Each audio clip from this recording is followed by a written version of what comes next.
So today's the 9th of November, 2010. It's now, on my watch, 2:44 a.m.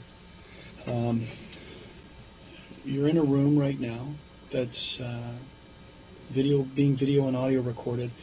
This is a digital audio recorder, and the reason I have that there is it's more of a fail-safe, that if something was to happen to the video system and recording, that I have another, it may not be a video, but I have a digital audio recording of what we're going to speak about. We're at 5 District. I want to go through a form with you. It may seem kind of, why you're doing this, but this is it's like you're swearing to tell the truth about what you're going to talk to me about, and it's also going to explain to you the penalties for not telling the truth.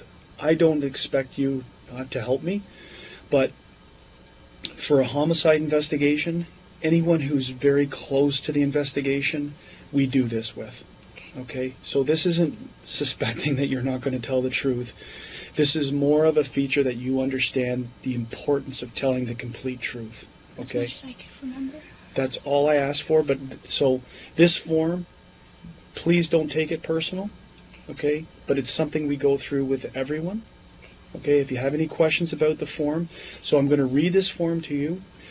Then someone's going to come in here with either a Bible or affirm, whatever your choice is, that whatever you tell will be the truth. Okay, and then from that point, I'm going to go on and we're going to ask questions. Okay, so first off, I want you to identify yourself. Speak loudly. There are mics in here. I just now with this is a new room for me. I don't know where they are, but I need to hear a nice, clear voice. So if you can identify yourself for me. My name is Jennifer Pan. Can you spell your last name, Jennifer? P-A-N. Pan. Pan. Okay. Do you understand that everything that is being said in this room is being videotaped, audio recorded, and digitally audio recorded? Yes. I would like, I ask you to introduce yourself, which you already have, and that you consent to this tape being made. My name is Randy Slade. I introduced myself to you at the hospital. My badge number is 531, and I'm a member of the York Regional Police Homicide Unit. Monitoring this statement right here in the next room, okay, is Trevor Byard. His badge number is 1446.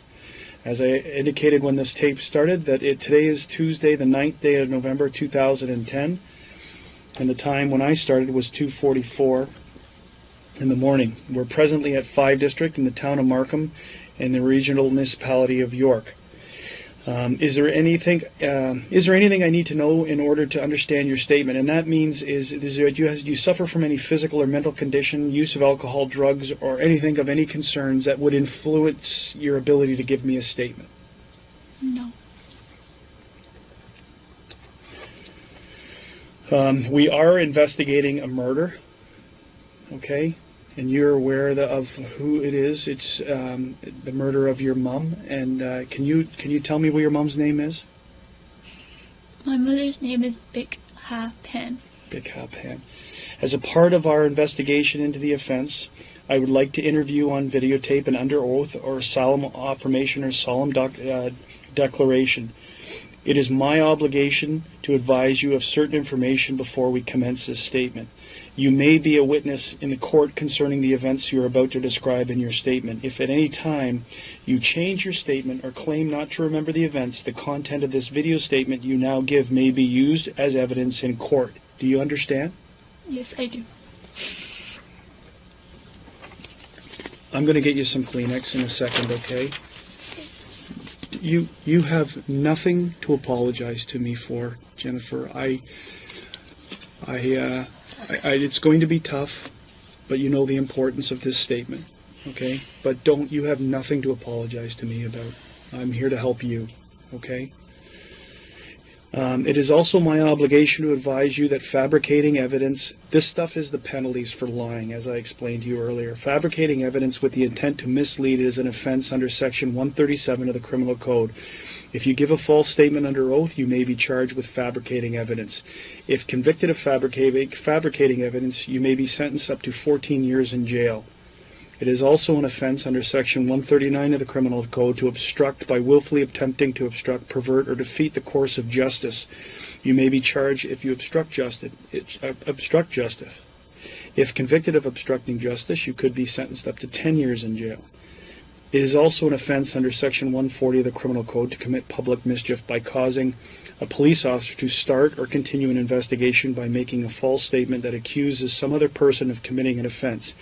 And you may be charged if you commit public mischief. If convicted of public mischief, you could be sentenced up to 5 years. If you are charged with one or more of these offenses, this statement may be used in court against you. Do you understand the criminal sanctions of what I have explained to you? Yes. Do you understand the criminal consequences of making a false statement? Yes. Do you understand that it is your choice whether or not to give a statement? Yes. Do you understand the importance of telling the truth Yes, I do. with respect to this investigation? If you have spoken to any police officer or person in authority in connection with the investigation, I want it clearly understood that I do not want it to influence you in making a statement. Do you understand? Yes. Do you have any questions? So basically, just start anew right now. So what I've just explained to you is you're here voluntarily to help us, that you don't have to talk to us if you don't want to, but the importance of talking to us, and if you're talking to us, the importance of telling the truth. And if you don't tell the truth, there's criminal consequences for not telling the truth. That's all that stuff had to deal with. Okay? You can't point the finger at someone else. You can't tell us to go off in a different direction. You just got to tell us the truth. What I know. Exactly. And do you have any questions with respect to what I've just told you? It's just like sitting. Sometimes like parts come back that I didn't remember when I spoke. No one to is, it. and that's the process. This is going to be a long process. This is an initial statement from you. We may, as you remember other things, you may be asked. You may want to come in and tell us things. Okay. No one is going to tell you how to give a perfect statement. You just do it the best you can, given what you're dealing with. Okay. Any other questions? Are you prepared to give a statement under oath or solemn affirmation or declaration? Yes. Okay, so I'm gonna get. There's a commissioner of oaths who's gonna come in and deal with this right now with you. It's just a filling out of this last portion, right here, and I'm gonna get you some Kleenex too while she's talking to you. Okay.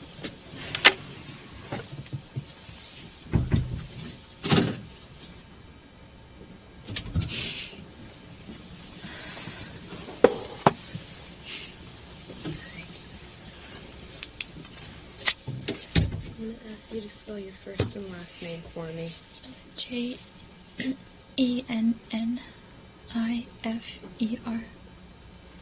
Pan, P-A-N. Hello, my name is Andrew Spiro. I'm a Commissioner of Oaths with York Regional Police. I'm here so you can give a truthful statement either by solemn affirmation or swearing on the Bible. Which do you prefer? Swearing on the Bible. Okay, just put your hand on the Bible. Do you, Jennifer Pan, swear that the evidence you shall give on this investigation shall be the truth, the whole truth, and nothing but the truth, so help you God? I do. Just sign right there for me, okay?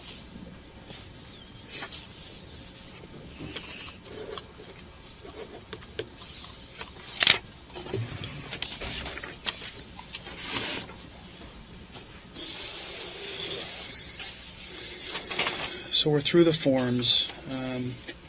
That's the administrative process about this. Now I want you to sort of take yourself back to earlier on today, yesterday, meaning the 8th of November, and tell me about your day. Okay, start at any point in time, wherever you feel comfortable, and then we're gonna move forward. Okay. Yesterday, probably around 9 o'clock in the morning, 9:30, my mother, she woke me up and she told me that she was going to visit my grandfather, who was ill, and that she was going to go over pick up my aunt to go. Once we stepped out of the house, there were a few police officers barricading the driveway, and so she called me down, and when I came down, the officers just said that there was like a gas leak in the area, and they were just as precaution evacuating, and before we could walk over to a safer place, they said that the evacuation had been moved to somewhere else, that it was safe to go back home. With that, my mom decided for me to stay home, and because I have some piano history stuff that I'm working on, so I was doing that on the computer, played a little piano. I forget what time my mom came home, probably around like 3:30. My father came home later than usual. He said that he had forgot to lock a toolbox and had to turn back, but I'm not exactly sure. He just was home later than usual. Okay. And once he came home, he phoned up my uncle and asked him to go to buy USB pen, I think, just to go shopping with him because my uncle doesn't drive. They left, so my mom had prepared dinner because she was heading to go dancing that night, line dancing. She does it every Monday, and so her and I sat down for dinner first. And then after my father came home, he did that, and then a friend of mine came over. We do TV night every so often. So my dad, I guess, went up on the computer as he always does, and I was downstairs with my friend watching movies, and my mom was out dancing. My friend left around 9, I believe. Mm-hmm. And then I upstairs in my room, called it a night with the TV on, talking on the phone with a friend of mine. And then shortly after, my mom came home. I believe that was around 9:30 or so. She was rummaging downstairs. I didn't think anything of it. And then suddenly I just heard my mom calling for my dad to come down. And that's when I lowered the volume on my TV, and I could hear the voices weren't any voices I was very familiar with. And so I was scared and I couldn't move. I just sat in my room for a while. And then I thought I heard them all leave the top floor, and I peered out of my bedroom door. And a guy was there, and he came at me and had string in his hands and tied my arms back and said, "I have a gun behind your back. Do what I say. If you do what I say, then no one will get hurt. Where is the money? Show me where your money is."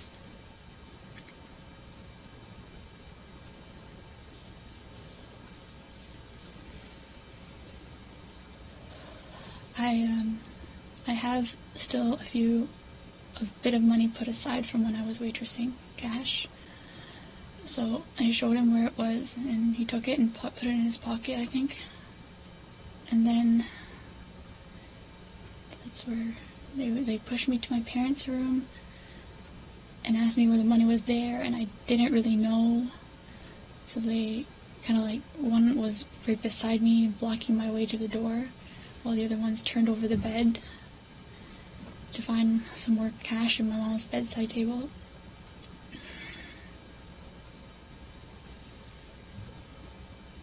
In which then they dragged me down the stairs and made me kneel at the bottom, telling me to face down on the floor while the other guy had a gun behind my head, and asked my mom where her purse was.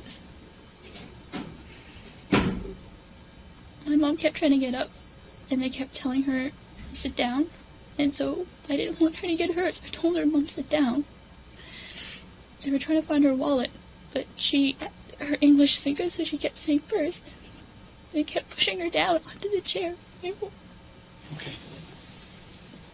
Take your time. Take your time. All this is very important, so take your time. They kept all the lights off on the main floor. The only time there was light was when they opened the fridge door to see if they could find where my mom's purse was. At that point, I saw 3 figures of men. One with a hoodie like the one I could see the most clearly, he had a hoodie on, and I believe he had a bandana of some sort covering from like his lower, under his eyes down. And then, for some reason, I think one of the gentlemen asked my father if he had money in his wallet and where his wallet was.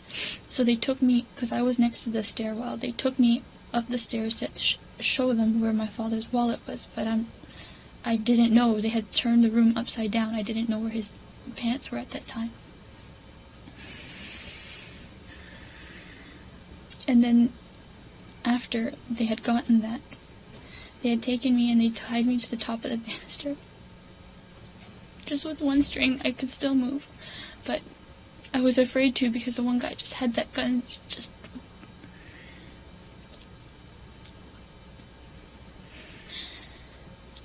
Next thing I know, I think I heard my parents going down the stairs. And my mom was asking them for me to come with them. They wouldn't let me come with them. After they said, the last thing I heard them say was, you lied to us, you lied to us. And then I heard 2 pops. My mom screamed. I yelled out for her. And a couple more pops.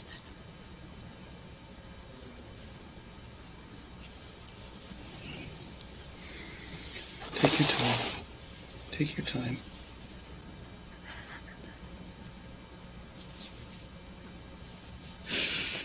And I think I heard my mom say or moan or something, and then they did one more before they left, and then one of the guys said, we have to go now, it's been too long. And then they ran out the door, and I think once they were out the door, I heard my dad go up the stairs, and at that point, I had my phone on me, behind me, that I had hidden there that they didn't know about. So when I thought that they had heard them all leave, and my dad ran up the stairs, I whipped up the phone and I called 911. But I still hadn't heard anything from my mom, and all I could hear was my dad running on the street, just moaning and making sounds.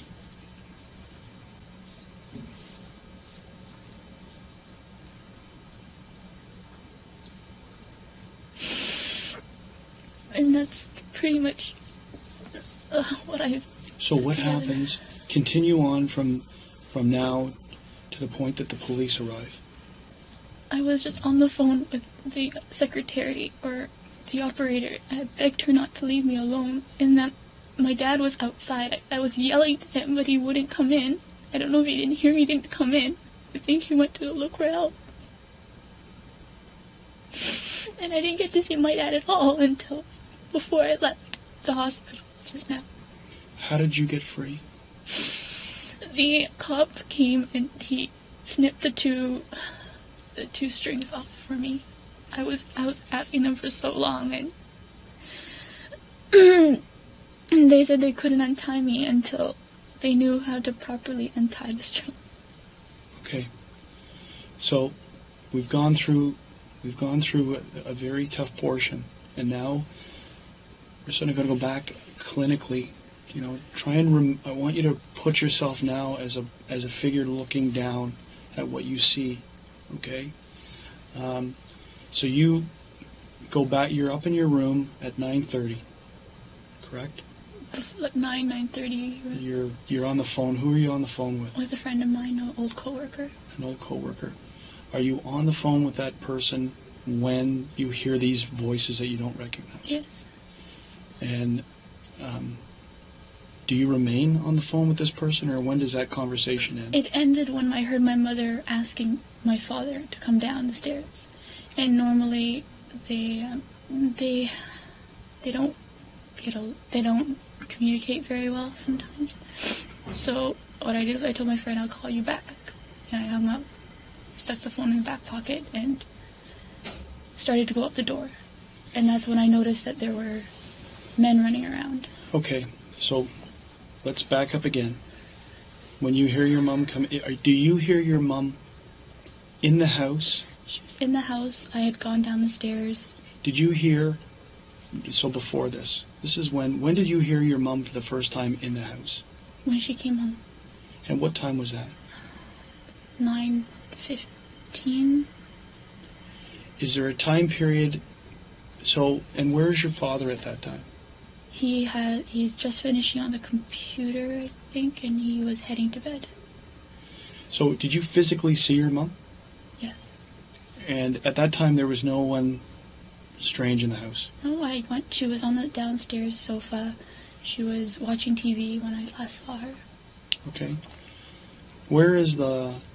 So between that time that you see her and you leave her on the sofa until you hear the noises, the strange, the voices as you describe them, how long is that? Maybe a half hour. A half an hour? Where is it your mom was before here? She goes dancing every Monday at I'd like to say St. Paul, but I'm not 100% sure. And where is St. Paul's? Because I don't know if she's moved locations from the last time she does lessons. Yeah. The last one I remember, she said that there was one on Birchmount and Finch. Yeah, Birchmount and Finch on the southwest corner. Of Birchmount and Finch? Yeah. I know the area, okay. She used to dance there, but I'm not 100% sure whether she moved to with somebody else. She goes dancing with a few relatives as well. Okay. Would she have been there with a few relatives tonight? Is that the normal thing? On the one night I forgot to ask. Normally, the normal is that she goes with one or two friends, one from across the street and one relative just on the other side of the 407. What are their names?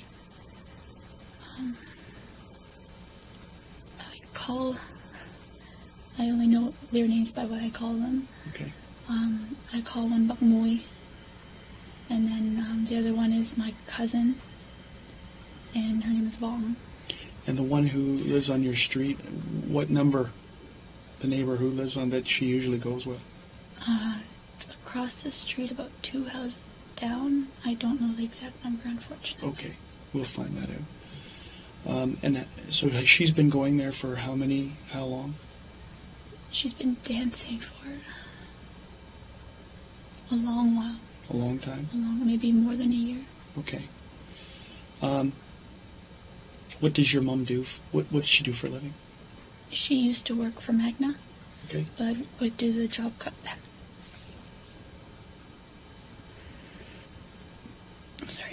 Due to the job cutback, she was unemployed but could not find employment. Okay. And so she's been at home looking for a job, and recently I think her pension's done. How long has she been out of work with Magna? I'd say at least a year and a half. Okay. And what about your father? What does he do for a living? He also works for the car company, they just changed their names. Something Cobel and Stel. What does he do? He wears many hats, from like assembly line worker, but I think his title is tool and die operator. Okay. So 9:15, you see your mom down on the downstairs couch, and you see your dad. He's at the computer. And where is the computer located? Upstairs, right beside his room. Right He's in a separate room beside his room. Okay. And you're going to bed. You're going up to your room to watch TV and turn down for the night. Yeah. And then approximately, again, how long later that you hear these voices? My mom had to be home for maybe 20 minutes. Don't really have that window. I think around like maybe 9:40. 9:40? Okay. Estimates, it's fine. Yeah, I'm not expecting to hold you down to times because we can probably get that from who you were speaking to, right? Because how long after you end the conversation with the person do you hear the voices? They're already in the house. So you end the conversation because you hear the voices. You'll call the person back. Yeah, because I heard my dad, and then I heard some strange voices is when I was like, I'll call you back. And who was it that you were speaking to? A coworker of mine. And what's that name? Ed. Ed? Edward. Edward, you know Edward's last name? Pacific Edward. Okay. So, what is it that you hear that causes your father to go downstairs? My mother calling for him. And what is she speaking in English or is she speaking in another language? She was speaking in English, which is why it also caught my attention. What language does she normally speak? At home we speak a mix of like Vietnamese is most fluent, but we do throw some Chinese words here and there. Okay. Or English words here and there. But the vast majority of it is Vietnamese? What is the first, when you hear this, can you hear them talking downstairs, the unknown voices? It's all a mumble. It's a mumble? Because I had the TV on, it was just all a mumble. When's the first time that you actually can hear one of them talking? When he was upstairs, and I thought he had left the upstairs, because I was frozen in my room for a while. Yep. Trying to listen in, but I couldn't hear over my TV, and I didn't want to startle them by turning it off or like diminishing the volume. So I was kind of pressed up against my door for a while trying to hear it. And I thought that all the people upstairs had gone down, so I opened up my door quietly and tried to peer out, and he saw me. And that's when he came. Did you have lights on in your room at that time? My lights were off. I only had the reflection off my TV, which is lower to the door. What do you see of this guy? And I'm calling him a guy because you said you thought they were all males. I think they were all 3 males. Okay, so tell me about this guy. He was medium build. Okay. I don't remember any of his clothing, unfortunately. The only thing I can remember was he had dreadlocks. He had dreadlocks. So can you describe his race to me? He was black.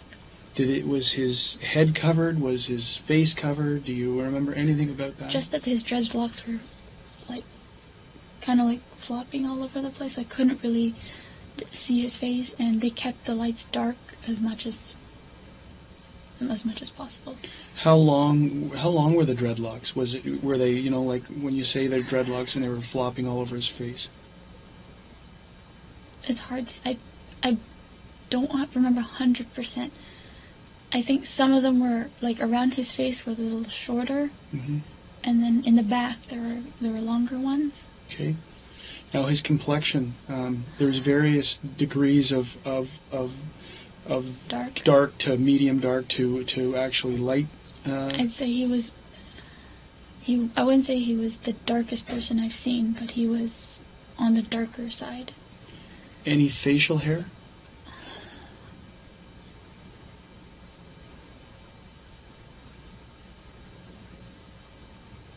I'd like to say maybe. Say only what you can think. Sure. Just say what you think. I don't want you to say what you're. But I don't want to say something wrong. Exactly. So if you don't know, then it's okay to say. It's okay to say that. Okay. So, can you give an age approximation for this guy?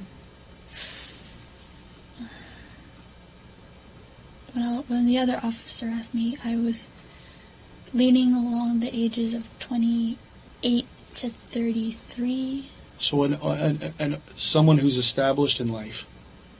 I would assume so. Like not established meaning world, meaning that he's been around.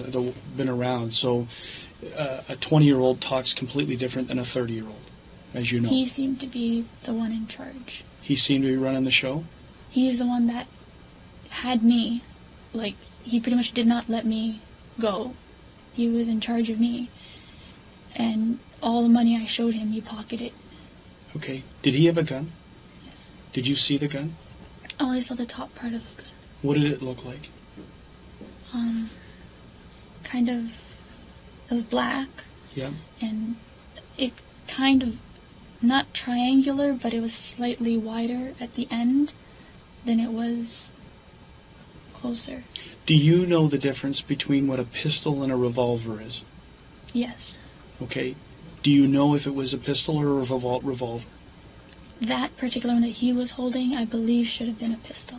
A pistol. Okay. Because the difference is the round part, right? So you tell me what's a pistol and what's a revolver. Which one has Okay. the round part? I would think that the revolver has the ones that the bullets go around. Okay. And it didn't look like that. It looked like more like a handgun. So it looked more like a pistol. Yes. What you're saying, not a revolver. No. The Okay. other gentleman, though.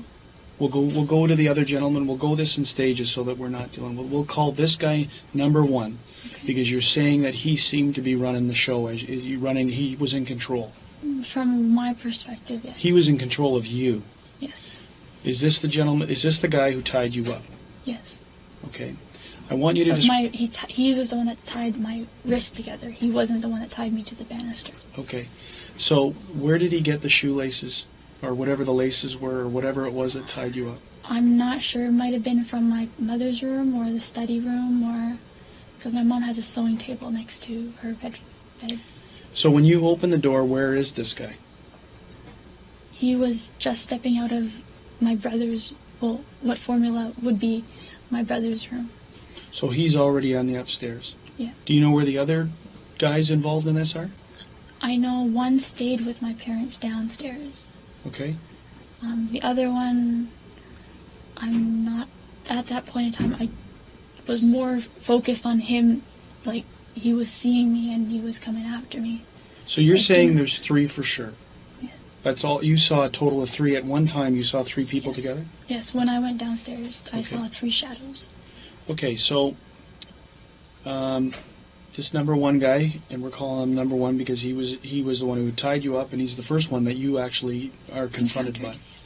And he comes out of your brother's room, or what was formerly your brother's room, and he comes into your room, Mm-hmm.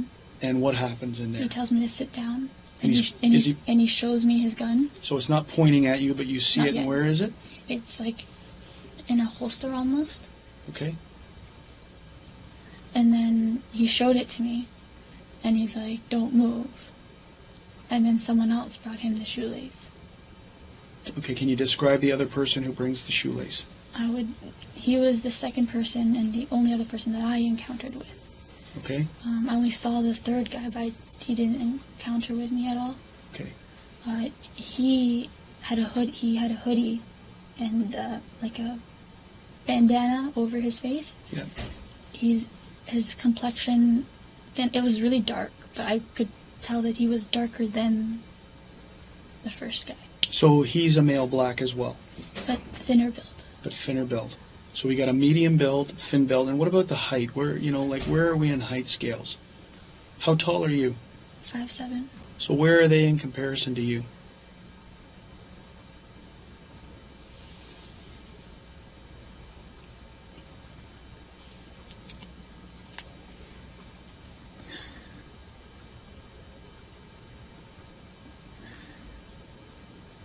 I'd say one was pretty much right around my height level. And which guy is that? The medium build. The first guy you encounter who shows you the gun, Yeah. and eventually ties your wrists together. He's about your height, so he's somewhere in the area 6 to 5'8", 7. 5'6" to 7. I'd say. Okay. And the other guy, I'd say around 5'8", maybe smidget higher, lower than 8. So he's taller than you, but not much. Not much. Okay. Now the first guy who spoke to you, did he have any accent? Was None it that clear? I could make out. Was it clear English? English. Unbroken? Unbroken. No accent? From the terms he used, I didn't get to pick up an accent, no. He used So- short phrases. He sounded Canadian. I would say, yes, he was born here. He was born here. Okay. So number two guy you see with the bandana, and he's got a darker complexion, and he's thinner, Yes. and he's about 5'8", With hoodie. with a hoodie. Is it black hoodie, or what color is it? Again, it was all really dark, Yeah. so I'm assuming he was wearing black. What about the bandana? Can you see a color on the bandana? It was very dark as well. Okay. Anything distinguishing about his eyes?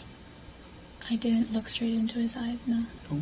Any other portions of clothing that you recognized? No, unfortunately. Okay, how about this guy's language? Did he speak to He you? didn't speak at all. Nothing. He just nodded. He nodded. Who seemed to be giving the directions? Number one. The first guy you encountered seemed to be telling everyone what to do? from what you can tell. Okay, so now they're both upstairs with you. Where are your parents?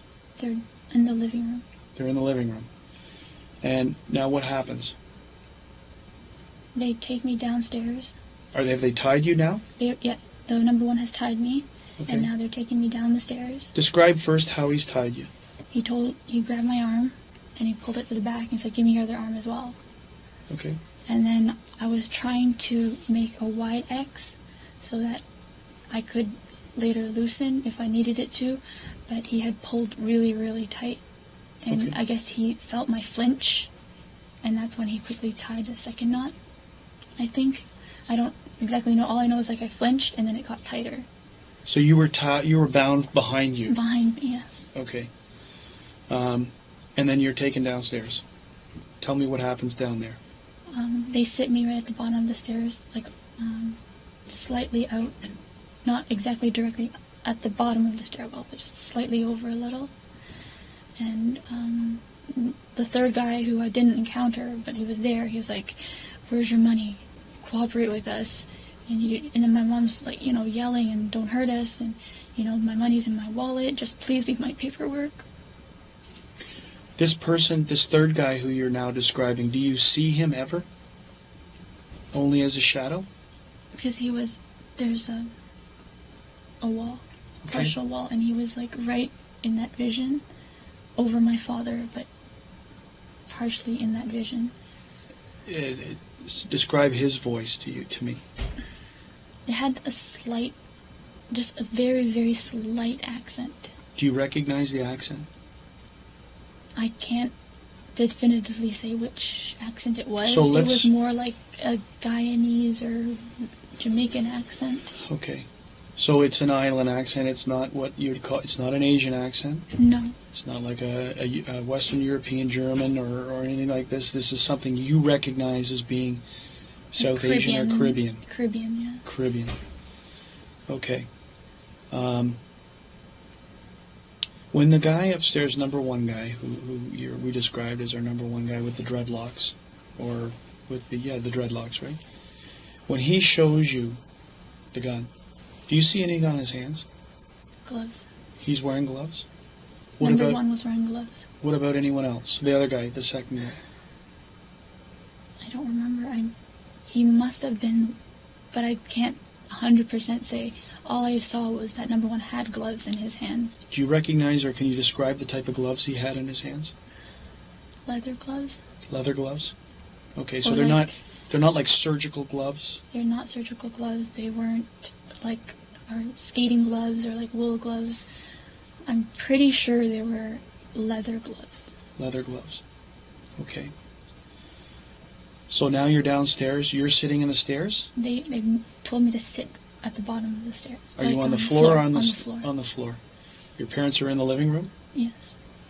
How many people are with you and how many people are with your parents? One with me, the guy in the corner with my parents, and the third guy kind of going between? Going between. Where's the purse? Sit down. Where's the purse? Sit down. He's the guy who you describe as the thinner build, medium, and he was upstairs with you. Okay. Where do you go? What happens from this point? Now you're down on the stairs, and there's a guy going between. There's two, obviously, your parents in the living room. You're on the floor. They're looking for my mother's wallet, but she can't. She's.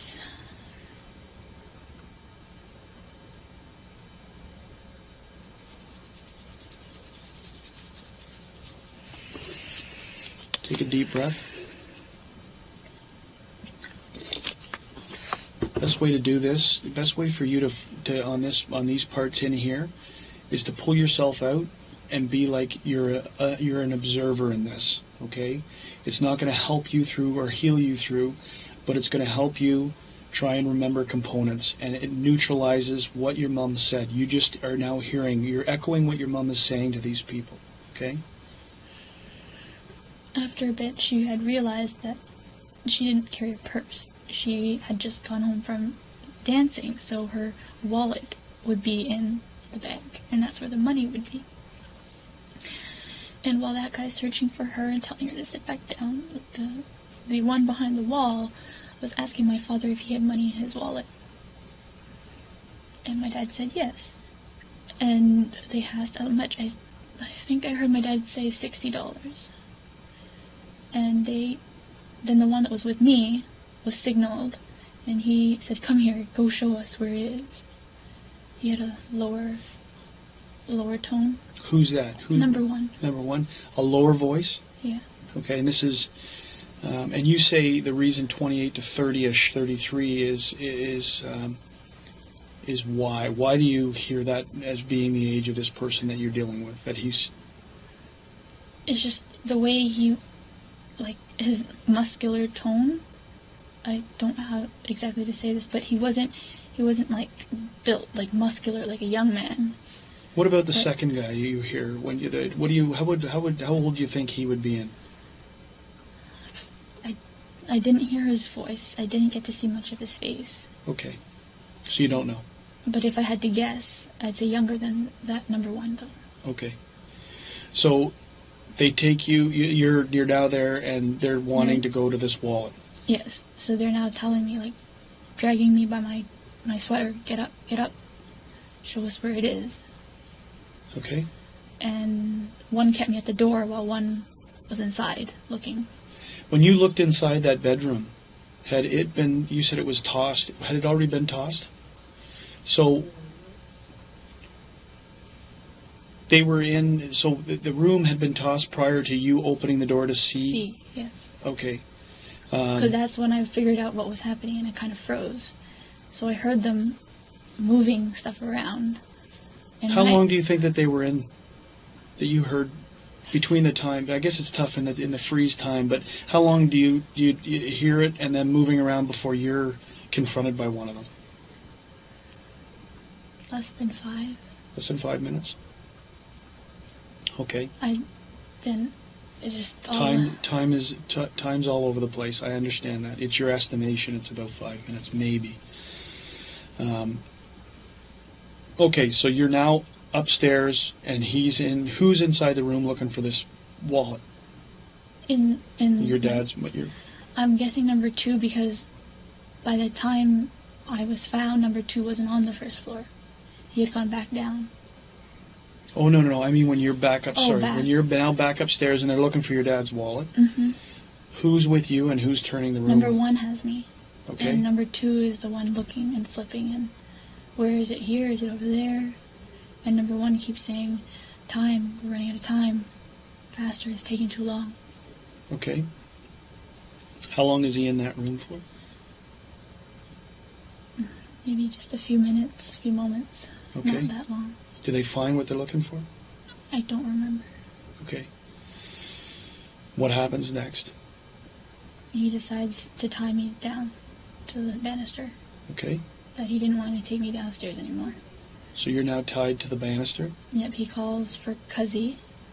So He's like, "Get Cuzzy to give me that string I just gave him." And who is he talking to? Number 2. So he says to number 2, "Tell Cuzzy to get me that string." Do you hear any other names during this whole time? Cuzzy. Just Cuzzy. It's Cuzzy. Okay. So now what happens? They tied my arm to the banister. Did number 2 go downstairs? Yes. He followed the directions? Yes. And he comes back upstairs with the string? Yes. And you get tied to the banister? Yes. Okay. Continue. And the next thing I can hear are them telling my parents to move to the basement. Okay. And I'm asking them, "Why? Where are you going?" And my mom's yelling to me, "I want my daughter. Why can't my daughter come too? I want my daughter." Who goes down to the basement? Can you see that from where you're sitting? My back is towards the wall. Do you hear anyone else in the main level? Where your parents were? Like you can hear, if people are trucking down the stairs, you hear your parents going down the stairs. Do you hear like 5 sets of footsteps going down there, or can't you hear that? I was just such a distress. I don't exactly know how many people went down. Okay. Did you ever see a gun on anyone else? Because number 2 and number 3 as we'll call them. Number 3 is the unknown guy Unknown who you guy. just hear, who we hear as Cuzzy, Mhm. and you hear him with a slight island Yes. Caribbean accent. Okay. Yes. One of those two, like they dress very similar, like very thin build. You saw number 3? You can Like describe. just briefly, like through the reflection from the lamppost Okay. on the street, Yeah. through my through the sheer Curtains. curtains. Yeah. I just saw briefly. He was quite thin build. Another thin-built guy. Yeah. Similar to number 2. Yes. And what about the gun? Did you see another gun? I saw the tip of his gun because he had pointed it out at my father, and Okay. that one was a revolver. Like it had the rotating. You saw the cylinder. Yeah. The rotating cylinder portion of the gun. Yeah. You saw that. Yeah. Okay. And what color was the gun? I was quite a bit away. Okay. And how did you see how did you see this? Did you see it as a silhouette, or did you actually physically see the gun? I was on the floor kneeling when he was asking my father for his wallet. Yes. He had pointed it out, and I was told to keep my head down, but I kind of Looked up? looked up like peripheral here, and then I saw that. So what portion of the gun are you seeing?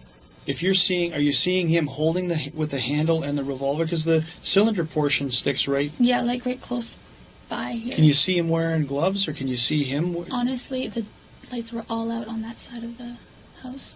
Okay. But in your estimation, it's a revolver because of what you... I saw like what it looked like. Okay. You see nothing else about his clothing or anything else that he's wearing? Unfortunately, I wish I could have, but No, that's all. We just have to make sure that that we understand. So when you're tied to the banister, right, and your parents are now going down to the basement, do you hear or see anyone else upstairs while that's happening, or no down? one came back upstairs for me. No one came back upstairs for you. Okay. All Can you hear the voices down, other than your parents? Can you hear their voices down there? All I could hear was, "This is taking too long." Who's saying Right. that? Whose voice is that? You hear all 3 voices. You can distinguish them. Whose do you hear saying this is taking too long? Because it was said to you upstairs, right? Who said that to you upstairs? Who was saying that upstairs? This is Number taking one. Number 1. Is that the same voice that you hear saying it downstairs? Yes, the only 2 of them voiced. Number 3 and number 1 voiced up.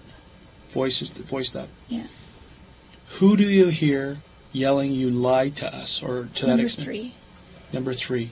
I'm assuming it's to my father, because he was the one asking for the wallet. Now, your mum with her wallet. Do you know if your mum had gone to the bank after her dance class, or after she had finished? She just went to the bank a few days ago. Okay. What type of car does your mum drive? And first off, did your mum drive tonight? What type of car does your mum drive? Lexus A Lexus. ES300. And she drove tonight? Okay. So now you hear this commotion downstairs. You said you heard 2 pops. And you heard who scream? Your mum. And what was she screaming? Do you remember? Couldn't make it out. It No? was kind of like a cry yell, so it was just... Okay. Are they still talking? Do you hear them talking? I was focused on my mom. And No, I understand. I'm only going to ask questions that I can try and tweak your memory for, okay? So you hear the 2 pop noise, you hear your mum screaming, or crying, or screaming, or yelling, and then you hear some more. I hear you. Do you know how many more you heard?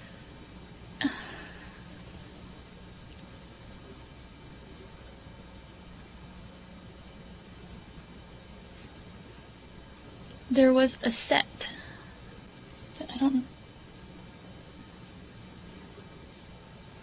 I don't want to say this wrong. Say it what you think and what you believe. So you're not, whatever you say isn't going to be wrong. Something for sure is, I don't know if it was 1, and then what I'm going to tell you, and then 1, Yeah. or if it was 2, and then what they said I'm going to tell you, and then another one. Basically, they had made the first round, or pop, pop, and they had said, okay, that's enough. Let's go. Who said that? Whose voice is that? Number one. Okay. And then I heard one more after that. And they're like, that's enough. Let's go. Okay. And again, that's number one. Yes. Do you hear three's voice at all? Not at that. After he had pretty much said, you...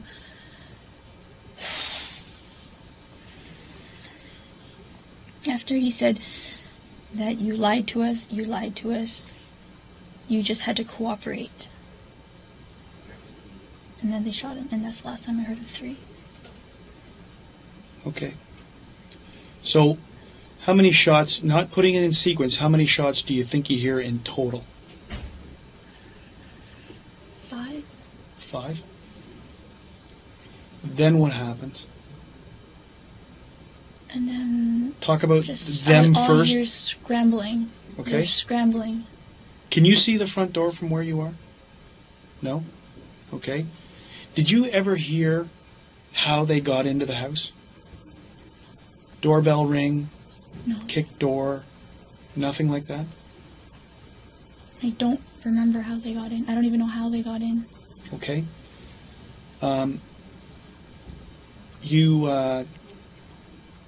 You hear scrambling noises. Are you talking about right now? Right at this point in time. So we're back to the time they're leaving. Okay? Or you hear the scrambling noise, and I'm only assuming they leave because they're not there when we get there. Do you know which way they go out? You can't hear that. I'm pretty sure it was the front door. Yeah. But I'm not 100%. I didn't get to see anything. Like, my arms were behind my back, and I was against the banister. Yep. And the banister is twisted, so I can't see the front door. Now you hear your dad. Yeah. Right? And what's going on? So what do you hear next? After you hear the scrambling, they're gone. Because you're hearing no more. I gather that's how you assume they're gone, is because you don't hear it. Then you hear your dad. I reached for my phone at Okay. that point. And you call 911. Okay? And then what happens after you're on? I heard my dad go out, and I don't know if they damaged his throat or... How did you hear your dad? So this is the kind of importance, because did he go out the front door? How did you know he went out the front door? Because I heard him open the door. Did you hear that door open when these guys were scrambling to leave? There was just so much thudding. Is your house got an alarm system? Yes. Do you know the alarm system when the front door goes off and there's that chirping? We don't have that chirping. No? No. Is your house alarmed at night when you guys go to bed? Before the last person goes up to bed, they will alarm it. But prior to that, it doesn't get alarmed? Okay. So, you hear when your father exits, you hear the door open. Because you hear your dog, and then I can hear, like, the outside noises. Okay. Like the wind coming in, and I just hear my dad, I think he's...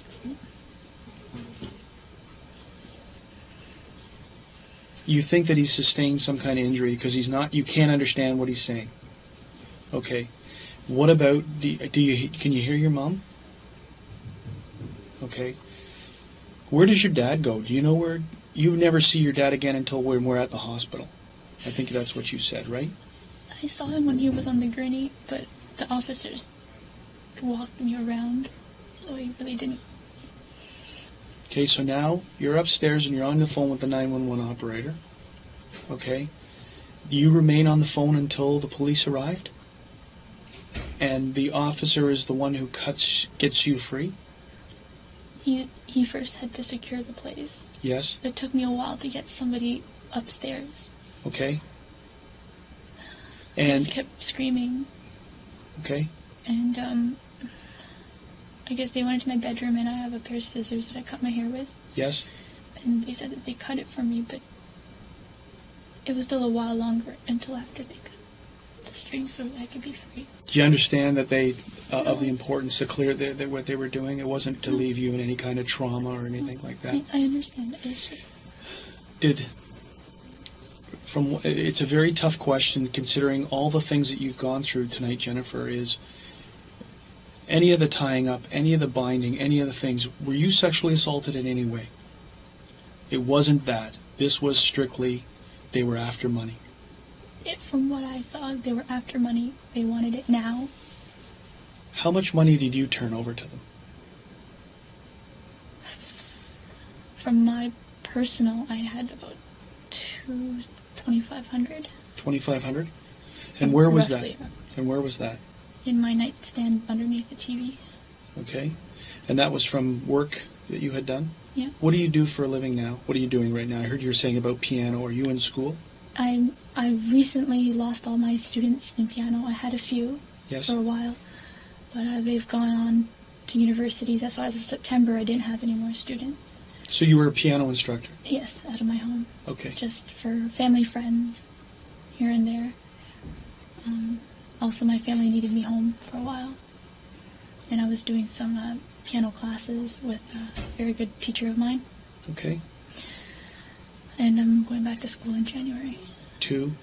to study biotechnology engineering. Okay. Your parents, are they known to keep large quantities of cash in their house? Do they have a large quantity of cash in their bank? I wouldn't say that it was large enough to raise flags. It's enough to pay bills. Okay. My mom's very diligent on making sure just enough. Just enough. So she wouldn't carry around a lot of cash, is what you're saying. We did just come back from vacation, so we did have not a large sum, but a sum that we didn't spend over in the States. And when did you go away on vacation? It was the weekend. My cousin got married on 10/10/10. Okay. And where did you go? We went over to Buffalo. That's where the wedding was in Buffalo? Well, just within Buffalo. Within the area of Buffalo. And when you say that you came back with a quantity of cash, how much money are we talking about? At least $1,100 in U.S. funds that my mom was going to go to the bank and put it in immediately, but family circumstances that we've been dealing with when we got back.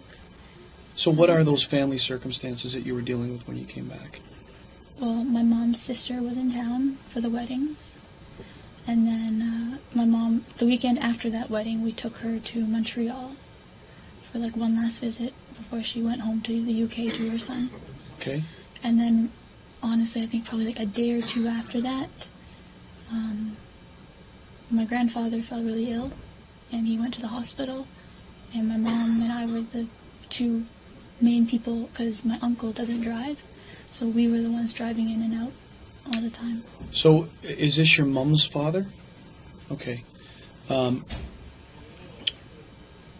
that $1,100, did it get taken tonight? I believe so. And where would that have been? In my mom's bedside table. And you said you saw them. Did they go into that bedside table? And then was that the second time that when they were upstairs and they were looking for your father's wallet? While they're looking for my father's wallet, they flipped the bed off, and they're like, "Oh, you missed that drawer." Like number one told number two, "You missed the drawer." So number one was the one that leaned over and pulled it open. Okay, you guys are inside the bedroom? I was just at the doorway of the bedroom. Okay. So where in relation to this bedroom, and where is this? Very tight space. Okay, so he could stay with you and still reach around and grab this and open this drawer, and that's where they found. Well, he kind of pulled me with one hand closer. Yeah. As he leaned over, but it was close enough that you could maneuver. Okay. And so they grabbed that American money. Yes. You see it go. I saw him fold it and put it in his pocket. Okay. And did that seem to agitate them? Did you see any change in behavior after that? They're like, there has to be more. Who's saying that? Number one. They're saying there has to be more. Do they look anywhere else? Are they looking anywhere else? Not besides my mother's wallet still and my dad's wallet. I don't even know if they got it. But those two things that they wanted to see. Whatever happened down in the basement, I tried to hear as much as I could, but it was too many people, and we have really creaky floors, so it's... When they're in that room, inside the bedroom, and now, is it lit any better? So it's still all in darkness? So you still can't see if number 2 has got gloves on or not? No, they had, like, something blind me. Like, number 1, when we first got in the room, the light was on.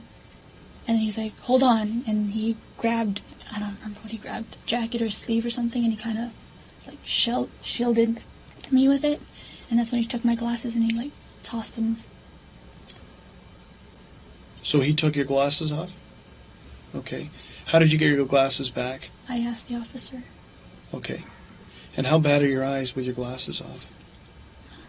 Degree-wise, I'm about high 4, I think 475 and 525. Okay, so you have, with your glasses off, it's difficult for you to see things, right? I can see shapes, but no definition. But prior to all of this, you had your glasses on? Yes. So when you described the gun, and you described the dreadlocks, and you described number 2, what about when you saw the revolver? Did you have your glasses on at that point in time? Yes. So all of these observations are made with your glasses. It's not until you're tied upstairs, they're... Right before they tied me to the banister. Like when we went up the stairs the second time. Okay, and who ties you to the banister? I'm not sure if number 2 helped number 1, but it was behind me. I'm not sure who did the tying. But number 2 goes downstairs to get the string to tie you up. And brings it up. And brings it up. From this cuz. Cuz. And you're sure it's cuz, like cousin, cuz. I'm assuming. No, I'm not saying that that's what it is, but it's on that line of cuz. Yes, go tell cuz. Okay. And again, that's number 1 who's saying this. Is there any reason to suspect, or anything that's happened in the recent weeks leading up, that would have you guys be a target of some type of incident like this? We live a straightforward, kind of almost routine life. Where is your brother right now? He's here. But does he live with you guys? In the summertime, he goes back in September, normally end of August, goes back to school. Okay. Moves out there. What school is he at? McMaster's. And what year is he in? 3rd year, I believe. 3rd year of what type of program? Engineering. Engineering. So there's nothing. There's no. It's because of important, like there are places where there's illegal gambling going on, where people think there's large quantities of money. What, in your opinion, would cause people to target your house to think there was a large quantity of money? I'm not sure. Now, you say your mom drives a Lexus. It could be because of the aesthetics, yes. What about your dad? He drives a Mercedes, and he loves that baby. Is that right? So your mom drives a Lexus, your dad drives a Mercedes. The area you live in, what's the square footage of your house? Do you have any idea? 2,100. 2,100. And the only thing that happened tonight, that happens every Monday night, is your mom goes to dance. Yeah. And you think it's at St. Paul's? And that would have been in the Birchmount and Finch area? Yes. Southwest corner. Yes. She goes there at what time? She leaves the house at 7, picks up her friend right off of Kennedy. Yes. And I believe she starts at 7:30 to about 9, and then she's usually home around 9:30. Usually home around 9:30. And so nothing was any different tonight, other than the fact that she may have been home a little bit earlier than that. Is that right? I think you said 9:15. No, my father after work. That was the only difference. Your father being late because coming home after work. And what time did he arrive home? Sorry, we still haven't updated all our clocks on the daylight savings, but I think around 4:30 or so. Normally he'll be home by 10 to 4. Okay, so 4:30. And does he leave? Does he go out for the rest of the night, or is he in?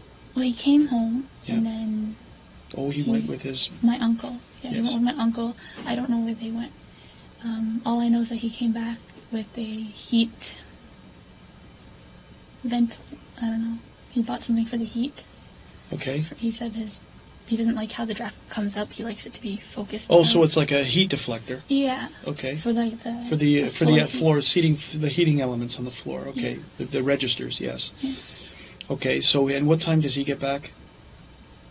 I had finished eating. He probably got back around 6:15. 6 or 6:15. Does he go out again? No. Is he on the computer for? He remained. What does he after do? dinner, he ate dinner first. What does he do on the computer? He reads Vietnamese news Okay. and Vietnamese soaps, I guess. And your mother, you believe, comes home at 9:30, like normal.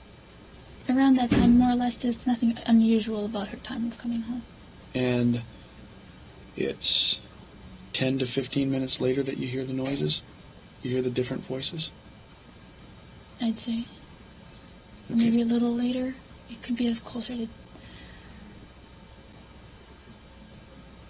It could have been 45. Is there any way of finding out for sure where your mom, where this place was that they did dancing tonight? I believe my cousin might have gone with her. Okay. Might be very important for us to find out exactly where she was, where this was tonight. Okay. Okay. You just sit tight for a minute, okay, and think about anything else that you can that might help us in this. We've gone through a lot of the details, and I just want to talk.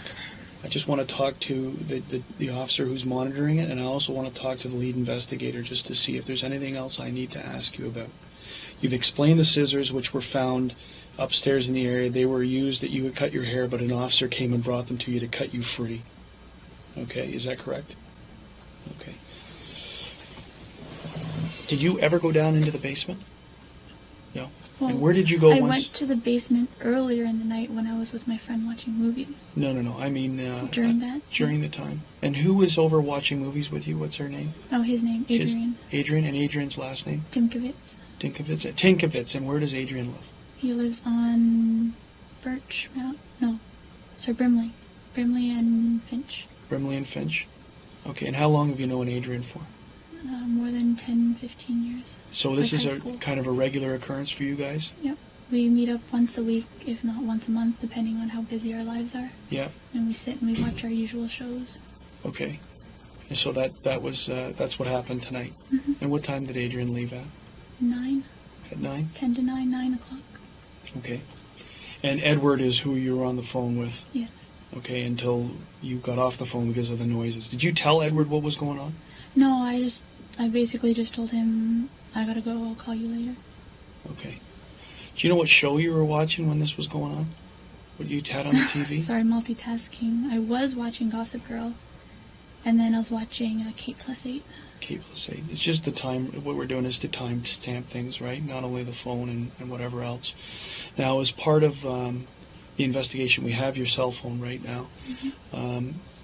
We're going to ask you if you would consent to your phone records to help us on the investigation, and that will, again, that's part of the time stamping of things, of who you were on the phone with, who you were talking to, and when this happened. I just don't, I talk to people on the phone, but I don't really want them to know what's happening with my... The unfortunate thing is that probably Edward and Adrian are people who were probably going to be interviewed because they were in the house and they were on the phone with you. So as much, and I'm telling you that the media is going to be around this case, and that's that, we have no control over what they say and what they do. My only advice to you is don't read the papers and turn the TVs off. Right? They may not. It may come and go and very quietly disappear because something else pops onto their radar. But, home invasion type robbery where someone is murdered can become very big news, and people wear this stuff. They hang on it. So for the next 5 to 7 days, I would say that tell your friends and your family. It's of no value for you to be listening to the news or reading about this stuff. Okay, because it's just going to upset you even more than what you feel right now. So just bear with me for a minute, okay? I'm going to go on. It may be a little bit longer than a minute. I'm just going to go and talk to the officer who's monitoring it to see if there's any clarification questions, and also the guy who's investigating it, if there's something else, when I brief him, if there's something else I should be asking you about, okay? And we're very close to being done.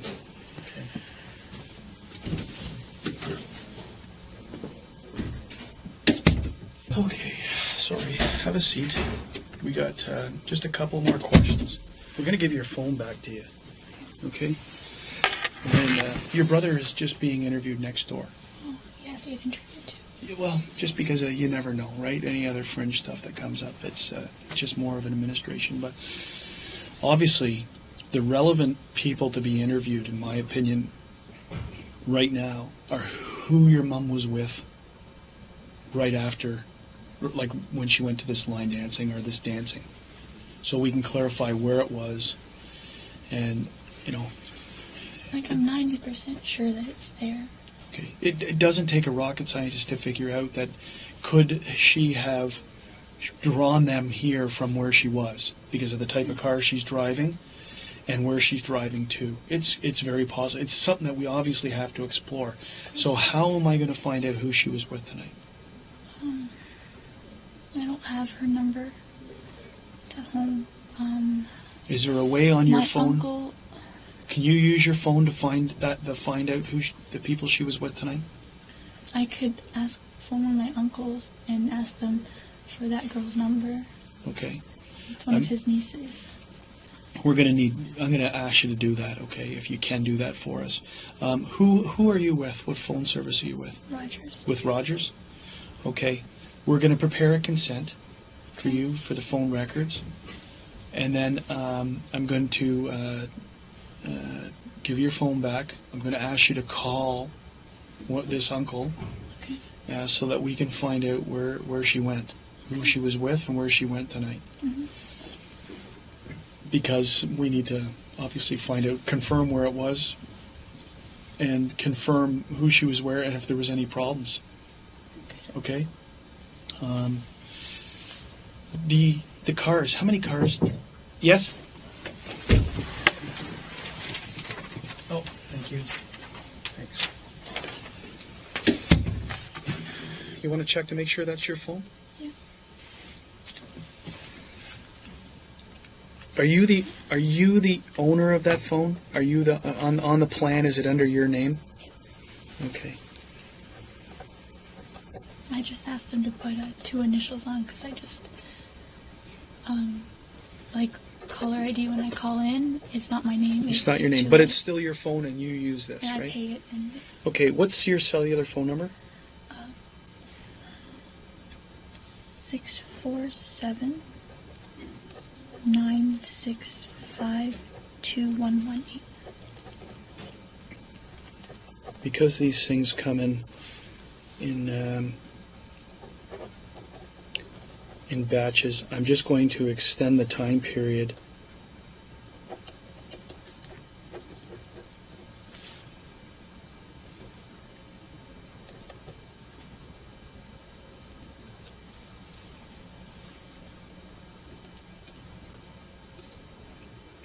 Just because I give it from the 1st to the 9th, because they may even give us more time. It's just the way that the information comes off of their reading, okay? But I'll explain that to you.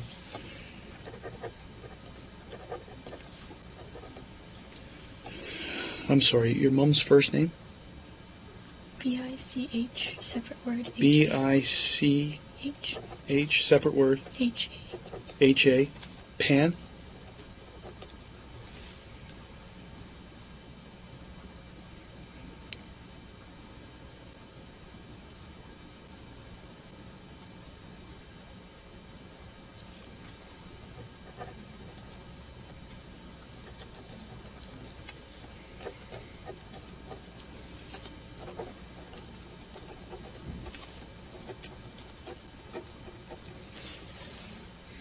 So,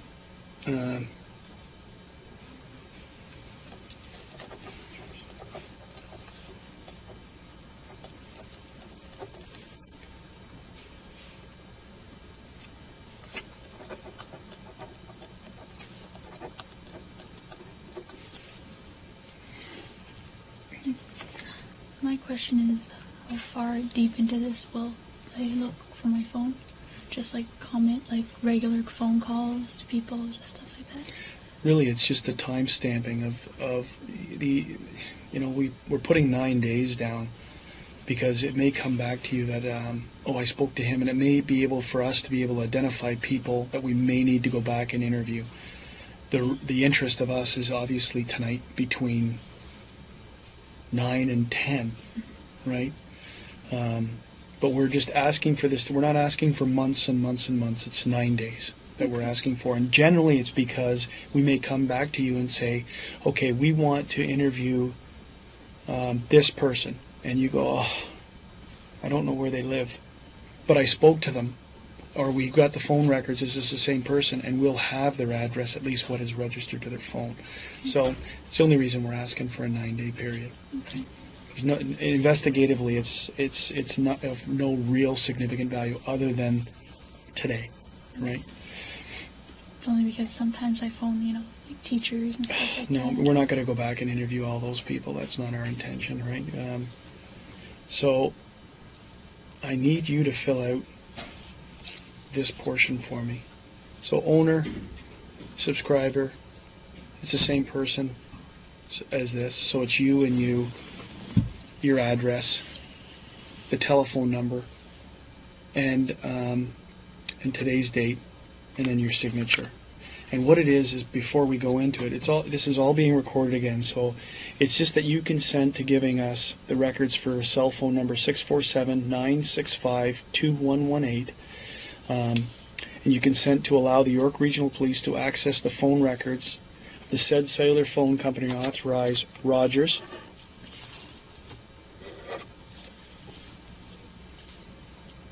for the following: billing records, incoming and outgoing numbers dialed, registered owner information including credit and payment history. This is really how we link phones to people, how we confirm that it's your phone, and the tower site location if requested for the above mentioned times and dates.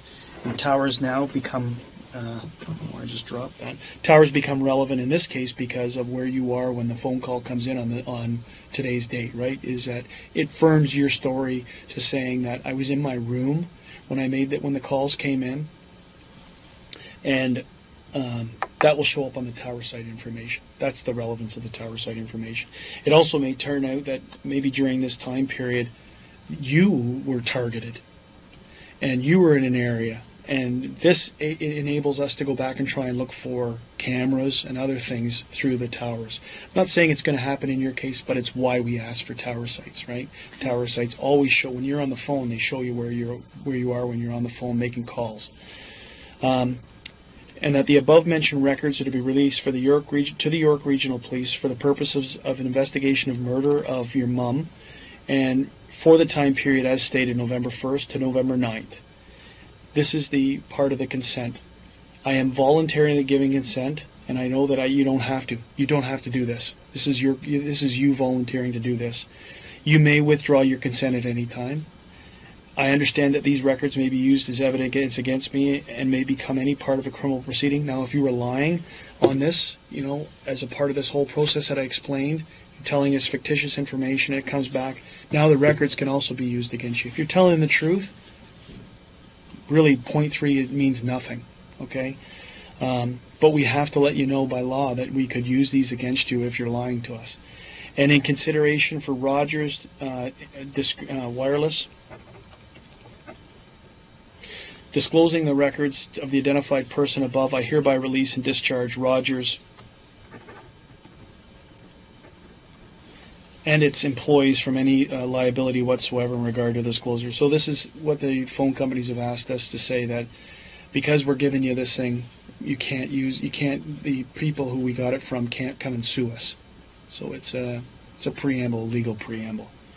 And by doing this, the owner subscriber, you're printing your name, you sign here, you print your name, your address, your subscriber number and the date, and I sign with the witnesses to state that I witnessed this.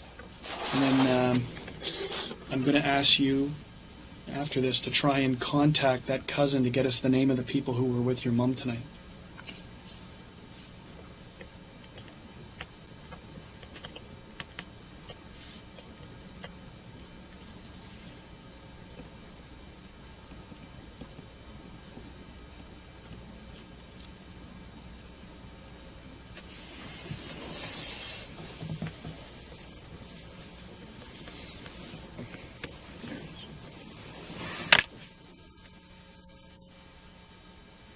need the full address? Yeah, Markham. Yeah, Markham, Ontario, just to state.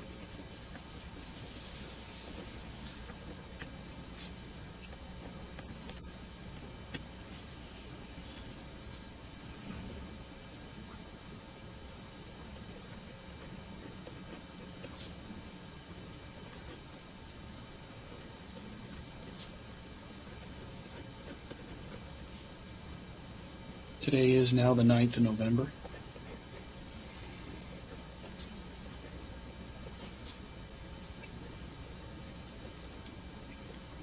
And I'm going to sign to witness it. So will I be informed of who of my, if anybody, if they're contacted on that? The chances are, if you're going to be, so you can almost guarantee that Adrian and Edward we're going to need to speak to them, right? Because Adrian was in your house. Remember, if they're doing forensic testing in your house to try and get DNA and anything else in there, they're also going to need stuff to eliminate people, right? So Adrian was in your house. Yes, he was. So we need to try and, when we shut this down, because it doesn't need to be disclosed on video about their personal information, I need to get Adrian's contact information. I need to get Edward's contact information. I don't know if we're going to contact them tonight or this morning, but sometime today they're going to be spoken to. Okay? Our priority is who is with your mom. That's our priority right now. Okay? But I just tweak me back. How many cars does your family own? The Mercedes and the Lexus. And where do your parents park these cars? My dad always parks it on the right, and my mom always parks it on the left. Inside the garage? And where do they enter the house when they park in the garage? Is there an entrance through the garage? Okay, so that's the normal course as they park. Unless we plan on going out somewhere, we leave the car on the driveway instead of having to go through the garage. When you left tonight after this incident had happened, did you see the cars in the garage? I did not, but I believe that one of the officers went and checked and said that the cars were still in the garage. The garage doors were closed? Yes. Okay. Is there any video equipment, video cameras, or any video system in your house? To record? No? No. Okay. Is there anything else that you can think of that might help us right now in this investigation?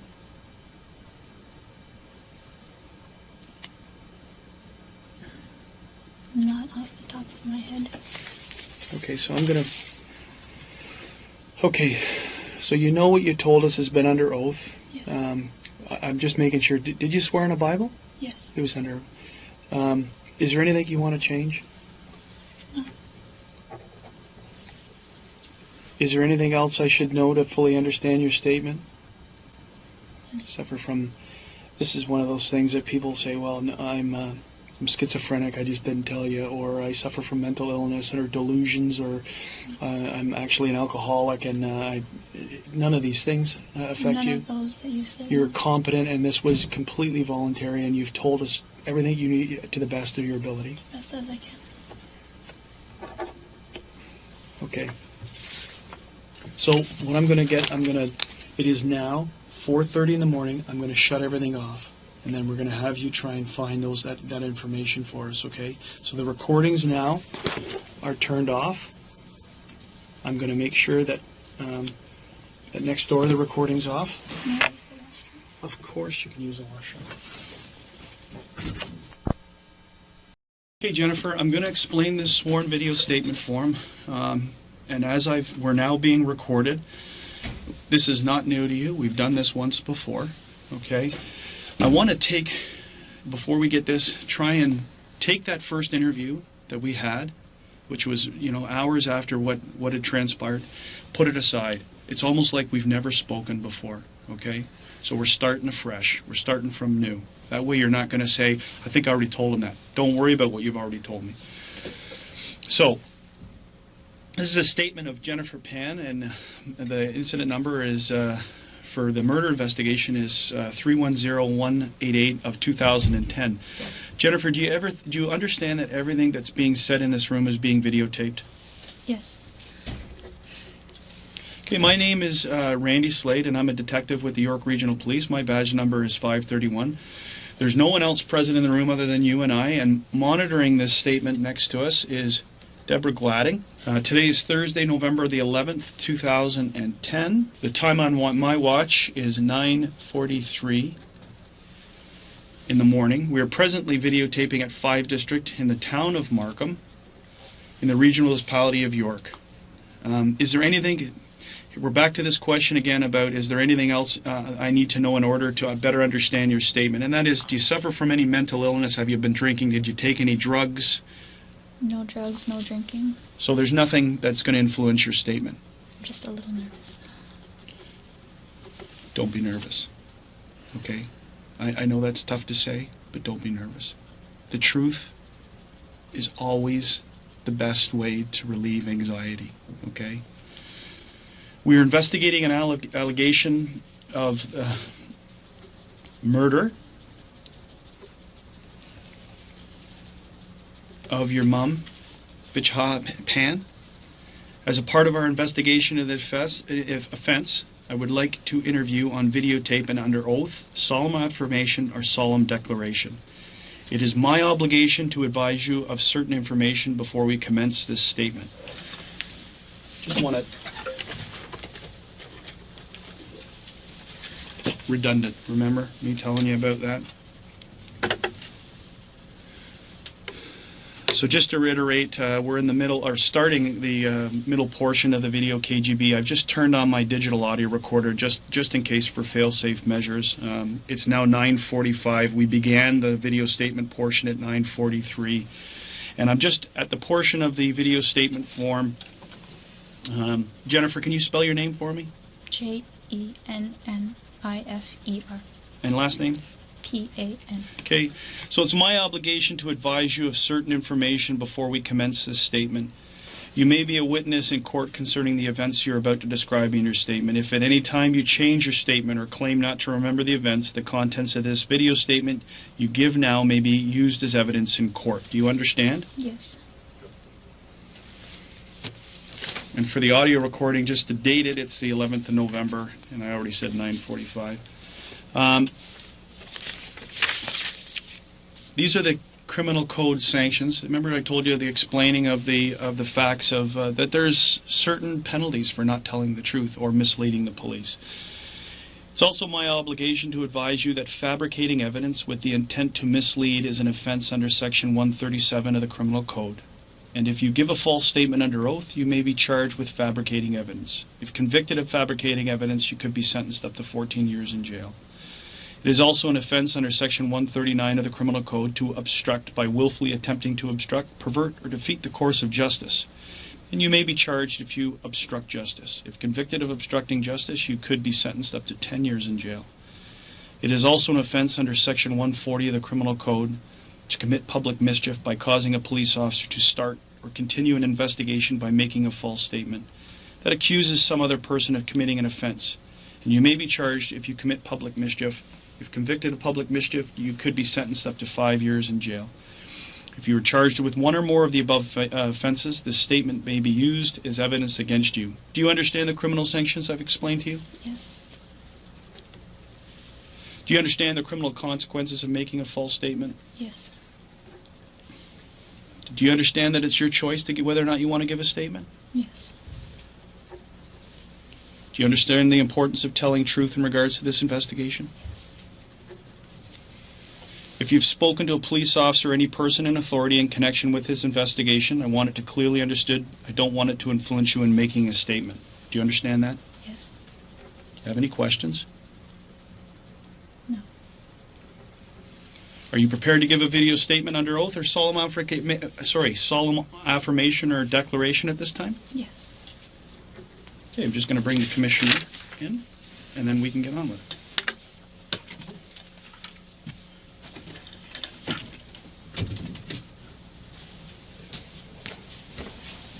Hello. I'm Sonia Ficini. I'm a commissioner, and I'm just going to swear you in for your statement, okay? Will you be swearing on the Bible, or will you... Okay. Just place your right hand there, please. And your first name is Jennifer? Yes. Last name of Pan? Yes. Okay. Do you, Jennifer Pan, swear or declare that the evidence that you give in this investigation shall be the truth, the whole truth, and nothing but the truth, so help you God? Yes.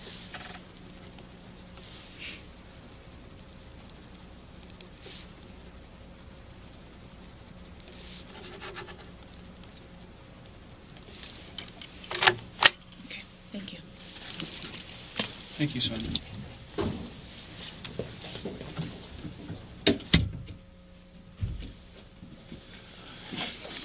Okay, so what we're going to do now is, as I said, what education level do you have? Just the high school. High school? Have you gone to any other like after a higher level of education? Have you been working towards anything? I'm going back to school, and I have been working on the piano education. Okay. There's no other education that you've sought, like you haven't gone to university at this point in time? Okay. So, I want you to forget or put aside the first statement that we had talked about. Okay? This is going to be where I'm going to ask you to start from the day, okay, on the 8th, leading up until when the police become involved in an incident that takes place in your house. I want you to tell me about your day, what you do, your interaction with your parents. Okay? So we're dealing with the incident. We're not dealing with your history right now. We're dealing with the incident again. To see if anything else comes. Forgetting what you've already told me, and bring yourself through that day and through the event. And we'll see if we're going to see if we've learned or if you've remembered anything else. And there's some questions with respect to that statement that I'm going to ask you about. Okay, but I'm going to let you start again, and let's move forward from any time in that day where you want to start. If it's the time you woke up or if it's the time that your first interaction, it's your choice. Okay, I'm very nervous, and Why are you nervous? Tell me about why you're nervous. because I don't want to say the wrong things. Because that day was a lot. You're right. And I've been scattered, and so bits and pieces are here, and some pieces aren't here, and I'm just... So, I want you to sit back in your chair, okay? Just sit back in your chair. Take a deep breath, okay? Close your eyes. Just follow my line. Just sit back in the chair for a second. Sit back. Relax the best you can. Close your eyes. And just breathe for a minute, okay?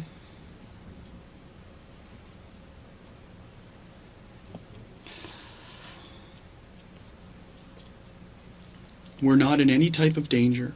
We're nowhere. We're in a very safe place. Okay?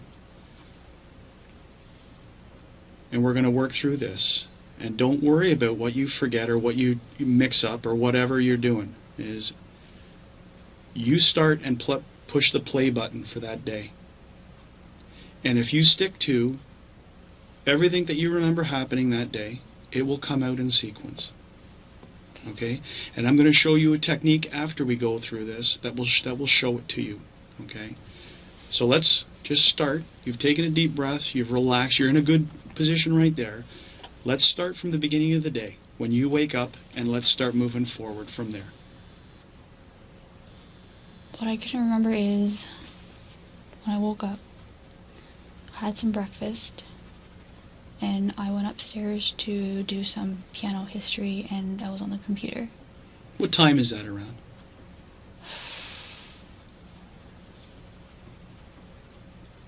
I'm not 100% sure. Time time is important, meaning is it in the beginning of is it morning? Is the light out? Is it in the afternoon? Probably maybe before noon. Before noon, sometime before noon. Yes. Okay. Before noon. I play some Facebook games, so I was doing that, and then I stopped, and then I was doing some studying for my piano. Like I said, I was working towards a piano degree in teaching. So I was reading some history notes and going over some practice examination papers. Who's in the house at that time? My father has left for work and my mother's home. Okay. Where's your mom? Do you know where she is?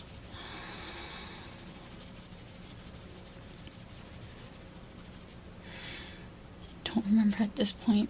Okay. I'm getting the last few days all mixed up together. I believe she had left with my aunt to go and visit my grandfather that morning, Okay. or early afternoon. He is residing. He resided at Manchung Nursing Home, and he had just gotten back from the hospital Saturday. Okay. So she went in.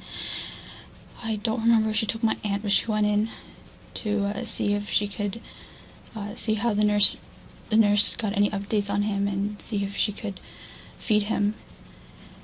When she had left, she had called me and she asked me to come out because there were some police officers on the street. And I went out and I asked, the police officers came up and they said that there was a gas leak on our street and to exit our house. So I said if it would be possible, could I go in and grab a jacket, because I was still in just regular clothes. So I went in, and when I came out, my mother said that they wouldn't let her take out the car either. So we decided we were gonna walk across the street to a relative's house there. And before we could get to our relative's house, the officers got a message or a memo from their fellow officers saying that our side was secure and that it might be from another area. So from there, I went back into the house. Do you remember what time that was? Again, it was before noon. Before noon, okay. I'm pretty sure it was before noon. So before noon, and now your mom's come back from... No, not yet. She's on it. She was leaving to go out. Yeah. Okay. So she left to go pick up my aunt and go in to my grandfather's, and I went back up on the computer to do a little studying, taking a break, and playing some games. But after that, Do you remember speaking to anyone during the day on your phone or on Facebook? Later on in the day, yes, I spoke to a longtime friend, Andrew, who I went to elementary school with. But just the usual, he just asked if we could hang out anytime soon, but I explained to him that I wasn't able to leave the house and I couldn't meet up with him. So I asked him how his life was, how his girlfriend, how his job was going. I believe that was later on in the day, though. That wasn't in the afternoon. We'll go in later when we talk about your past, about why you couldn't leave the house. Okay, so that hasn't gone unnoticed, but we're not going to talk about that right now. We're talking about that day. Okay. So continue on. I think my mom came home at about 3 or so. I'm not sure where she went with my aunt. She came home and unpacked and started preparing dinner. My father came home. My father came home about 4:20, 4:30. It was later than he usually does. He normally comes home about 10 to 4. When my mother asked him where he had been, he had said he had forgotten to lock his toolbox at work, or something along the lines of he had to go back to work because he had forgotten to close something or lock something up. Where does your dad work? Kobe and Stell. It's Middlefield and south of Finch. Okay, continue. So he's home now late at 4:20, 4:30. 4:30, and he phoned and asked my Uncle Nam if he wanted to go buy some like heat covers and a USB pen. So he immediately left, not shortly after that, maybe 4:30, a little bit after that. And on Monday nights, my mother goes dancing. So she had finished dinner, and me and her ate dinner first. What time did you guys have dinner around? 5:30. Mm-hmm. And Then my father came home and he had dinner. And what time did your dad get home?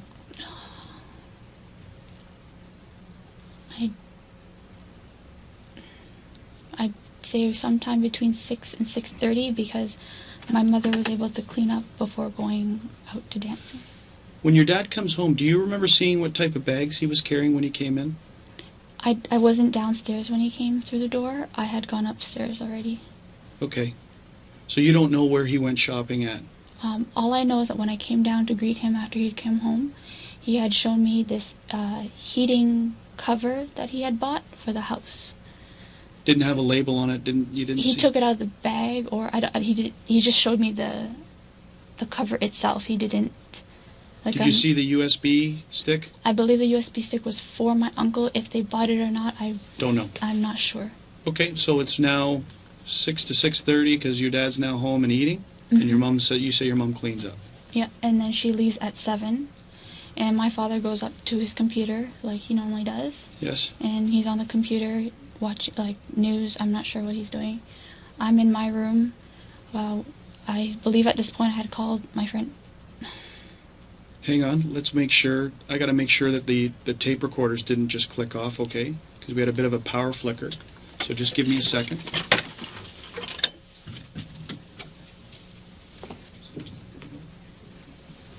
Okay, so we're still.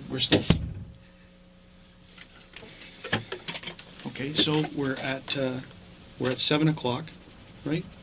And your mom's getting ready to go. So continue on.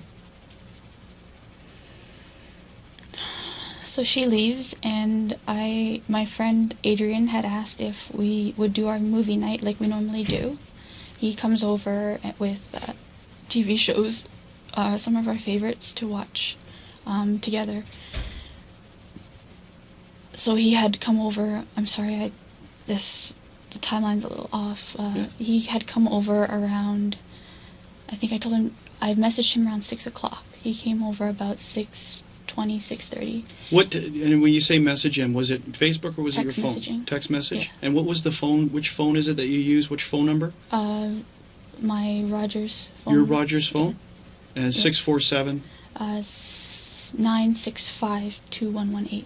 Okay, so that's the message. And is that the first communication you had with him that day? I think I had messaged him at 3 o'clock. No, he had messaged me around in the afternoon sometime asking me if it was TV was on tonight.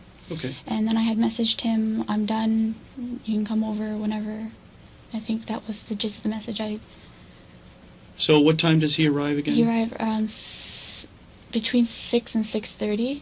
So your mom and dad are both home? My parents are home, and he came in. He greets them as usual. They ask him how everything was going, and then my mom had left for dancing, and we were downstairs watching. That day we watched Gossip Girl and How I Met Your Mother. Are these live TV shows or are these recordings? He brings them on a USB pen. Okay. When your mom leaves, what is she wearing? I didn't pay attention. Do you remember what she was wearing when you were having dinner? She was wearing her pajamas when we were having dinner. What do they look like? They're like green with like Winnie the Pooh. Okay. So when you say when she leaves to go out, would she have changed? Yes, because I was, like I said, my friend came around like 6:30, so we were already downstairs watching movies. But when she went up to change quickly and go to her dance class at 7. Okay. And what car does she take when she leaves? She takes the Lexus. Is that the only car she drives? Pretty much, my father drives his Mercedes, and my mother drives the Lexus. Do they have, like, parents have different kinds of routines? Do they have a routine where they park the car? In the garage? Out of the garage? Or Normally which side? inside, but if we plan to go out again, we park our car outside, but only the Lexus. So my mother, when she came home from, like I said, going out with my aunt, she had parked the car outside. Okay. So when my friend came, he parked it beside her. Okay. Closer to the door. And where do they usually, in the garage, do they just take out either side? No, or do no, no. The Lexus is normally on when facing the house. When looking at the house, Left side, left side is the Lexus. and the Mercedes is on the right, closer to the door. Front Okay. door.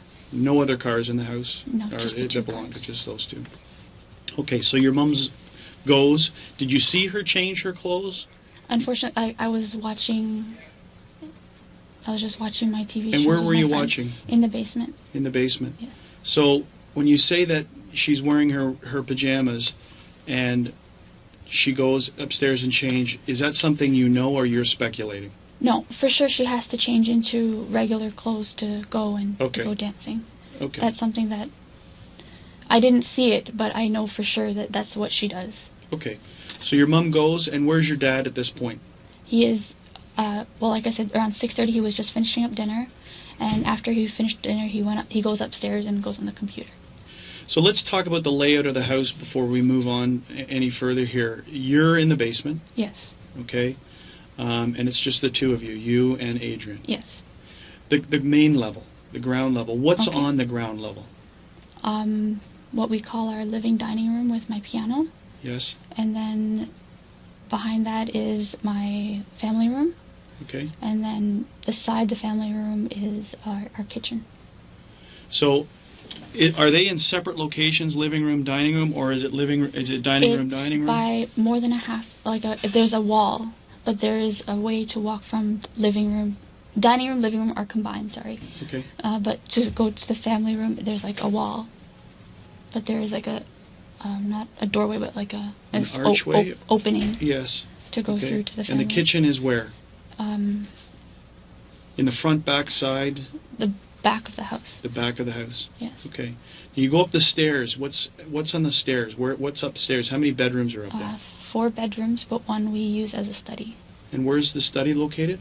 That's the front of the house beside my parents' bedroom. Okay. And where's your bedroom located? The back of the house. And is there another bedroom back there too? There's one more bedroom back there, and that's used for my brother or my cousin, depending on who comes home. Okay. And your cousin, who's His name is Curtis, and he goes to school in Waterloo. okay? During the last co-op season, he co-oped in Toronto, so he stayed with us for 4 months. Curtis's last name? Leon. Leung? Leon. Okay. We'll get to Curtis after. So now we're back. Your dad is upstairs. Did you see him go to the computer room? Like I said, I You're was speculating. Yes, That's what his normal routine is? that's his normal routine. You're in the basement. Yes. Did you hear your mom leave? Yes. Yes. Okay. And how do your parents leave when they're taking their cars? Now, this time you say the car was out in the driveway. Did you hear when you say you heard your mom leave? Where did she go out? Because how the house is laid out, the stairwell is in the middle of the house, so she would have to walk. She would have to walk across the stairs to go to the front door. So I heard her pass through Okay. and leave through the front door. If you park your cars in your garage, how do you get? Do your parents come close the door and come out and into the house, or do they? No, come- if they park in the garage, they come through. There's an entrance from the garage to the house, inside the garage. How many ways are there to get into your house other than breaking a window? Like how many? Doorways, doorways? 3. So there's Well, where? there's a door from the garage, Yes, the front doorway, and the backyard. in the backyard. Okay, so it's now 7 o'clock or beyond. Your mom's gone. Your dad's, you believe, upstairs in the computer room, in the office, and you're downstairs with Adrian watching either the How I Met Your Mother or Gossip Girl. Gossip Girls. Well, a few episodes. Do you talk to anyone or text message anyone throughout the time that you're with Adrian? No. Does Adrian talk or text message anyone throughout the No, time? his phone wasn't. I believe his phone was aside. Okay. And then what happens? 9 o'clock comes, and he says, after that final episode we watch, he's like, it's time for me to go home. So I see him out, and I went upstairs and got ready for bed. Okay. And did you see your dad or hear your dad when you went upstairs? When I went upstairs, he was in his computer room like he normally is, and on the computer at that point in time. Okay. And your mom's not home? No, her dancing doesn't finish till about 9, so she doesn't get home till closer to 9:30. Okay. So you're in your bedroom, and what are you doing? At this point, I was on the phone with my friend Andrew, Okay. and just talking to him, and then after and watching TV, and then that was, I don't remember how long the conversation was, but then I ended up calling my friend Edward. So Andrew is An old high school friend. okay, and is he the one that was you had talked to? This is the person you said you were talking to. Who was asking about meeting up with you. Yes. So you were actually talking on the phone with him now. Yes. Did you were talking on Facebook with him earlier? No, I was text messaging him. Text earlier. messaging him. Were you talking to anyone on Facebook at the same time? Because I know I you guys believe- can multitask. No, I believe my Facebook, there's a chat window, and I keep that as offline. Unless Okay. I intend to speak to one of my friends regarding one of the games I play. So when you're talking to Andrew, you're not talking to anyone else. No. When you're talking to Edward, you're not talking to anyone else. I don't have a computer in my room. Okay. So that answers the question, is that there's no computer in the room. No. How many computers are in the house? There's one computer. I'm not sure about towers because my brother recently took one to school with him. But I know there's one fully working computer, and my mother has a laptop. Do you use either? Like I said, I was on the main computer earlier, Yes. and the laptop I use occasionally, but not too often. Did you use it that day?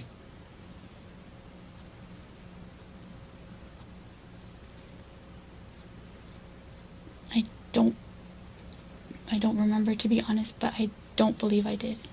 And what services do you use when you're using the laptop or the other? What you say you're on Facebook? Is there any Yes. other chat lines or any other? Sometimes I have an MSN open, but rarely. I don't like to be on MSN too much. Okay.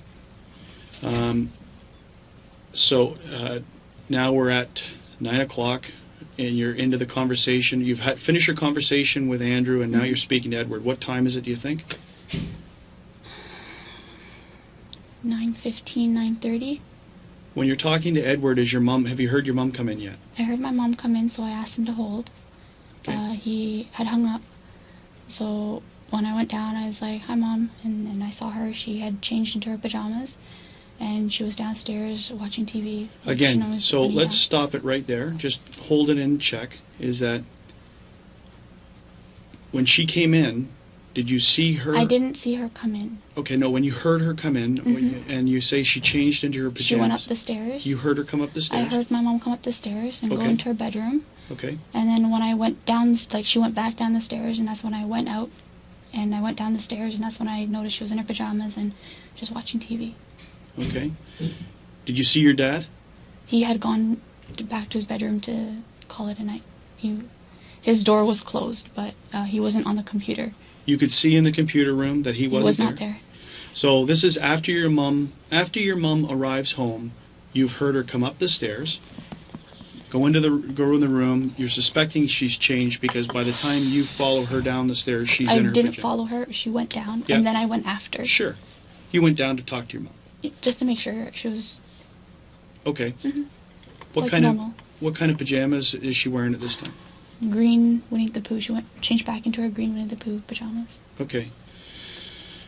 When you come downstairs, are you noticing, is there any problems, any issues, anything out of the norm when you go down? Because you said you went down to check on her and see how she was. Mhm. Is there anything that's strange? Is there anything different? Not that I know. She was just on the couch like she normally is, watching television, winding down.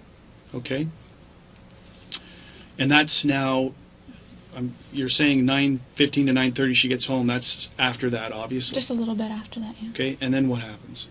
I go back up my stairs and I call Ed again. Okay. And I had to use the washroom, so I did put him on mute for a quick second. And then I came back and I was just watching TV and talking with Ed. Okay. How long are you now upstairs on the phone with Edward? I'm sorry, but that time frame, I'm not sure. Okay. Your cell phone records are going to give us the exact times. Okay. Okay. So, have you talked to anyone else? Is it you hang up with Edward, go down and see your mom, Mhm. come back upstairs, Yes. call Edward, Yes. use the washroom, Mhm. on the phone with Edward still? Yes. Have you talked to anyone else? No. Okay. Have you text messaged anyone else? No. How many? I don't believe I did, no. Do you have more than one phone?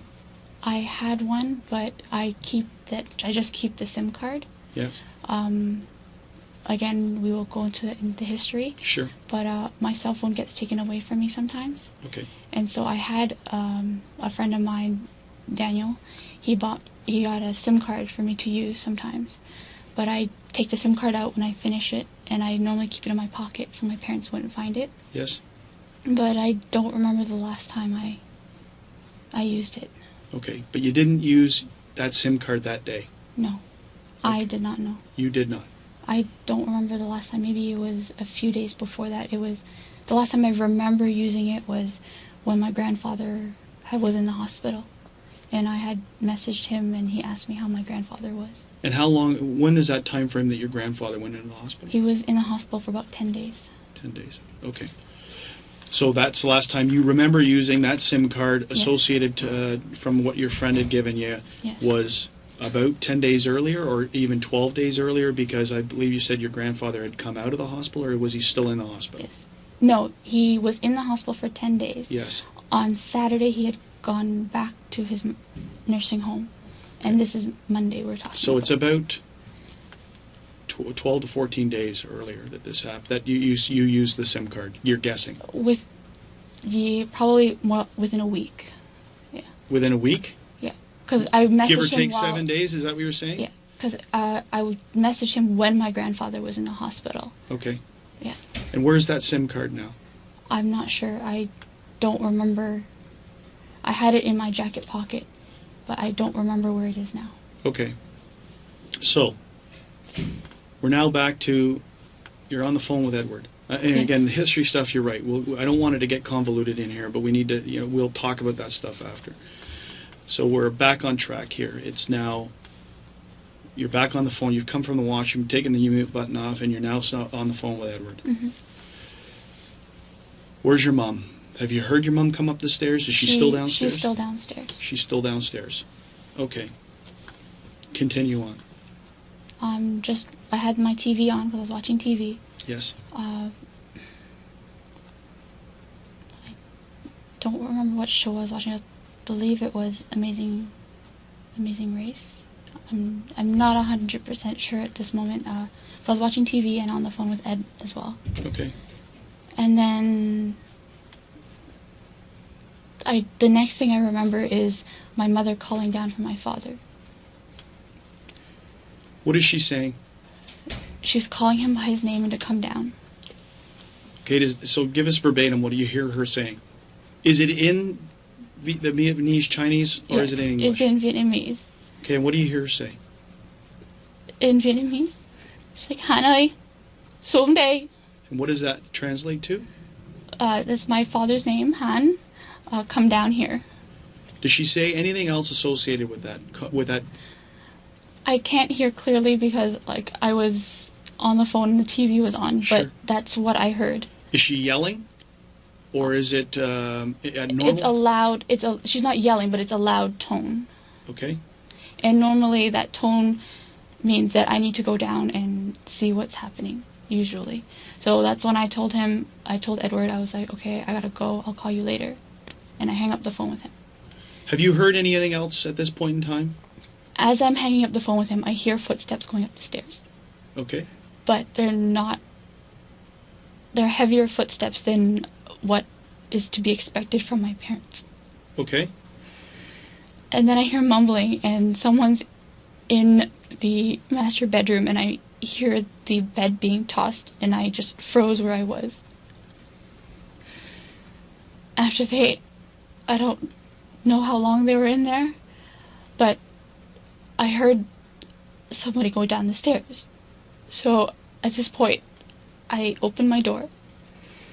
I peered out, and there was a person in what would have been my brother's room. And where's your brother's room located? Just a little bit down I could see from my doorway to his doorway, just Okay. a little bit down the hall. Okay. And he looks at me, and he pulls out his gun.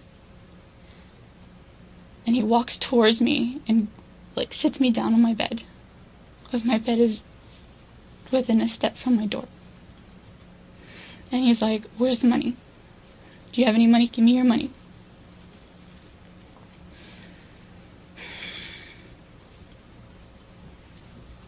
So I had some money that I had saved up from serving, and I was also planning on buying a new cell phone because my contract was finishing with Rogers.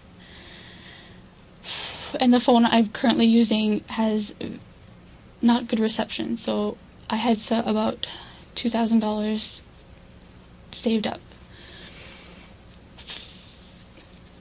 And so I opened my drawer and I pointed at it, and he picked it up and took the cash and put it in his pocket.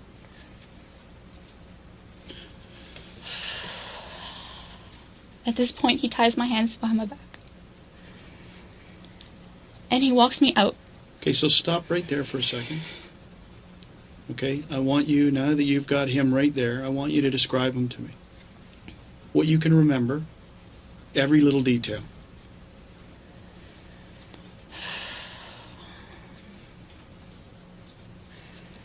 He was black with dreadlocks. How long are the dreadlocks? They about Show me on your own body where you would see them. about shoulder length. Okay. But they were long enough that they were able to move. He's medium build, and he is slight. When I was standing, I was almost eye level with him. And you're how When tall? he came up to me, I'm about 5'7". Okay.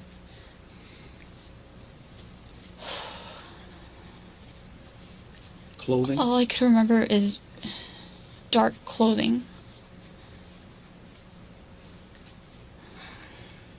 Now you've got a gun pointed at you. Yes, Describe and then the he gun. told. Okay, the gun was black with almost not a triangle, but it kind of tapered a little on the handle. And I would describe it as like what I see on TV for like police officers, kind of like a handgun sort of thing. And the whole time he kept telling me to look down. Because my bedroom was dark, but the hallway was lit. So he kept telling me to look down, look down. At this point... Any accent? Not from this particular person. Does he sound like he was born and raised in Canada? I would say that he was born in Canada, but it's like there was no sign of an accent in his... And that's not what I mean culturally. I'm talking about the language. You know, you can tell someone who's spent a long time as a young age from starting, because there is no, it's normal speech. Is that what you're saying? Yes. Okay. Can you see anything on his hands? He's wearing gloves. What type of gloves? Black leather gloves. Okay. Now, facial experience, before he tells you to look down, do you see anything? Has he got a wide nose? Has he got any pock marks, any acne, any facial hair?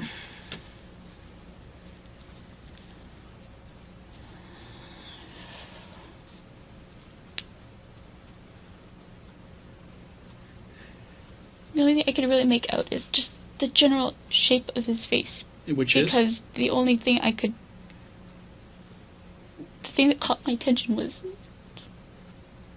Which was? the gun. Okay. What about his facial? What about what he looks like? Tell me about that. You said about the size or the shape of his face. It's not round, but it's not a narrow face.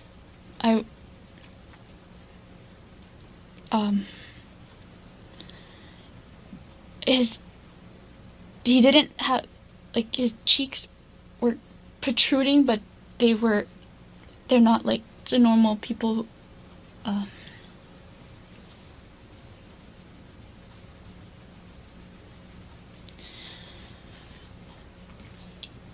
It's almost like a roundish, squarish face. Mm-hmm.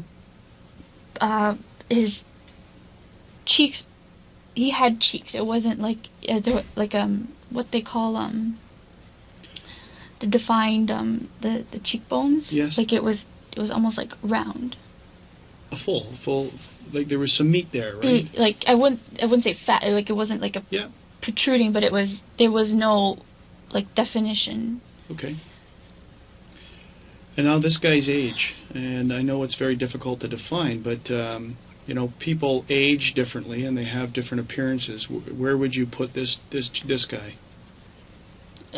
Very late 20s to early 30s. So I would, if I had to put numbers, I'd say somewhere between 28 to about 33. If you saw a picture of this guy in a composite, like on a profile, do you think you could identify it? I wouldn't be 100% certain. Okay, so if everyone looked, like if everyone had dreadlocks and the face was very familiar, I didn't get a very, very clear look at his face because, I'm sorry, but the only thing I could really see was that he had pointed that at me. And okay. Now I think another possibility is just based on you. If we sat you in front of a composite drawer, it sounds like you could give them some raw information that might be able to help in that area. Okay, so if you can't do that ID, that one's still available. Okay, so now he's taken your money. Where exactly was your money located? My TV's on a bedside table, and I keep it in a little book, almost a day planner, but I don't use it for day planning. Okay. It was a gift from friends. And what are you wearing right now? I'm wearing what I was prepared to go to bed. I'm wearing my black pants and an old figure skating sweater that I had gotten. Describe the sweater to me. Like, what is it? Does it have pockets? Does it have a hood? Is it just a sweater? No, it's just a slip-on sweater, no hood, no pockets. Okay, so when you get off the phone with Edward and you're saying, where does this phone go? I stick it right here on the back side of my pants.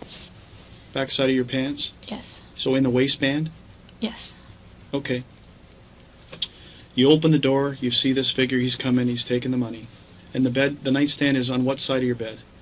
If you're looking at the front of your bed this way, where is the nightstand? It's in front of my bed. Okay, so it's right beside the door. Yes. The nightstand, the TV, and my bed is long towards the TV to watch. Did he take anything else from your room? Not when I was there, no. Not when you were there? No. Okay. Did he toss your room? I don't... While you were there? No. Okay. So he takes you, you're led out of the hallway now, and what happens? And are the lights in the hallway still on? Yes, but he's telling me to look down. Okay.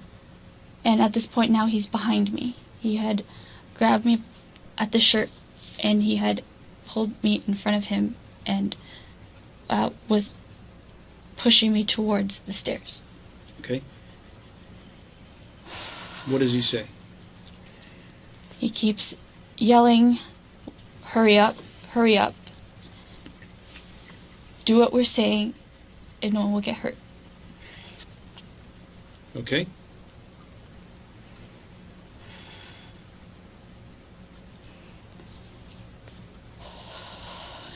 And then he takes me down the stairs. And the lights on the main floor were all turned off.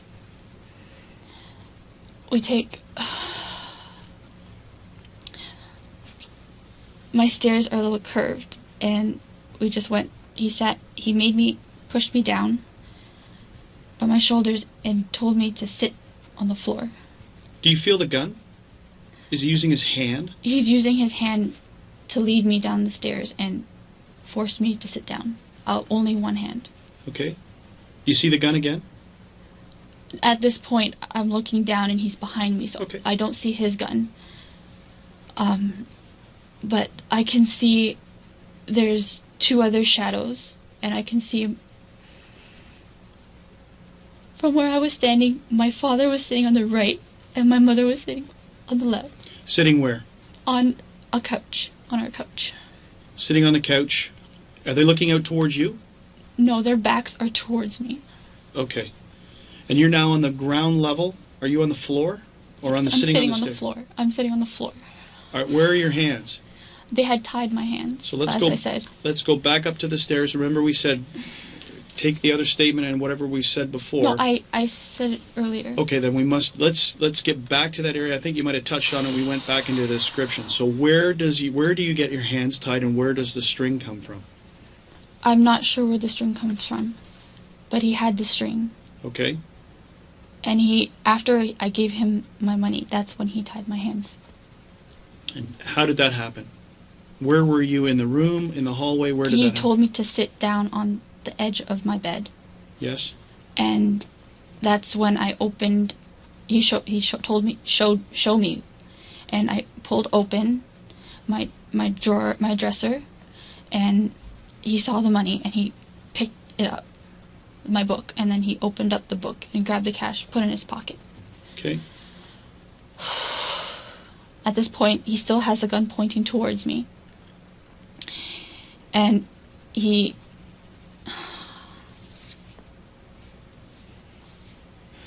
You're doing great.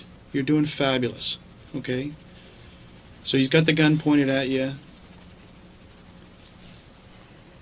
And how do the hands get behind your back? He told me to put my hands behind my back.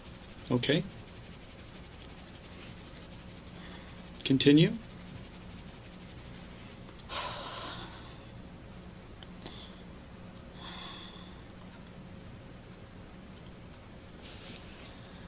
I believe he had.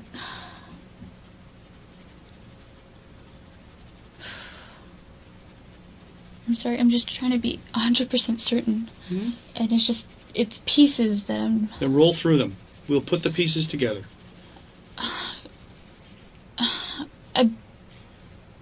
You've got the money out of the drawer. Open the drawer. He had put it in his pocket. I'm sitting on my bed. Yes. And he had told me to put my hands behind my back. Okay. But it was dark. So I believe he told me to stand up so he could tie my hands together. And I was trying to make it loose so I could do something. But he had pulled them so tight. And he made sure I squealed before he let go. Is your TV on? Okay. My TV's on the whole time. Okay. So you've squealed, they're tight, and they're behind your back. And that's when he grabs me and starts leading me down the stairs. Okay. Does he pat you down or search you or do anything? Thank goodness, no. Because if he had pat me down, he would have found my phone. Okay. So you're now down at the bottom of the stairs. At this point in time, you've only seen one person, or have you seen the others before you get to the bottom of the stairs? Before I get to the bottom of the stairs, I had seen one person. Okay. So now you're at the bottom of the stairs. And he keeps telling these guys to hurry up, it's taking too long. And he told me to look down, but I was able to see out of my peripheral.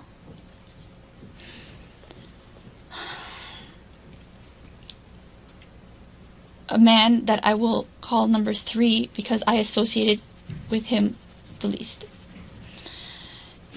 He had a gun pointed at my father, asking him if he had money in his wallet and where the money was in the house. And he asked my father how much he had in his wallet. And my father answered him $60. And he kept yelling, "You better not be lying to me. Is there more? Where is the rest?" And another person who was hiding behind the wall in the kitchen, from where I stood, I couldn't see him at first. He had was asking my mother where her purse was. So hang on a second. Who is this? Is this another guy? Is this a number? You've gone from a number 1 to a number 3. Yes, I call this guy number 2. Okay, so number 3. Let's stick with number 3. What can you describe of him, if anything, including the gun? I can only see that there was a round, kind of like a revolver. Sorry. That's okay. Remember, if you have to stop and take some deep breaths, that really does help the process. His gun had what you call I believe a revolver. It like one of those things you see in old Western movies. And I could just see almost like a silhouette of it from the light coming through the curtains. So in proximity now, you're looking through the peripheral, okay? You're looking right or left from where you are? Right. You're looking right. So you're looking over here to the right, okay? And you can see your backs of your mom and dad who are sitting on the couch? Yes. Can you see what they're wearing? I can't see what my father's wearing. Can you see what your mom's wearing? At that point in time, I couldn't see what my mother's wearing. It was later on that I saw what she was wearing. Okay, so we'll go on to later on then. So there you can see them in the back, and where is the silhouette in relation to your mom and dad? Standing in front of my father. Okay. So is a house what lights are on the ground level? None. They cracked open the fridge a few times for light, but the only light on the main floor was the one shining through the windows and doors. This number 3 guy, you hear him speak. What do you notice about or know about his the words he's speaking, accent, if any? It's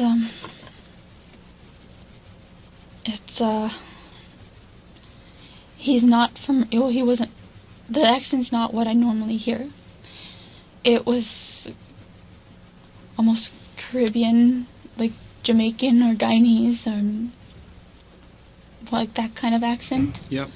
Have you got friends who, like, reason I ask you is the Jamaican accent or the Guyanese accent, have you got friends who have that accent that you recognize it? Growing up, there was, one of my friends was from Guyana, and I remember vaguely, like, when his parents came for school functions. It was sort of something like that. So it's tweaking you to like a Western Caribbean island area, like Jamaica or Guyana, something like that. Okay. So you hear him talk, and describe his silhouette to me, what you see of it. All I could see is that he's slim and tall. Again, I was sitting on the floor, but... No race. It was dark, but You can't put a race to him. Not with. I don't want to put a race with voice. I want a race by color. I could not see. It was dark. I could not see his face. Okay. And now number 2. Okay, you say that fridge doors. Where does he come into play? Where do you first see him? I first see him when he's asking my mother where her purse is. And they kept telling us that if we just cooperated, everything would be okay. Just to interrupt you, because I want to get back to 3 before we move on to 2. Is number 3? How is his interaction with their father when he's telling him about demanding the money, and the only money, and not lying to him? Is he talking in a low monotone voice, or is he yelling at him? How's the interaction going? A stern voice? Stern, but not screaming? Not angry? Okay, so I interrupted you. Now back to number 2, where he's asking your mom for her wallet. Her purse. Her purse, at first. And this is at the point where my mother stands up, and that's when I saw her clothes again. Okay. At this point in the night. obviously, And what is she wearing? she's still wearing her Winnie the Pooh pajamas as she was when I had come down earlier. Okay. And all I could see was that he had pushed her back onto the couch, and she Who kept pushed her? number 2. Okay. He was pushing her back onto the couch, and she kept saying, "Where's my purse? Where's my purse?" And the guy kept telling her to sit down, and I didn't want my mom to get hurt.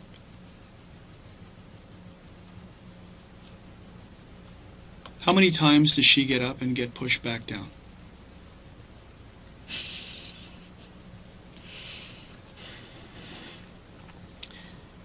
I'd say she got up twice.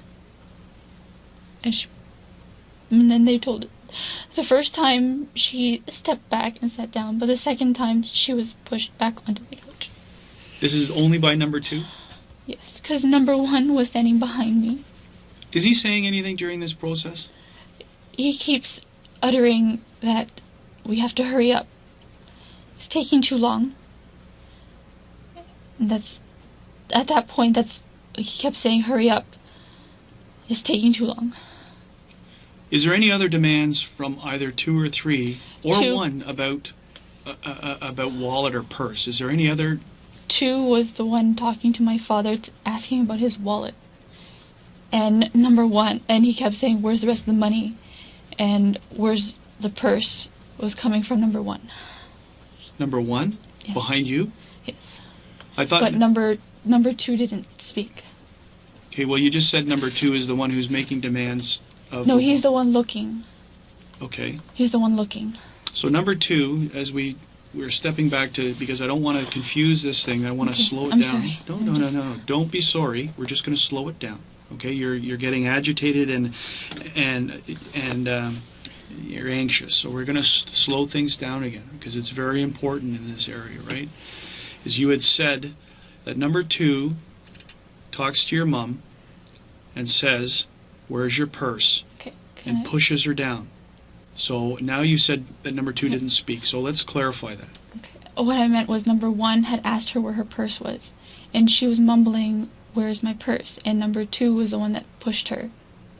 So your number 1 is talking to your mom from behind you. Yes. Okay. Where's your purse? Where's your purse? Yes. She gets up. And number 2? Number 2 steps forward, and that's when my mom steps back and sits down. Has number 2 uttered a word at this point in time? I can't remember hearing him. Okay. So we're just correcting what you said earlier, because you said earlier that it was number 2 who was asking where the purse is, what are the purses, and now you've said now it's number 1 guy who would I'm initially. sorry, it's just... No. It's all a purpose. The purpose here is clarifying what you're saying. So number 1 I just is don't want to... number 1 is the one who's doing the talking about the purse. Number 3 is focused on your dad's wallet. Okay. Number 2 pushes your mom back into place, into the seat. Now, at this point in time, can you see number 2? Can you see his description? At this point in time, all I could see is a hoodie and slim build. A hoodie and slim build. Do you see a gun on him? I'm on the floor. I can't see what his hands were doing. When you say you're on the floor, how are you on the floor? What's your position? Are you lying on the floor? Are you sitting on the floor? I'm sitting on the floor, cross-legged, and with number 1 behind me. Okay. So, you've now got your dad, who's told him about the wallet upstairs was $60. You got your mom, they're asking about a purse from number 1. Let's go from there. How is your mom dealing with this when she's getting up and getting pushed back down? Is she responding to them? Is she talking to them? She keeps saying, because they keep uttering, "If you cooperate, no one will get hurt." And she keeps asking herself, "Where's my purse? Where's my purse?" In English. And then I believe she remembers that She didn't take her purse out. She only had a wallet that day. After she came home, she had a wallet. She was trying to find it, and number 2 was looking around for it. Was she up helping to look for it? That the second time, that's when she stood up to help, and that's when she got pushed back down. Okay. Are they bound? Do you see their hands, or? My mother, when she got up, she was not bound. Okay. So do they direct number 2 to where where the wallet is, or does he find it that you know? I don't know. Okay. So then what happens? And then number 1 tells me to stand up. And because I'm cross-legged on the floor, with my hands behind my back, I couldn't get up very well. And so with one hand, he kind of pulled me up. And he said, "Come here." He didn't say who or what, he just said, "Come here." And he brought me upstairs and he said, "You're going to take me to the wallet. Show me where your father's wallet. Where does he keep his wallet?"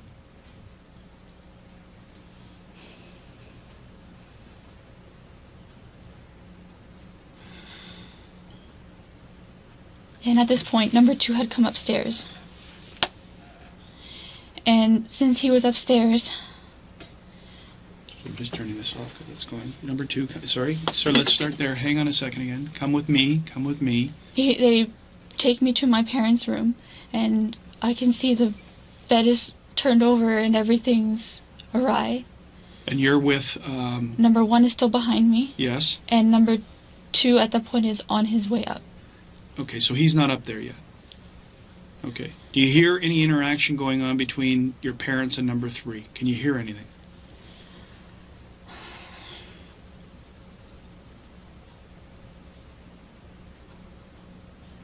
I don't recall anything. Okay, so you get to the top of the stairs. And he takes me to my parents' room. Where are you standing? At first I was standing at the doorway, like in the middle of the doorway, and then he pushed me aside to my left a little so that number 2 can come in. Okay. Do you get a good look at number 2 now of what he's wearing? All I could tell was he had a vest, and his face was like a long oval face. He had a vest? No, hoodie. Okay. Dark hoodie. Okay. And was there anything on his face, or could you see his face? Again, he kept telling me to keep my head down, and every time I tried to, he used his hand and because he had me by my shoulder, he kind of just let go for a second, pushed my head down to make sure I wouldn't look up. Okay. Is the lights you said in the hallway upstairs were on? Are they on still? Yes. Okay. When you're looking down, can you see what number 1 is wearing on his pants or his shoes? He was not directly behind me, and there was just so much in front of me that had happened, and I don't recall. Okay. So where are you facing? If you're at the doorway, when you're looking in, are the lights to your mom and dad's room on? Are you now facing into the room? And what do you see? You said you saw the bed turned. So the room has been rummaged through. Is that the state of your parents' room? No. Okay. It like they had flipped the bed. Okay. And when you say you moved to the left, are you still able to look inside the bedroom? Where do they have you look? Where are you looking now? Almost like I'm right beside the wall, and my mother has a sewing table there. Okay. So I'm just pretty much staring I'm like looking down at the table. In peripherals, you can't see where. No. And where is number 1 at this point? He's still behind me. Okay. So what's going on inside the room with number 2 now in there? He's looking for my father's jeans, and he's asking me where is it. But I don't know where it is because they had turned the room around. And then number 1 pulled me backwards and told me to sit at the top of the banister and tied my hands back. Tied my arm to the banister. Okay, now, did you see them recover anything inside your mom and dad's room? I did not see anything, no. Are you sure? Because when we spoke the last time, there was some mention of some other money that went missing.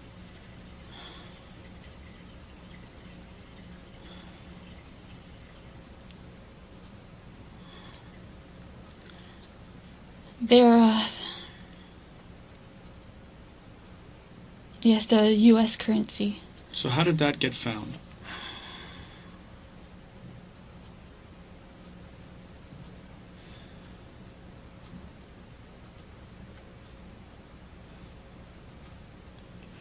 I believe when they were looking for my father's wallet, they had opened the drawer, and it was in an envelope. What drawer would that have been in? If you're at the doorway where I was standing on the left side, the bedside table. Whose side of the bed is it? That's my mother's side of the bed. Okay. And approximately how much money?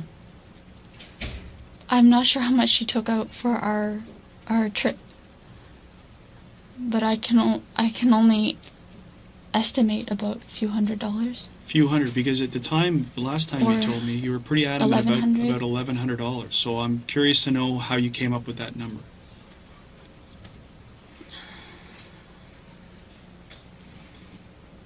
I believe because when we were at the border, we stopped at the duty free. My mother was deciding whether to use her U.S. currency or her U.S. currency or her Canadian currency. So it was at that time you remember hearing $1,100, and is that the inference you're saying? Is that because you're pretty solid saying that it was $1,100 that went missing, that was taken, and that you saw it when we spoke, and who took it? Who took possession of the money? I'm sorry. It's all right. Were you ever inside the room? Did they ever take you inside the room? Did you ever make it past the threshold of that door?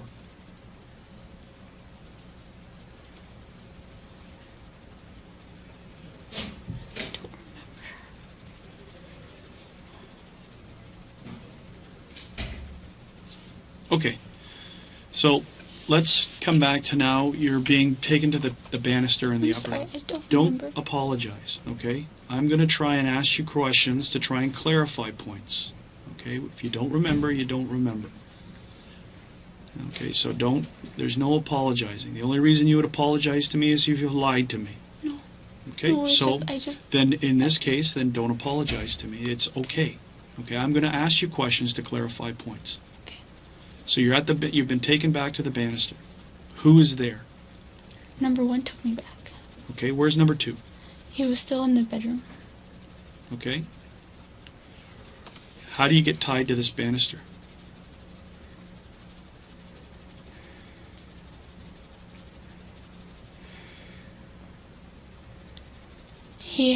Number 1. Number 2 had come out of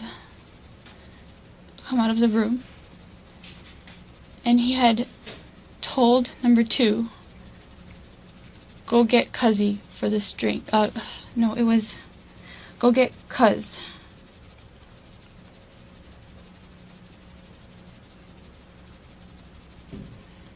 He had said that I need the string, go get Cuz. And number 2 ran down the stairs, and he came back up shortly after. And then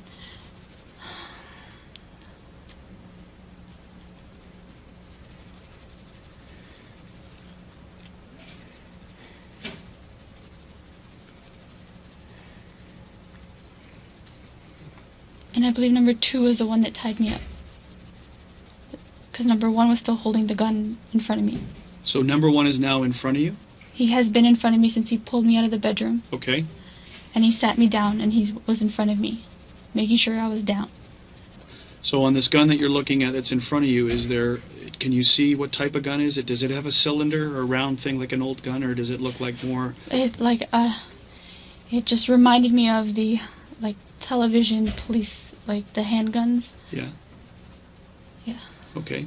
And it's black. Can you see from there? Now you're in front of him and you're looking down. Can you see his shoes? Can you see anything else about him? I want you to think right now. Just try to. It's tough to put yourself back in that spot, but you've never been tied up, I suspect, or bound like that, and now you're sitting there staring down. Can you? Is there anything that you remember about his shoes or his pants?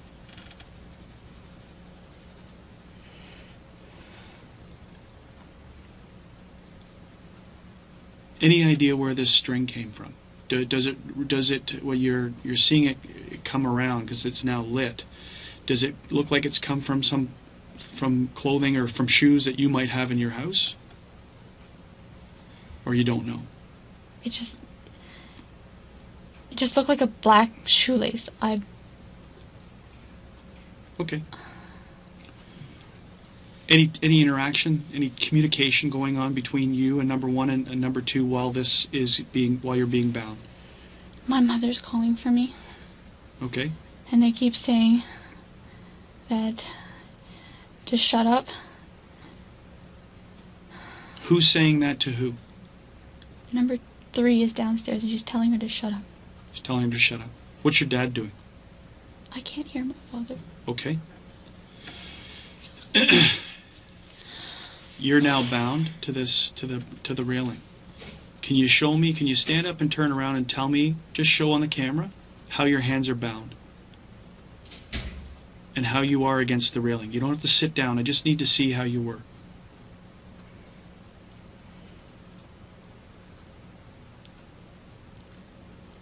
Just tell you. The only reason that I need to do this is that I'm also going to ask you is that so take this back take it out of a traumatizing event, which it is, and put yourself into a more clinical position, because I want to see how you could physically get your phone out of your waistband. We're obviously going to need to know that. It's very important. So traumatize away. Now put yourself into just a state of, I need to mechanically show how I can get access to my phone.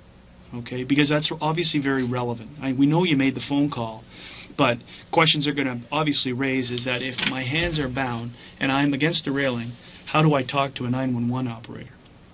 Okay, so clinically, this is now a clinical demonstration. Just stand up, focus in on how you did it.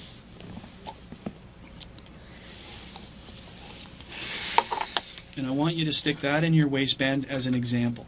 Okay, so just take your sweater off, because this will be a very smooth, very quick thing. It's a one-time demonstration. I'm not going to ask you to repeat it, but I need to go through it. Okay, so just take your sweater off.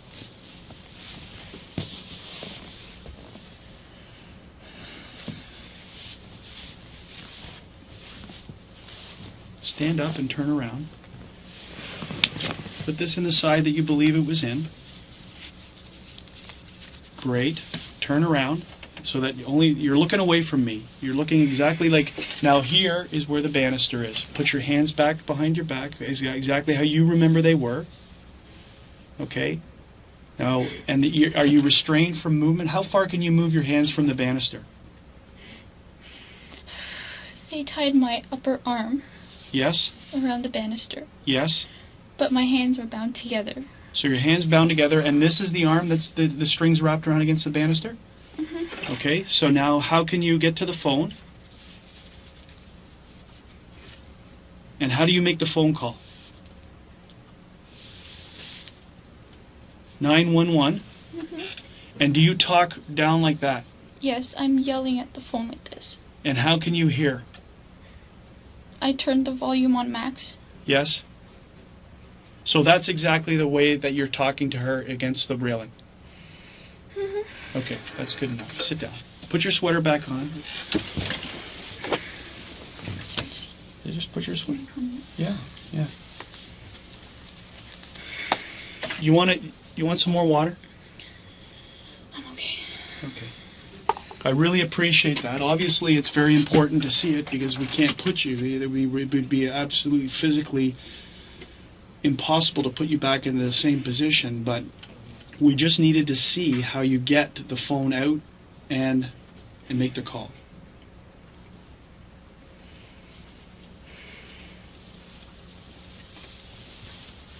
Okay, so sit back, take a couple of deep breaths again.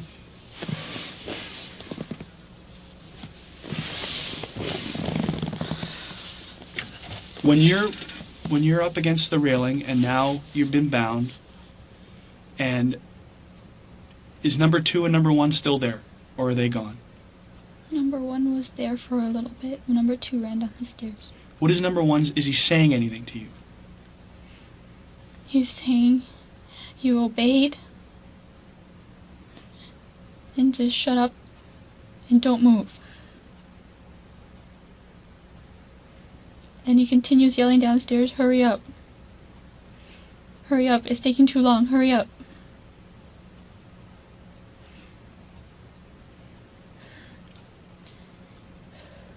Now tell me something, okay, which is kind of important.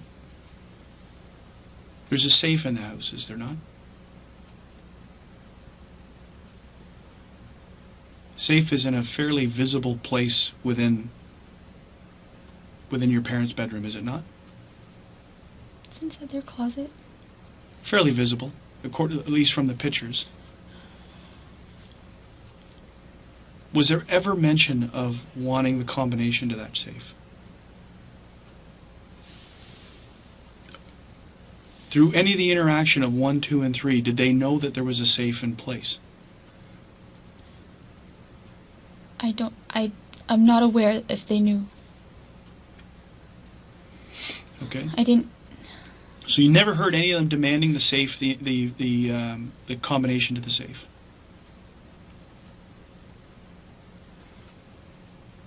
Was there anything else they were demanding in their yelling? Was it what was the focus of what they were looking for? Cash. Cash. Okay. So number 1's talking to you, you obeyed, and we need to go, we need to go. And where does he go from that point in time? He's yelling down the stairs, "Is there more?" And number 2, I can just hear him muffling something. I don't hear him clearly. Number 2 or number 3? No, sorry, number 3. Number Okay. 3. Sorry. Number 3. Okay. It's just a murr, but I can't hear what he's saying. Okay.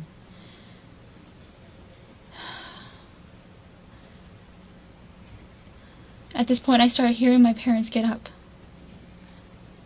And they're moving. And my mom's yelling, "Where's my daughter? I want my daughter. Where's my daughter?" And I'm yelling, "Mom, I'm here."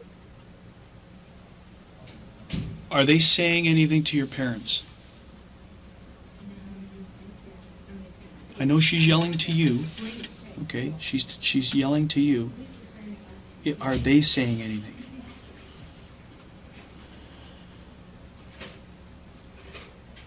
Like, are they giving them directions as to where they're going?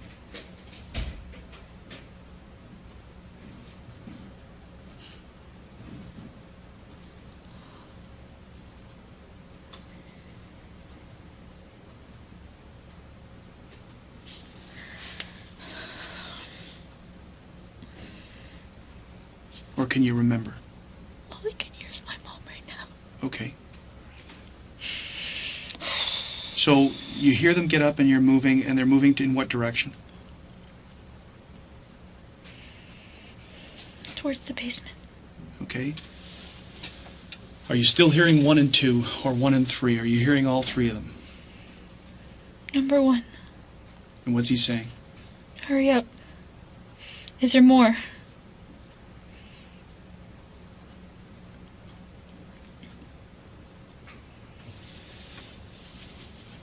Okay. At this point, he throws my glasses. Then he walks down the stairs. So he's still up there with you. When do you and at this? So you've had your glasses on the whole time. When does he take them off? Right before he leaves. Right after. So you're tied to the banister. You're just before he leaves to go down the stairs. Your glasses are off. You have had your glasses on the whole time prior to that. Okay. So now you hear your parents up and they're moving towards the basement. What do you hear? Where's the rest of the money?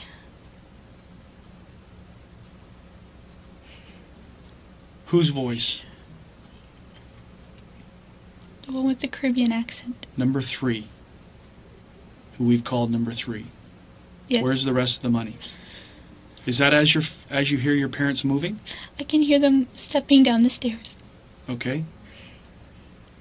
And then, after number 1 joins them, after he took my glasses, You heard him go down the stairs as well? number 1 then left me, Yes. and he went down the stairs. And I asked, my mom was still calling for me, and I wanted to go, and he says no.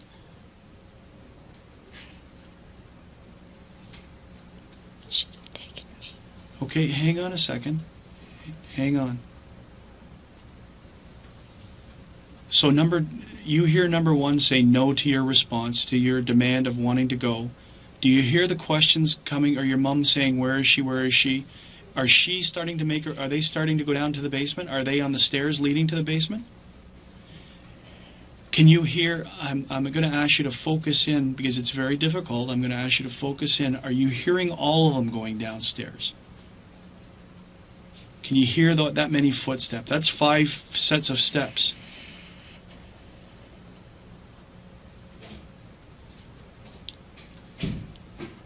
Because if your mom is moving down to the basement with these guys, and number 1 is walking down to join them, he would be later. He would be walking down. Does he go down to the basement, or do you know?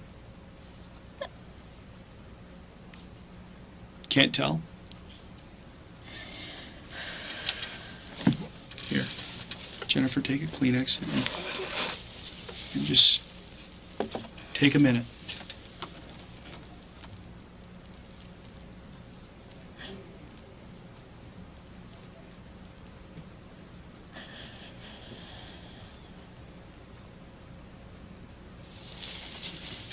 Okay, so we're now down in the basement. They're down in your parents are down in the basement. You don't know who's down there with them. You can't tell how many people went down. You know that number 1 left and was heading down in that direction, but you don't know by footsteps who's down there. I wasn't paying attention. That's all right. Whose voices can you hear now down in the basement?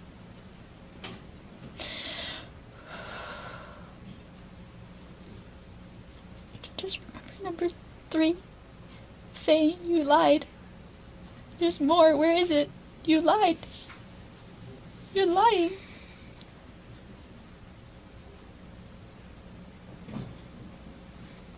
Okay, and then what do you hear?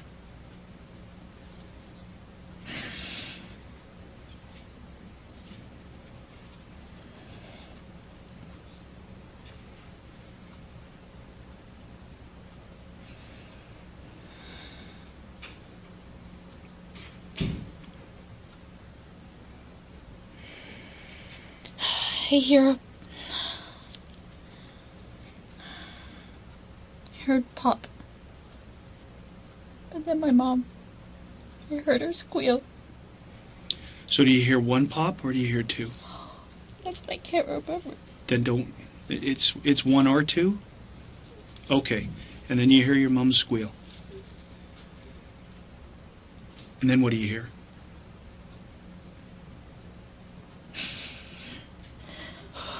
Another 1 or 2 pops. Do you hear any voices in between other than your mom squealing? Do you hear number 3 say anything? All I can remember was like calling for her. Okay. Don't apologize, okay? This is nothing to apologize to me for. This is something that you're trying to remember. So you heard a pop, you heard your mom squeal, and then you heard another. Any idea how many more pops you heard? I just remember that I heard 1 or 2, and then there was a slight break. And there was 1 more. I don't remember if it was 2 and then break and then 1, or if it was 1 and then break and then 1. Okay. So you're saying that you heard a total of how many pops? Guessing.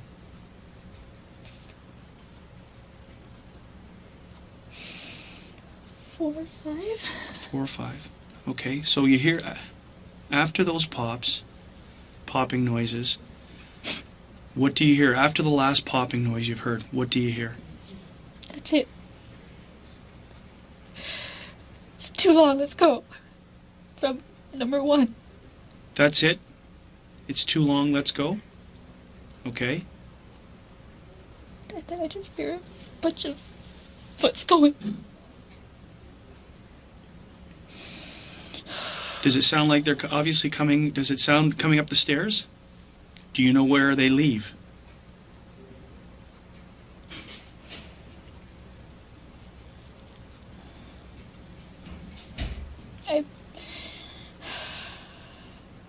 I believe they went out the front door. Okay. But I couldn't see anything. It's what I heard. It's what you're hearing. What else do you hear next? Then I heard, once the door closed, I heard my father. He ran up the stairs and all I could hear was moaning. Yeah. Once I heard him starting to move, that's when I pulled out the phone and I was trying to call 911. Okay.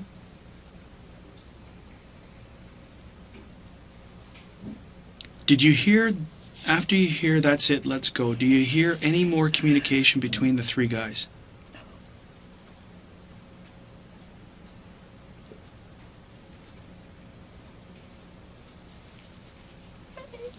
Okay. I was just calling for my mom.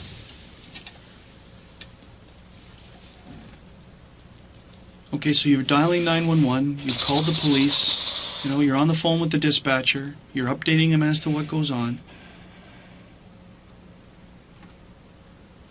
And I hear my dad going out the door and he's like yelling on the street. Okay. And I'm calling for him, but this dispatch lady, I'm trying to...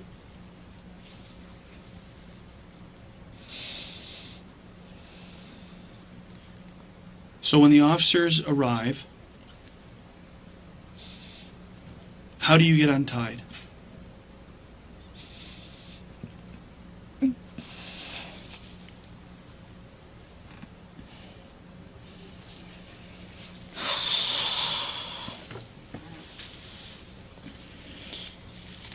you remember? At first, they were all outside and I was screaming for them. Yeah. And finally, someone heard me and they came up the stairs.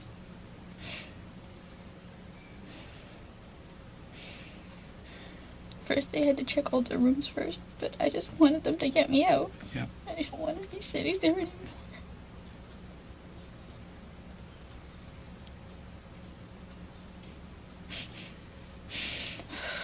So how did they get you free? They grabbed a pair of scissors from my room. But the officer said to wait a few minutes because he didn't know how to do it, the procedure. But I just wanted to get out. And go see my dad.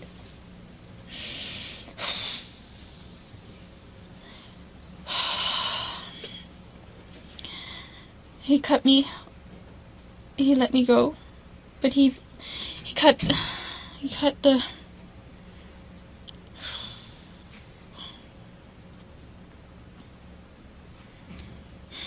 Now when you took off your sweater to show me the demonstration, there's still some marks on your arm. Are those the marks from the string? No? Where are they from? From before. Okay. So history-wise, we'll go into that, okay? So, now,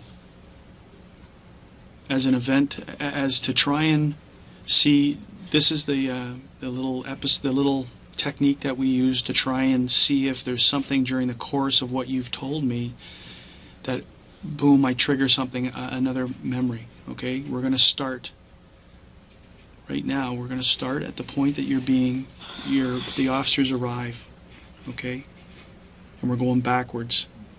Not nearly as... I don't need you to go into the... We're not going to be stopping here and going through to, well, what about this and what about this? It's you may come across something. It's the reverse chronology of what you just described. Okay? Leading us back to the time you're upstairs talking to Edward. So I want you to start right now with your... Police officers arrive and they're cutting you free, and now let's start going backwards from that.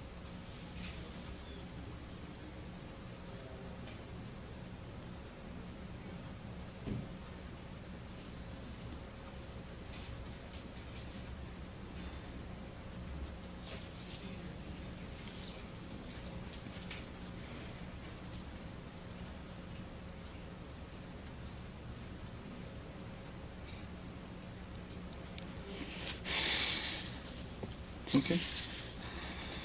Just don't want to say wrong things. So I'm just...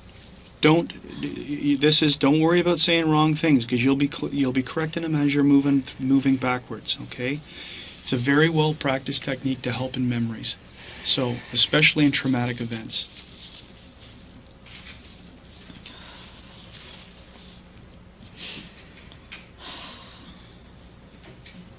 So my dad he had been out the door. Yes. And he was moaning.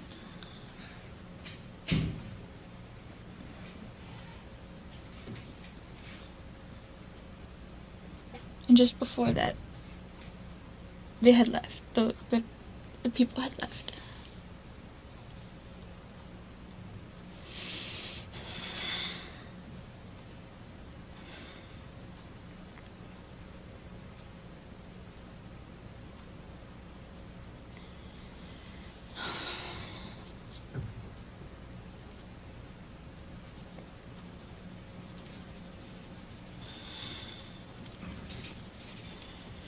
Number one had said, "It's been too long.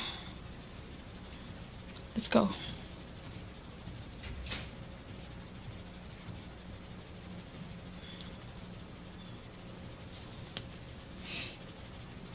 Before that was a gunshot.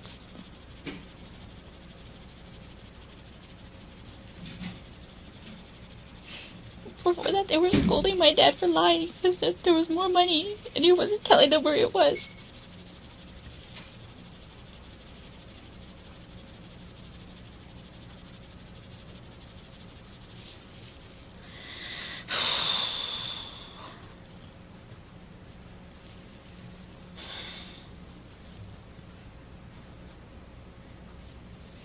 Before that,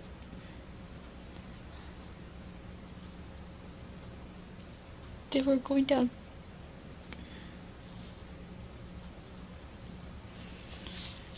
You're doing great. Okay, you're doing great.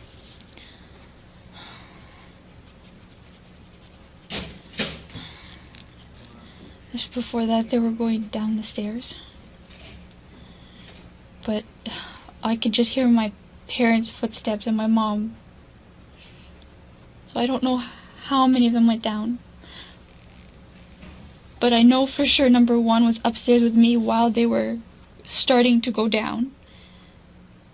And then number one, that's when, like, he was taking off my glasses and that's when he went down the stairs. Am I saying something?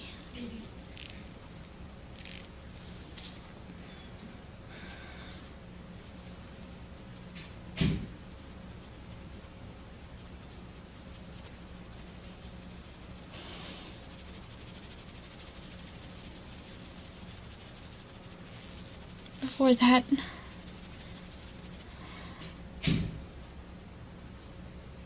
they tied me.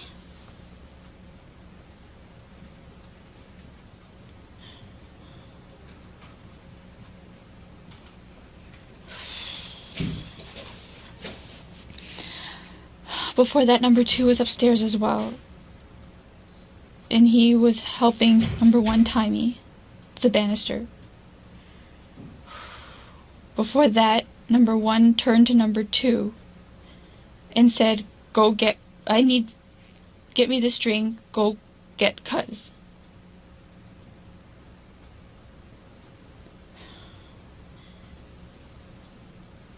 That's when number two went down the stairs and came back up with the string.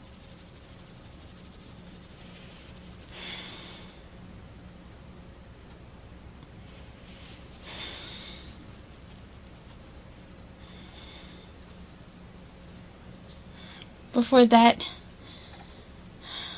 number one had taken me and told me to sit down at the top of the stairs. Number two was still in the bedroom.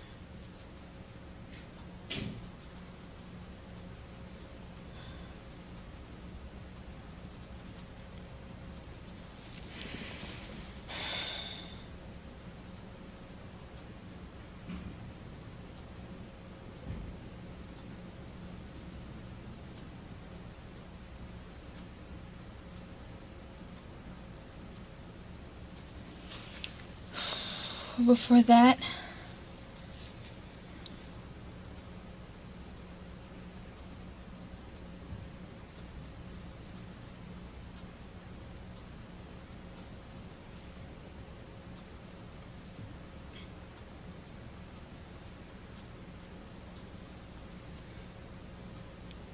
we were in my parents' room, and he was asking me about the wallet. Where's my dad's wallet?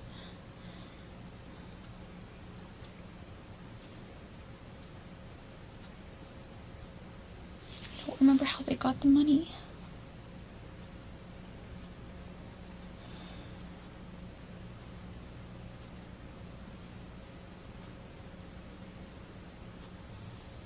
Don't worry about it. Keep going. I don't remember how they got the money.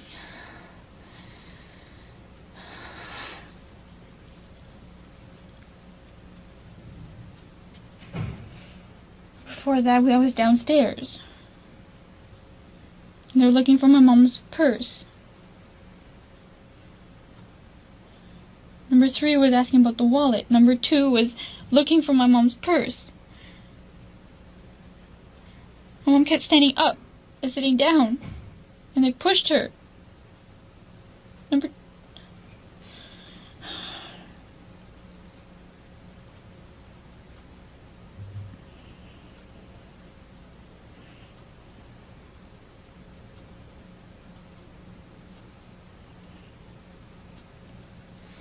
Before that, I was in my room.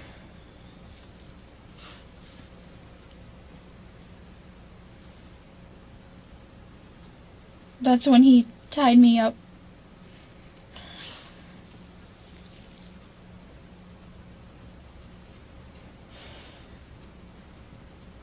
But before that, I showed him the money. Before that, I had heard them toss my parents' room, and that's when I looked out. No, the guy went down the stairs, and then I looked out.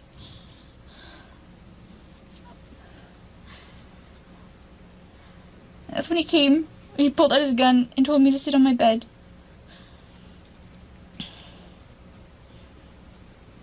Before that, I heard my mom tell my dad to come downstairs. And that's when I told Ed I'd call him back and put my phone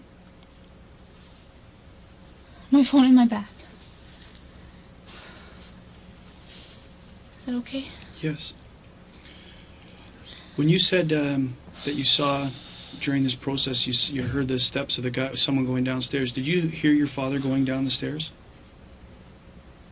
At that point in time?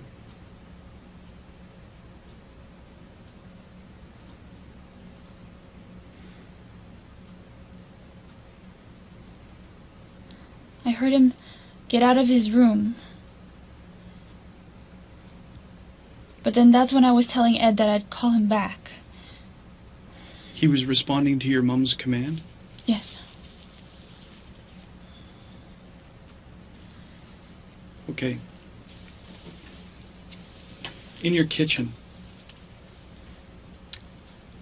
there is rear sliding doors. Is there not? In the back area to get out to the back of your house? Is it sliding glass doors? Yes. How is that normally? What is the normal position of the blinds or whatever when during the day? Do you keep them covered? Are they exposed? Can you easily have access to get out to the backyard, or do you have to open them? Like, how is the normal routine?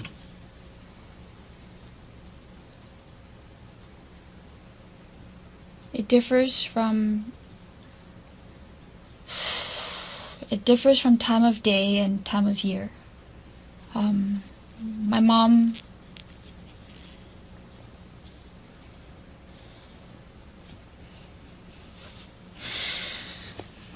My mother likes to plant, so in the daytime we have our blinds open. They're all the way out, but they're open to let sunlight in. And at night we close them because of our backyard neighbors.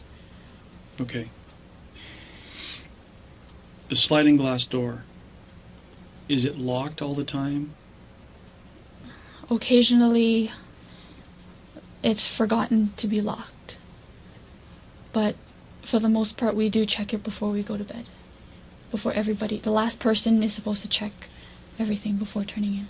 But on some occasions, how do you know that it's been unlocked?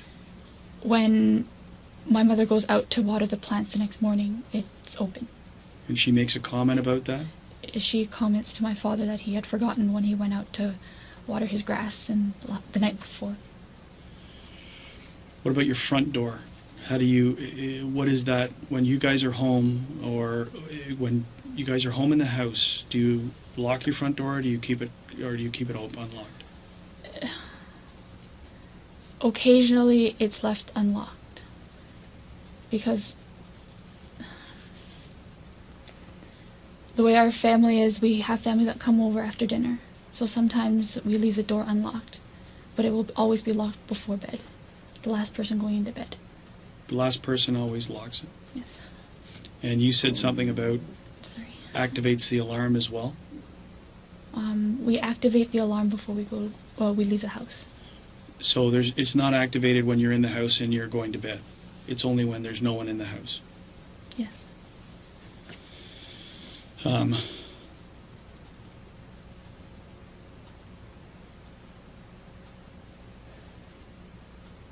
When was the last time that you went out through the back sliding glass doors that you remember?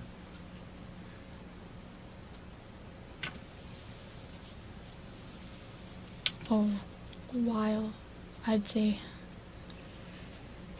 The only time I go back there is if I'm barbecuing. The occasion my mom needs help carrying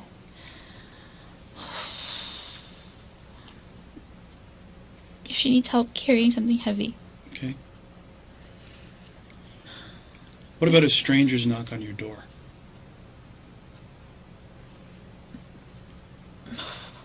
Whoever's downstairs normally goes to answer the door.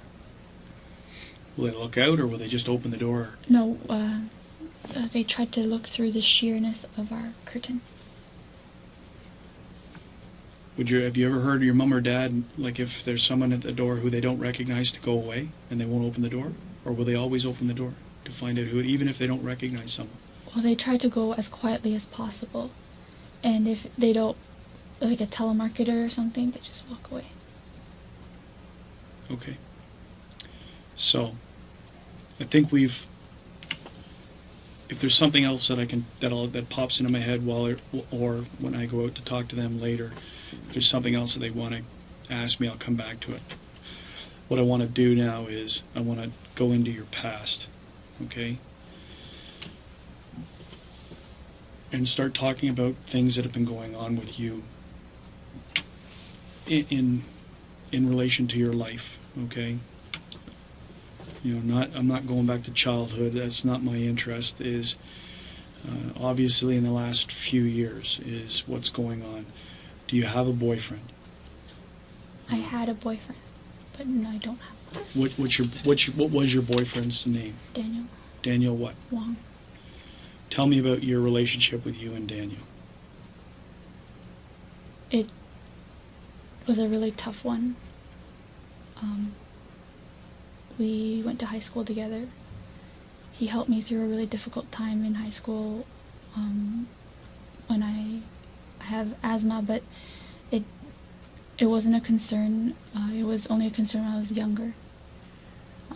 But when I went over to Europe, a lot of sick people were smoking cigarettes, and it acted up over there, and he took care of me over there. When did you go to Europe?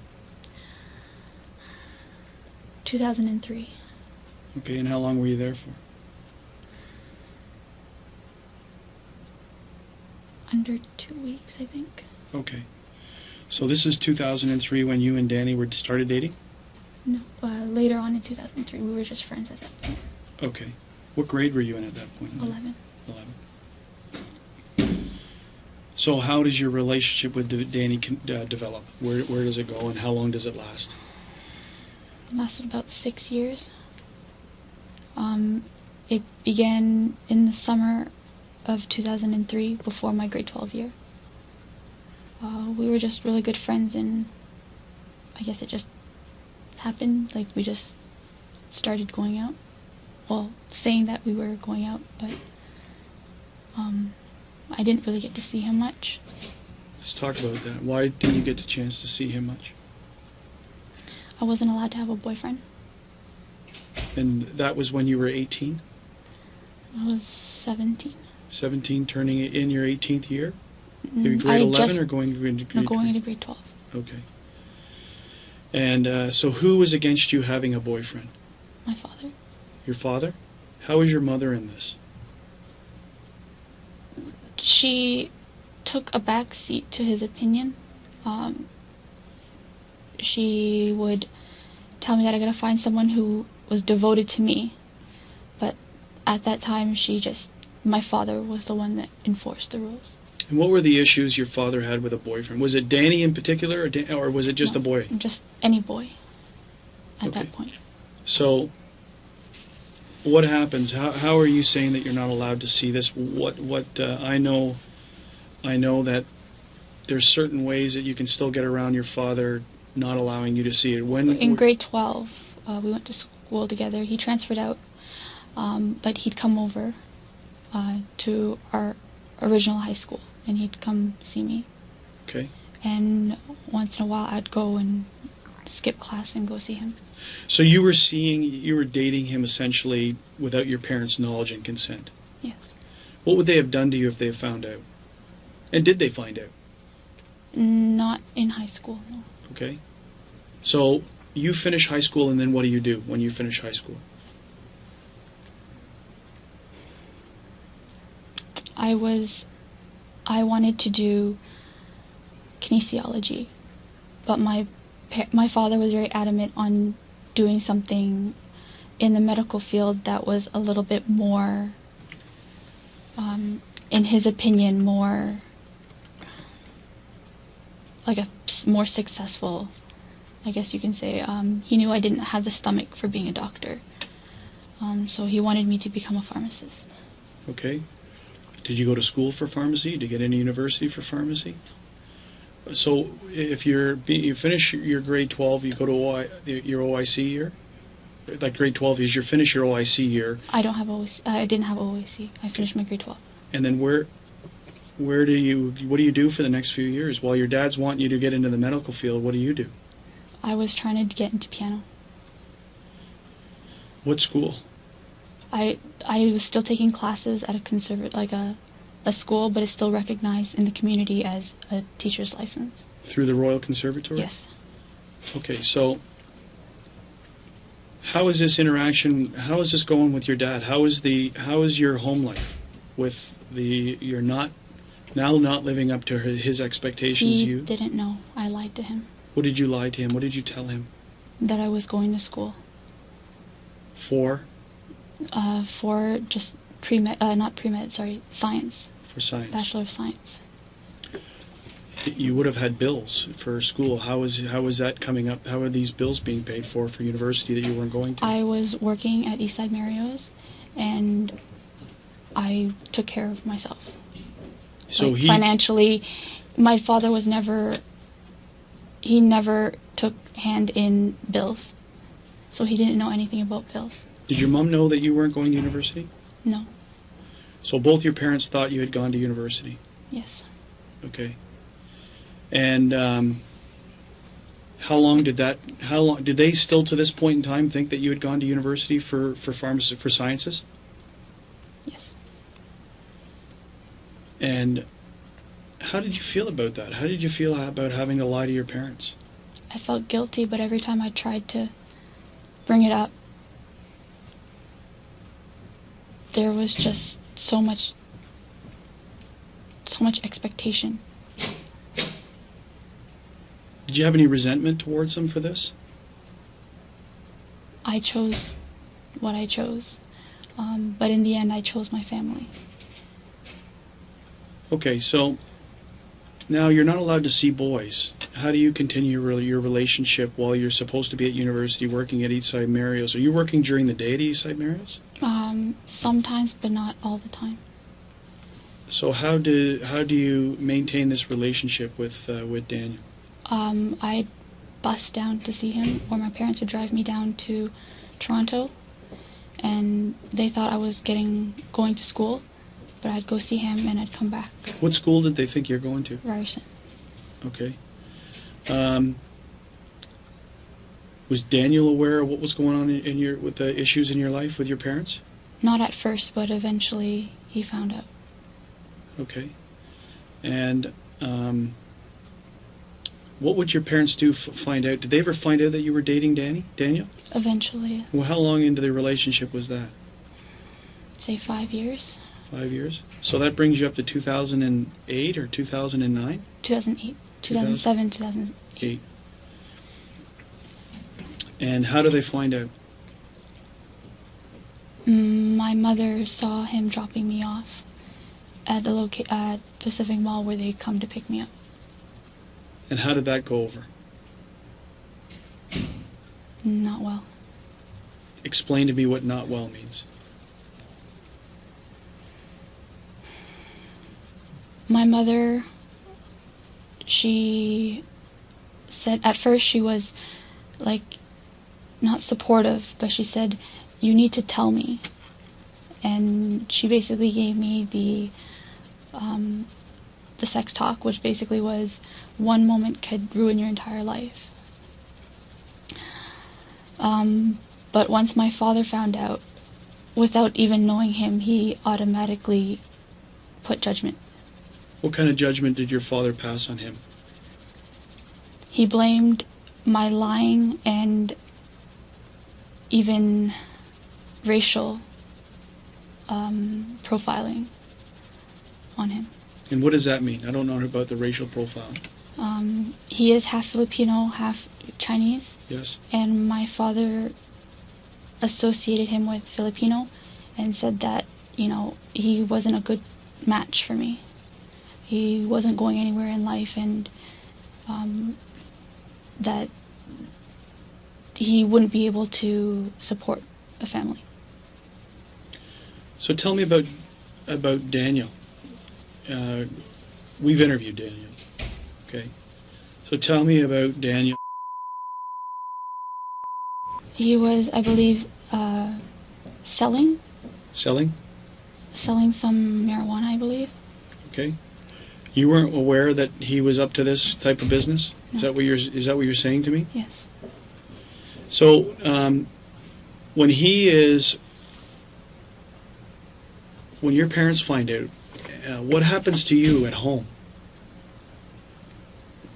They pretty much make sure that I wouldn't contact him again. And how do they do that? They take away my cell phone and restrict internet access. Like, they have to be in the room or not at all. Do you have a curfew? If I go out with a friend that they know, I have to be home before 9. For 9 o'clock? Yes. And is that even up until Monday? Did you have a curfew up until Monday? Technically, but I haven't gone out for a while. And why is it that you haven't gone out for a while? Because they gave me an ultimatum to either choose Daniel or to choose them about a year and a half ago, about a year and a half ago. And I chose to stay home with my family. But even though he had moved on, we still wanted to be friends. We went through a lot. I was there for him and he was there for me when we needed each other. So whenever I could, I would sneak a phone call here, sneak a phone call there. I'd ask a friend of mine to pick me up and to take me to see him and then take me back. Who is that friend? Gary. Gary Gibson. Gibson. I met Gary through Daniel, and he picked me up and took me to see Daniel, and he made sure I got home afterwards. So tell me about how come your parents allow you to speak to Edward or to Adrian, in fact allow Adrian into the house? Adrian has been a friend of mine since beginning of high school. My parents agree with his, how do I explain this? He went to school for engineering. He has a job, and his mother is a piano teacher as well, like myself. So in their eyes, he had like a well-rounded life. And because he took me out once in a while, but not really. But because he has a car of his own, so he comes over. Therefore, they were able to interact with him and accepted him. Okay. What about Edward? Edward was an old coworker of mine. Edward only met my mom once at a gym. When we went to the gym, I introduced him to my mom, but he only stops by when my parents are not home for about like an hour or so just to catch up. But I haven't gone out to actually we talk on the phone, but that's pretty much. I tried to meet him at the gym, but that's all. So for the last year and a half since you chose, the ultimatum was given to you, in your words, it's either Daniel or your family. Yes. And you say that you chose your family and you stayed home. What have you been, when you say I stayed home, what is your routine? Tell me, for the last year and a half, what have you been doing? I have been continuing my piano studies, and my parents enrolled me back into school, into college. Into college. At first, I didn't have enough marks to get into the program I wanted, so I had to do 1 year of refresher course of a calculus high school credit. And they never said to you, you can get in and graduate with a science degree, but you can't take that and now get in. They never question you about college now that you don't have the marks to get into college? How did you get around that? I lied to them and said that calculus wasn't a big thing when I first applied, when science, but now calculus is more of a mandatory course. And when was this happening that you were going back to school? I went back last summer. Which college? I went to high school, Yes. summer school program. It was at I believe it's Buff. Buff. On Steeles and Bayview. And you graduated with that, or you've No, finished? I completed the credit at upgrading my mark. And did you apply to college? Yes. And you were accepted? I'm accepted for January. Yes. At which college? Centennial College. Okay. In what program? Biotechnology engineering. Okay. So, the last year and a half, you've been doing your piano studies. Yes. What is your routine? Like daily routine for the last year and a half when you say that I chose my family, I chose to stay home? Well, at first I continued phone contact with Daniel, but that only lasted about one time. Like I told you, Gary came to pick me up to go see Daniel, and I got caught. And that's when they took away my cell phone, and they said that they'd drive me places. And so pretty much I wake up, I do my piano studies. I may go see my teacher for lessons. At first they took me, but then once my teacher was like, yeah, she's with me, I was able to go and see him at his house once a week. Sometimes it was once every other week if he was busy. And then I had another studies at a place called Euro Music for the actual pedagogy course, which is the actual teaching course. Mm-hmm. And I went to those 2 classes once a week as well.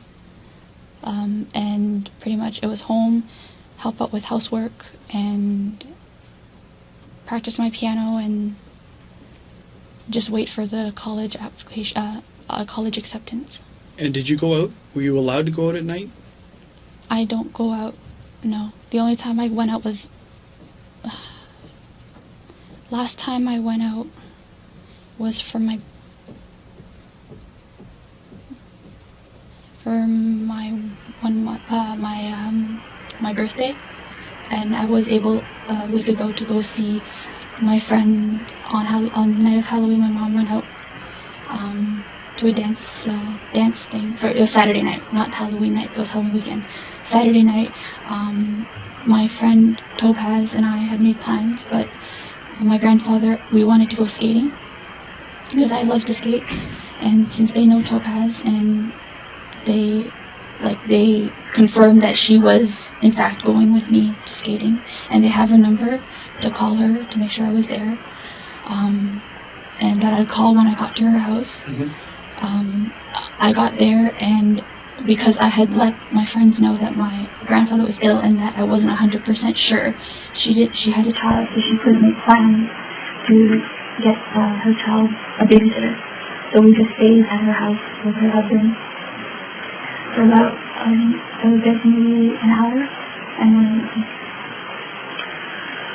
This other phone that Daniel gets to you, how long are you able to keep that from your parents' attention?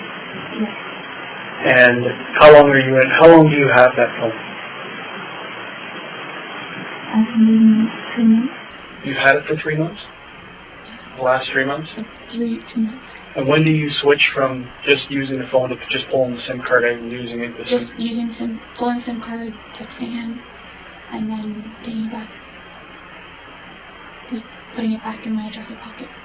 Okay, so this SIM card that you say was in your jacket pocket, which jacket is it that you're talking about? I have a black jacket with a fur hood Yes. that I use in the fall. And the last time you knew about it, it was inside that jacket? Yes. And you would believe there's no reason why it wouldn't still be there? Yes. Okay. And where would that jacket be located? Either hanging in my room or hanging behind by the garage, the door. Mudroom area, what we call the mudroom area, the garage door. Is it a laundry room where you come in from the garage? Yeah. Okay. Not a laundry room, but it's like a little nook. Little nook. The laundry is downstairs? We took the laundry downstairs. Okay. Danny and his activities, his drug-related activities. Did you ever engage or assist him in this practice? No. I told him I did not want anything to do with it. It's a tough question, right? Are you involved in any type of illegal activity that would draw the attention of these type of people to come to your house looking for something? I've never. What about your parents? Not to my knowledge. Well, not to your knowledge. Are your parents, is there any source of money coming into your house that is unaccounted for? No. Would it be something that your parents would engage in, gambling or No, illegal drug activity? No. Well, I help my mother with all the bills and everything, and nothing. She never does it have anything. How new was that basement? Like the setup of the basement? Graduated in 2004. We moved in 2004. I believe we moved in for about a year, so I'd say either 2005 or 2006. They moved it. You guys We moved in renovated. it. No, we renovated. Renovated. Yes. And at that time the basement was completed. Yes. Were your parents working both at that time? When we first moved in 2004, my father was unemployed. He had got laid off from Magna. Yep. My mother had transferred up to a place in Newmarket. Then my father found the job at where he was currently working at Kobe and Stell. And then I forgot the year. My mother got laid off, I believe in 2008 or so. And she's been looking for a job and been at home. Now,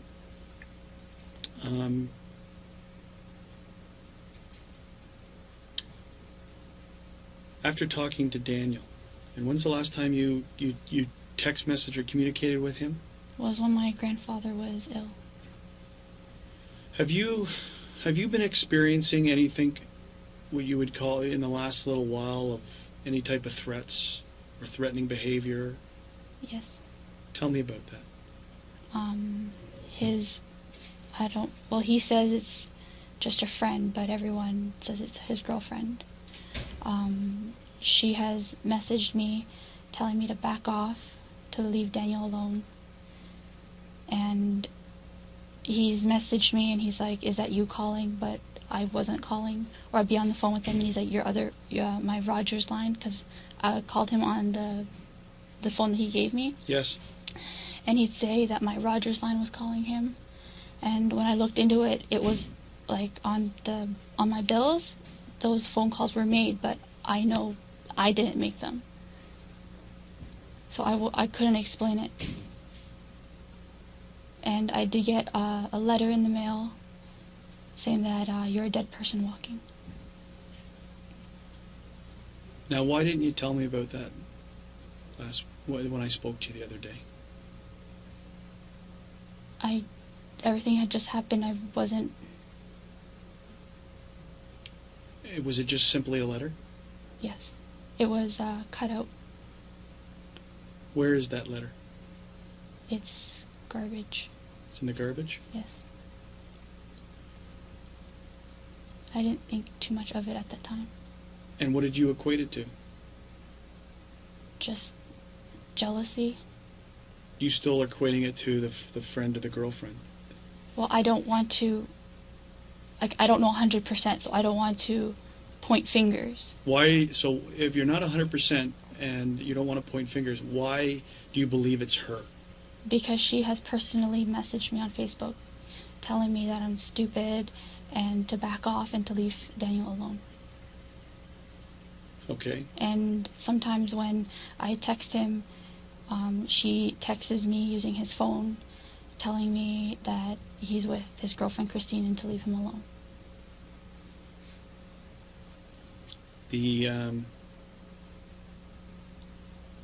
Is there something that happened to you that you never disclosed to the police before? That is something I lied to him about. Okay. Tell me about that. I told him I was raped, but I was just very depressed and... Sorry, this is very embarrassing. You haven't reported it to the police, right? This is an interaction between you and an ex-boyfriend, okay? So you're not in any trouble for this, and it's important that we clear it up because he's telling us stuff, Yes. and then we're coming back to you. So Yes, but this is something I lied to him about. Okay. And and you say you were depressed, and when did this happen? When did you tell him about this? Maybe a year ago. A year ago. And what was it that you told him? That someone came to the door, and when I went to open the door, they pushed me down and raped me. Did you give descriptions? Did you provide descriptions to him about it? I might have. I don't remember exactly what I said. Okay. But you're telling me to my face that this never happened. This never happened. Okay.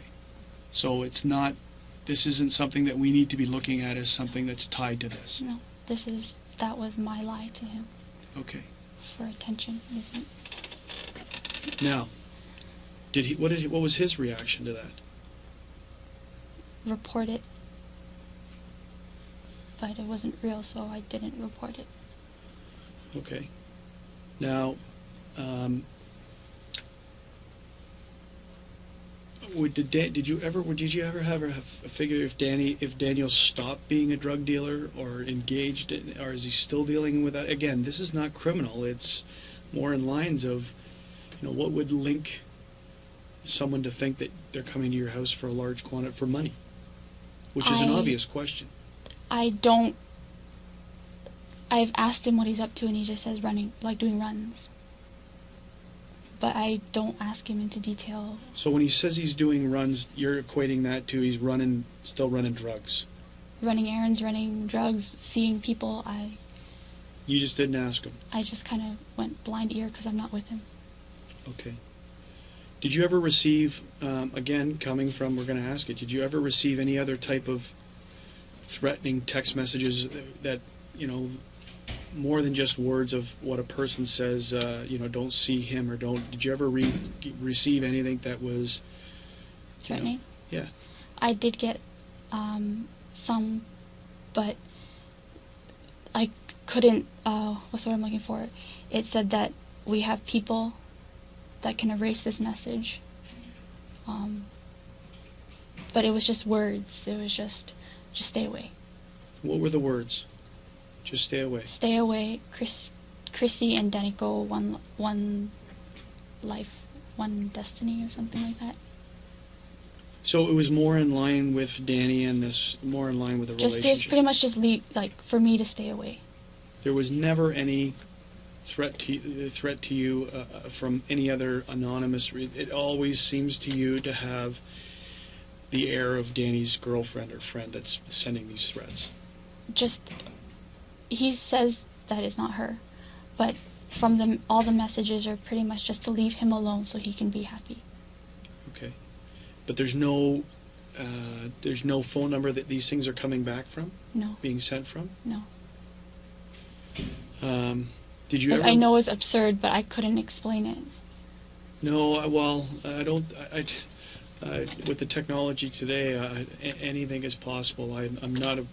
I'd never be able to look you in the face and say that's not possible, because what kids can do with computers and do with technology, anything in my opinion is now possible. But it was just words. It was never more than that. Anything to the effect of seeing bang, bang, bang? To me? Yes. No. Are you aware of someone else getting a message like that? Daniel said that he got messages saying fun, fun, fun, bang, bang, bang. And what did he ever equate that to? Did he tell you?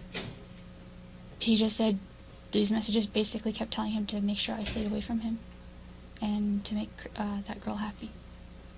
Okay. And that they knew what he was up to. They even said that they knew, I'd text him something, and for some reason they knew that I texted him, and that they knew that I called him, stuff like that. Do you have you ever received, other than that letter? That other thing I also made up, the bullet in the mail, I made that up. And how long ago was that? Just a few months ago. Okay. And was that an attention grabber for him again? Yes. You still have feelings for Daniel, don't you? Yes. Okay. So you're having trouble with that. You're having trouble getting over the fact that the relationship is over. Because of the terms of how it happened. I've accepted that it's over, but I still want to take care of him. Yeah. But unfortunately, I made a decision and I had to stick by it. Your relationship with Daniel was broken up because of your parents' ultimatum, not because you didn't care for him anymore. Yes. That's an obvious what you can say, right? Because yes. you still have feelings and you're still trying to trigger him with the bullet. Even just that are these text messages you're receiving, are they fictitious? Are you making that up? No. 100%? Yes. Okay. Now, the letter you received, is it fictitious or did you make it up? Is it fictitious or is it real? It's real. It's real. And but, how? Sorry? No, it just happened before most of this stuff happened, so I just brushed it aside. Okay, so it happened before most of what stuff happened? Most of, before I knew about her and before I knew, before she messaged me ever. Okay.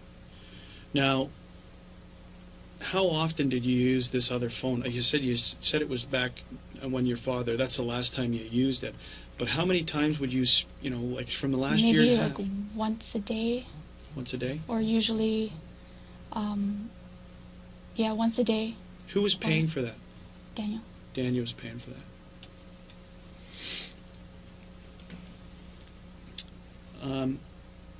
So the incident, those two incidents that you made up, the bullet and the yes. the being raped, those yes. never happened. No.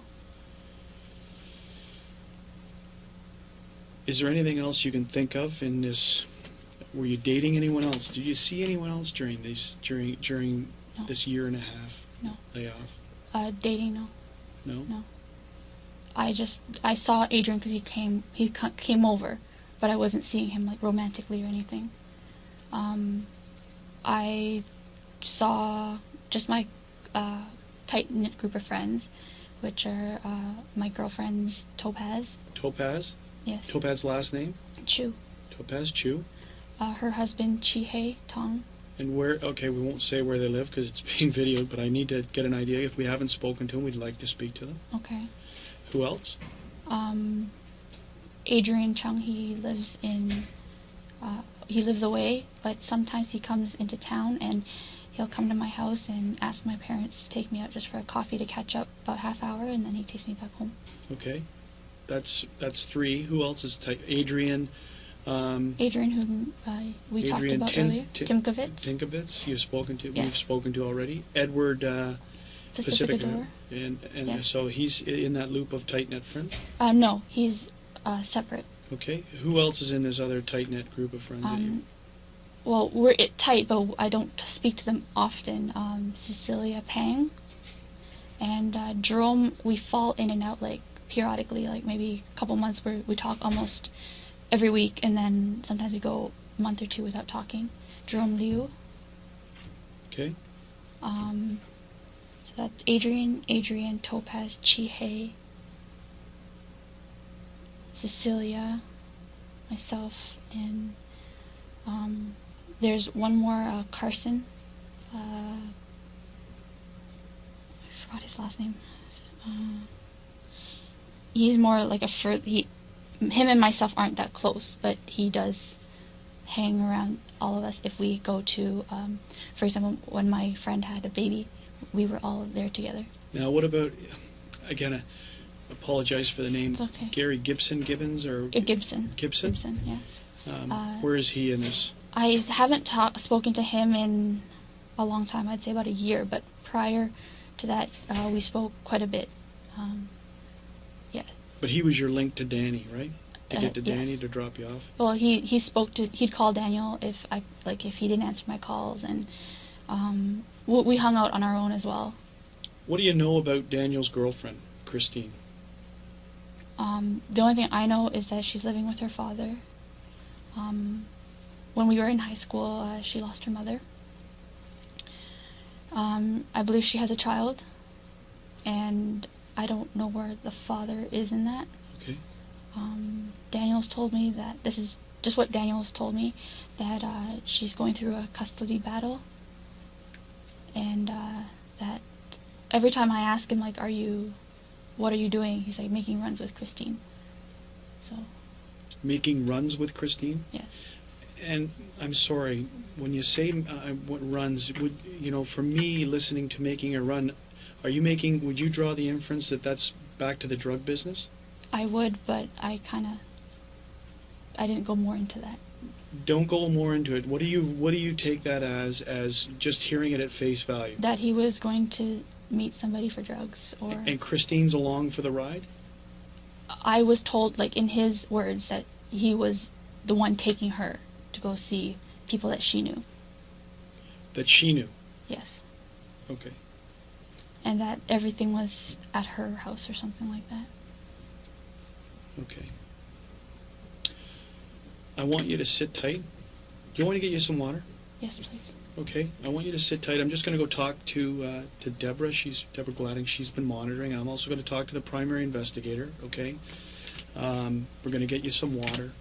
And we're sort of moving through this. This is great. Okay. I appreciate the fact that you're honest with me to tell me that these things were made up. Okay. It's very important. I can't lie, right? And you can't, because well, if you were raped and you received bullets, those are some pretty significant threats, right? I understand. Okay. There was also one other thing. Yeah. We were getting private phone calls at my house as well. I never told my brother because he was at school. Yeah. When we picked up, they'd always hang up. And one time, my father had picked up. And like I said, Mondays, my mother would go dancing. Yes. And when this one time I picked up the phone, but my father was already on the phone, and there was this woman on the other line, and I don't know who it was. And they were speaking Chinese, which is a little bit off for me because my father's Chinese isn't his first language. Okay. And my father doesn't even know I was on the line. But this woman was saying, you have to come over right away. Right away, you have to come now. And my father kept saying, I can't come over. No. And she's like, I don't care, you have to come now. Like I said, he still does, to this day doesn't know that I heard that conversation. And when he went down the stairs to see me, because I was on the main floor, he was upstairs when he answered the phone. He was like, I'm going to go, and my cousin Michelle, she said, I'm going to go to Michelle's house to, I believe their tap was running, or he's a handyman with the housework, so they asked him to fix it. But I don't remember where they were out. And I remember because I believe this is during the summer. Of this past year, 2010? Yes, summer of 2010. And me and Michelle, we go to the gym together. So she had mentioned that day that she had, I'm sorry, I don't remember what, but she had an errand to run with her mother. And I was like, I think it was a doctor's appointment or something. And I told my dad that I believe they're out, they're not home. And he's like, I'm going to go. So he left. And when he left, I had called my aunt, I believe my aunt had called me back, or I had called her. Somehow we connected with each other. And they said that they were not home yet, but they're on their way. They would be there in about a half hour. My father never came home. And my father says he was driving around their block, waiting for them, but when I confronted him, I said, I thought they said that they weren't home. And he's like, I was driving around the block. But when I didn't know how to process this, and so I confided in Michelle when we were at the gym. And she said that when she came home, she did drive, because they have, her garage is in the back of her house. Mm-hmm. So there's like a streetway that's just garages. And when my father goes over, he likes to use the back door and knocks on the door in the back door because it's convenient because everyone's in the back of the house usually with a kitchen. So she said that she drove in 2 circles before, she drove around to check before she went in, but my father was never there. Does Michelle speak Chinese? Yes. Yes, she does. Is your aunt? This is your cousin is Michelle? Yes, my cousin Michelle, yes. And your aunt's name is? Huida Leung. And so was your father ever at that house? Eventually, she said that he did come over, and he helped them out, and came back home. But when you listened on the phone line, did you recognize the female as being Michelle? Or it was not. It was not her and her mother. I know that, but it was a voice I've never heard before, a lady's voice that I've never heard before. And like I said, these phone calls were happening periodically, but every time we answered, they'd hang up on us. Meaning you or your mom? Yes, because my mother and I had voiced it, and we voiced it. And a few days later, I was home by myself, and I got a private call, and I didn't hear them click, like hang up clicking. So I yelled in Chinese, "Do not call this number ever again." And they called probably once after that and never returned, like the private call stopped. And so when did this stop? When did this happen? And you said the summer is when that by happened? the end of the summer. The summer, so August, September? Like late August, early September. And is this to the house line? Yes. And what's the house line phone number? 905-477-3867. Okay. Okay. Sit tight. Is there any other incidents that jog your memory?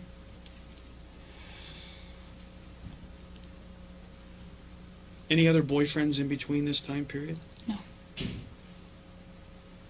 Okay, sit tight. Let me get you some water. Let me ask some questions, okay? If you want to stand up and walk around, I understand. We're not telling you to sit tight literally, but it may be a couple of minutes, okay?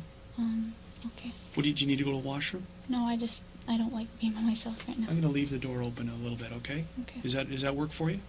Okay. And remember, right through that glass, you can actually, I don't know, see her, but that's where she's sitting. So she's just in another room, but she's a part of this room. Okay. Okay?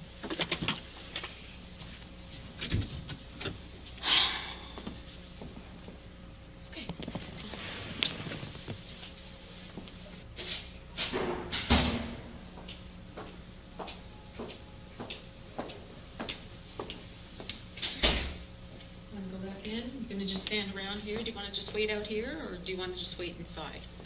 But you could just stand up. It's up to you. I'm just, Okay, we'll just wait by the door then. That's fine. You could... Or not. sorry, I'm just a little rattled. Okay, yeah. You're doing fine. I'm just trying my best. You're doing good. You're doing good. Hi, Jennifer. Hey.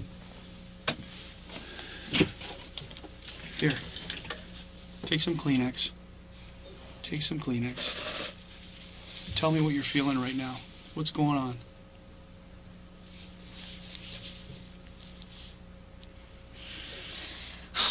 You might as well get used to this. You got to get it out. So tell me what you're feeling right now.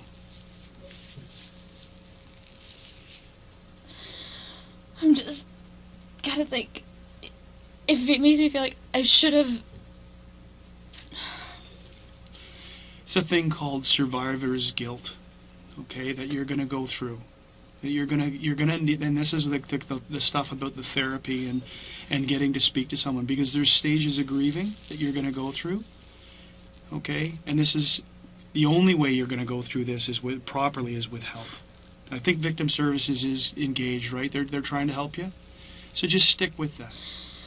Okay, it's a long road, but it can be a very successful road. Okay, and what you're feeling, I hate to say, is normal, but it is. It's something that a lot of people who are in the same circumstance will feel. Okay, but what I want to do is I want to finish off on this so that we can let you go and get out of the police station. Okay, because I appreciate your time and I appreciate your help. So, what is in the safe?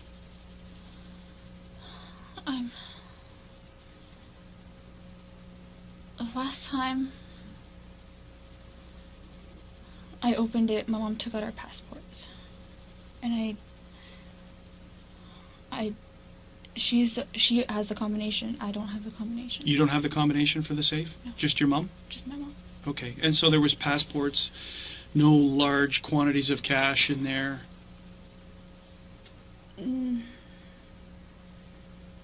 Not that I know of, because Okay. She asked me to help pay for our 2 trips. We Okay. recently went on. And what did you get? What did you have the $2,000 for? Where did you make that money? I was saving up to get a new cell phone. Do you have a BlackBerry? I gave it to Daniel. Okay, My The- brother gave it to me from his friend. but you have so the BlackBerry, is it in your name that you've given to No. Daniel? So it was yours and you've given it to Daniel? My brother's friend didn't. It was an old BlackBerry, and my brother's friend gave it to him, and I gave it to Daniel. When did you give it to Daniel?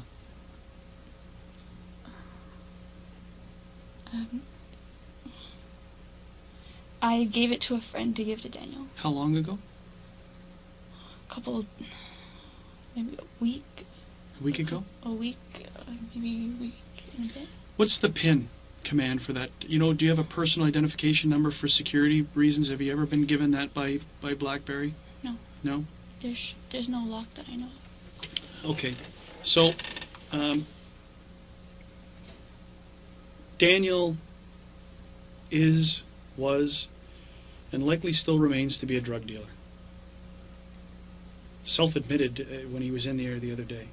Now, so stepping back from that I had asked you prior to the incident, when's the last time you spoke to Daniel? What I should have said to you is, when is the last time from today back that you spoke to Daniel? When is the last time you met with him and spoke with him? I saw him here yesterday when I was leaving. Did you talk to him? Just briefly. You didn't see him or talk to him any other times other than right here in the police station? And if I told you that Daniel says that you spoke to him, you did have a conversation with him somewhere else?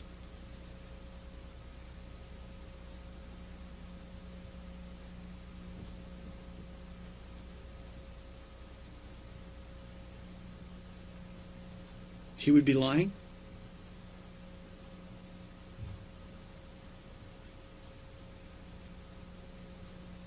The last time I spoke to him was when he asked for the BlackBerry. And that was a week ago? It's because my grandfather he was in the hospital, and I snuck over and dropped it off for a friend at his paintball place. And who is the friend that you gave it to? I only know his first name, What? Hessen, Hessen? And where's the paintball place? Victoria Park in McNichol. Right at Victoria Park in McNichol? Between McNichol and Steeles on Victoria Park. When there's a lot of people, remember I told you about the media? Right? They're bad. They can be very bad when they start to sniff around and they sense something. And I can tell you that the media is portraying that this was supposed to be some sort of drug related, that you guys weren't a random target, that you were a targeted house because of drug activity. What would you say to that? I don't deal the drugs. Okay. Tell me more about that. You don't deal the drugs. Are you involved in the transportation and distribution? No. Have you ever been with Danny? This is something that's very important. Have you ever been with Danny when Danny's doing that? He normally leaves me with a friend and says he's going out with his friend. And, like, normally, when is that normally? How long? That was 3-4 years ago. 3 or 4 years. Was he dealing in big quantities? Were you aware of it? Honestly, I wanted nothing to do with it, so I refused to know what he was doing. Okay. And the times that you snuck out and spoke to him, how many times a month up until the last time you handed the BlackBerry? Once a week. You'd see him once a week? Well, prior to this, I'd only see him once a month because I went away twice with my family. Yeah. So I wasn't able to go anywhere. I was out with them. So this month I've only seen him twice this month. I mean October. I saw him twice in October. And you said you text message him every day, once. You at least once More a day. or less. And that could be a string of text messages, right? It's not just, hey, how are you doing? Fine, and that's the end of the text message. It'd be a string of communication. How you were texting it. It'd just be, where are you at? Are you at work? How are you? And miss you, or what are you doing today? And so when you go out and see him for once during the time, once a week. I'd tell my parents that I was going to class. Yes. And before class or after class, I'd go buy him lunch and bring it by his work. And sometimes I would see him, and sometimes I'd just give it to a coworker to give to him. And how long, when you see him, how long would you see him for? 10 minutes, 15 minutes, because he was working. When he wasn't working and you were able to get out and see him, how long? That hasn't happened in a long time. And how long's a long time? The last time I saw him outside of that was when Gary picked me up and I got caught by my parents. And that was, I'd say, a year, if not a year and a half almost. And why did he want your BlackBerry? He said that he had sold his BlackBerry, so he needed a phone. And that BlackBerry, I'm kind of confused. Was that an active phone? No. Because now we're talking about 3 phones now. We got a SIM card, we got the phone that your parents know you have, and you got a BlackBerry. Up until a week ago. Yes. So the BlackBerry is what I was using with my own Roger SIM card. The phone I'm using now was an old phone that I no longer used. Okay, so because the reception was no good. The BlackBerry was your normal phone that Yes. you were using on a regular basis. Yes. And you would switch SIM cards. If you were going to communicate with him with the other SIM card, you'd put the SIM card in that BlackBerry and talk to him through that. I had an iPhone. You had an iPhone? I kept in my room that my parents didn't know about, because my brother, I had one that Daniel gave me earlier, but it broke. Yeah. So my brother, what he did was he fixed the part so he can have one that he used himself, but the one I had wasn't fully functioning. It was just it had no internet access on it, so I just kept it for phone calls, and I kept it hidden. And where is that phone now? It should be still in my room. Yes. Where? I believe it was on my laptop table or something, or on my counter. And it doesn't have a SIM card in it right now? No, I don't keep the SIM card in it just in case my parents asked. Okay. So there's an iPhone by your desk, on your desk, somewhere Yes. in your room. Yes. And the BlackBerry that you had up until a week, and it went to Daniel, and for what reason it went to Daniel? He had a newer BlackBerry, but he said someone wanted to buy it, like a friend of his wanted to buy it, and that he needed a phone temporarily. So he took your phone. So I had another phone as well, so I said, okay, I'll lend you this one. So it sounds as if you couldn't let Danny go. Like you're still there. You're still hoping. The hope isn't much, but But you're still hoping. I still care. You're not walking away from him, right? You haven't walked away from him, even with the comments that you've received. These comments from. I had, and then, but I had for a while. I disappeared from him for a while, but it was just he's that calm, that he can make me calm, so I reached back out to him. So is it you instigating all the communication, or does he reach back? Does he start? He reached back as well. Okay. Now, you have to figure, as I said, the media can be horrific in some cases, and I told you not to read or pay attention to the news. No. And I know for a fact that in one of the newspapers, that the angle that's being portrayed right now is that this was a drug, that you guys were not a random, but a targeted residence because of drug-related activity. You and your family were engaged in drug-related activity. Now, is it possible that Danny, that you are being mistaken somehow as being involved in his life in that angle of things? Well, I haven't been around his life for a while, like going out with him. But I wouldn't say it's completely out of the question, but I don't go around with him when he's doing that kind of stuff. I don't like it, and I refuse to be a part of that. And now what do you say about the comment about Christine and the running? I kind of took a blind eye to that, I guess. But is it your understanding that she may be not only part of it, but linking him to the people involved in this activity? And because, like I told you, he gives me that answer, and I kind of take a blind eye. But if I were to tell you what I thought of what was that, I would think that she also has her own thing going. Her own business. Does she work for a living? What I know of her is that I think he mentioned that she worked at No Frills, but it wasn't like she didn't work often. Like I think he mentioned that she doesn't have a job once, but I know she worked for No Frills. I don't know if she still does. Which No Frills, do you know? Unfortunately, I'm not sure. Do you know what area of town or where she lives? She lives at Midland and Steeles. At Midland and Steeles? Yes. On the Markham or Scarborough side? On the Scarborough side. On the Scarborough side. And Christine, you don't know her last name? Felipe. Felipe? What's that? What nationality is she? Filipino. Filipino. Um, And how old is Christine? I only know she's older than me. I'm not sure if she's his age or older. I'm not sure. Did he ever say where he met her? We all went to the same high school, and they also we all went to the same high school. What school was that? Mary Ward. Mary Ward? Yes. Now, how would you feel if, like Daniel is the one who's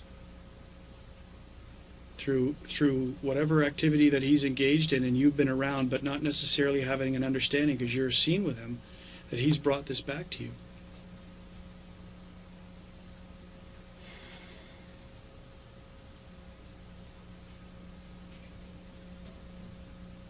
I don't know if that's in fact happened. I'm trying to find a rhyme or reason for why your house was targeted. I'm still trying to figure out how they got in your house. Like you didn't hear a doorbell, you didn't hear a door knock, you didn't hear a door kicked in? You didn't I hear? said I was watching No, TV on the phone. but- I don't know how. Yeah, I know. We went over that back and forth. We don't know how. So somehow they got into your house by getting through your mom down on the lower level, right? Because she's the only one who's down She there. was the only one down there. So it's very confusing.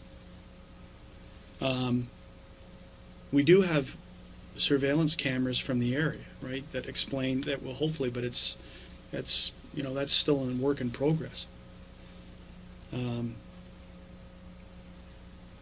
But generally, random events are not, in most cases, random. There's a rhyme or reason why they've come to your house.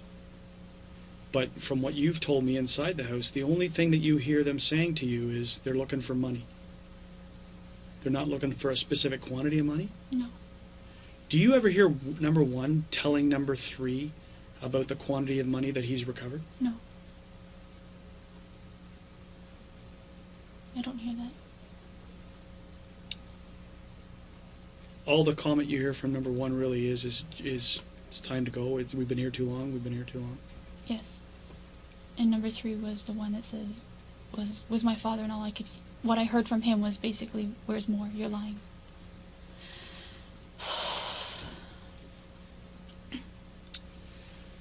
So you're telling me that you had no involvement in what happened, meaning not saying how the outcome came, but you had no involvement in any type of illegal activity that would have drawn you or the attention of you to have bad people come to your house looking for large sums of money. You're not involved in this any which way. Because the question obviously stands, Jennifer, is you're upstairs and they're downstairs. No. Right?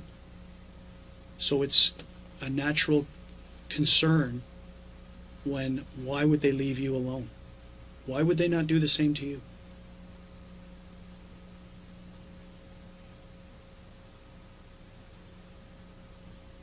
You can't answer that question? The only thing I can say is he said I cooperated. But I asked him to take me. The number with my one mom. guy? The number one guy said you cooperated. Okay. You had no threats. And again, we're back to the fact that you admittedly lied. Okay, not to me, right? No. Not to me. No. You admittedly lied. You've lied to your parents, right? About going to school. You've lied to Daniel about being raped and about receiving a bullet. Who's to say this whole thing isn't a lie? That what you're telling me is a lie? Because if you are lying, it's the most cold-blooded thing that I've ever faced in my life.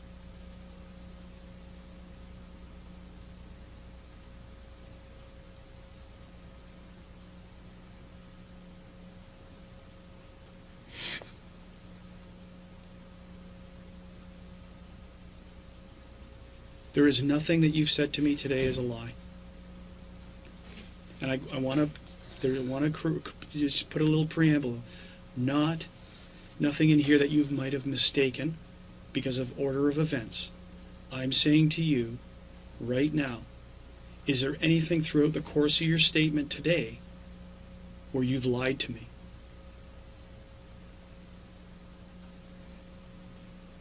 From your interaction with Daniel, from your I'm not involved in drugs and I don't have anything to do with them and we don't have large sums of money? What about life insurance policies? Do your parents have life insurance policies? I think I don't know. You don't I know they had a I have one of myself. Yes. And my mom they used to have one for me when I was younger. Okay. But half of that went to education, half went to life insurance. And when they found out I didn't go to university, they asked for the money back. So hang on a second here. You told me that they never knew you didn't go to university. When did they find out that you didn't go to university? I told them that I graduated, but I never went to university. That I went for 2 years, but I never finished. Okay. And they wanted the money back as a result of that? Yes. So you did actually tell your parents somewhat of the truth that you never went to university, but it's half-truths. Yes. So, back to this line is where we're talking about the fact that of the line, right, is that it's... I don't deal with the drugs. I don't associate with that. Okay. I don't. Now, back to another very difficult question, but if I don't ask it, I'm going to be... It's an obvious one. The resentment that you may have had towards your parents for the interference in your relationship and your life and essentially locking you down in your house. At the end of the day, I love my parents and I chose to be with them. And if I wanted to, I could have just left, but I didn't. I wanted to stay with them and take care of them. So this wasn't some evil plot that you thought up to... Oh my God, no. No interaction, no belief, you didn't have anything to do with this thing at all whatsoever. No. You don't engage in illegal activity? No. Because you know that it will be a very easy thing to discredit you on, right? We're in the process of trying to add credibility to what you tell us, and that's through the process of asking people and doing whatever. Through that same process, it will be very easy to find the flaws in what you've said, which again then turns the focus back to you. Okay? I don't... It's a natural progress. It's a natural thing that investigators do. We eliminate people, or we draw our attention to them. It's a natural thing. It's not brain surgery. Okay? What did you talk to Michelle about? Did you talk to Michelle last night? Or the day before? That you were about talking to the police? I just asked her how she was feeling because she was nervous. And what did you tell her? Just tell the truth. Tell you what you know. And the threats that you say that you've received, the threats that you've talked about, are the same threats that you're mentioning from the text messaging. They're not really... Did you receive any life-threatening, or are they basically to stay away from... Just the email saying... The messages saying stay away. From Danny? Yes. Okay, I heard a knock on the door. Bear with me.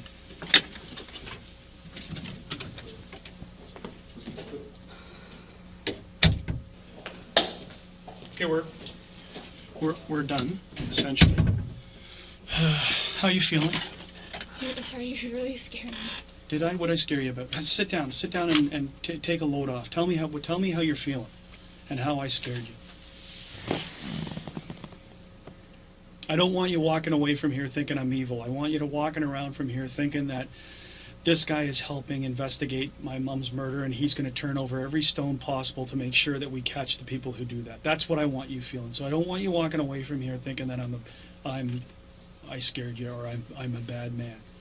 Sometimes we have to ask very, very difficult questions, but it's my job. Okay? And you would expect that from me. And you're not the only person that we're asking this stuff of, right? But you're the most obvious person that we have to ask this stuff to. And it's just the way we operate. It's the way we have to operate. It's a tough job to deal with someone's murder. And there's some very bad people, and there's some very tough questions that need to be asked. So I hope you understand that. I understand that. It's hard to take. Have you lied to me? No. No? You haven't lied to me about anything? I said whatever I could to help. Okay. So, if you've always told the truth will never hurt you. It may get you into a bit of trouble, right? The truth can get you into trouble if you've done some things wrong.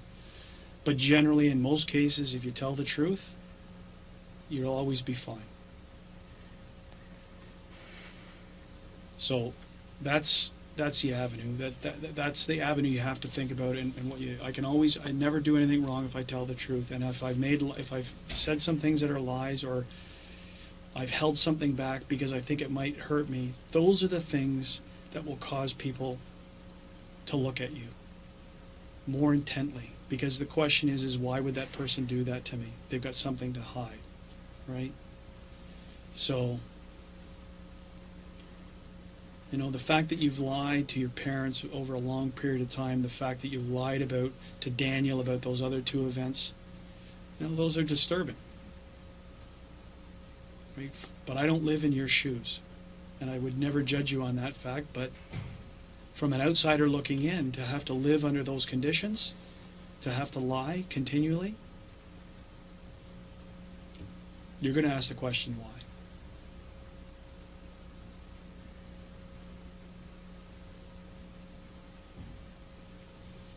And if that's the way that you have to live, that's the way you have to live. But people will judge you on your lying. Right?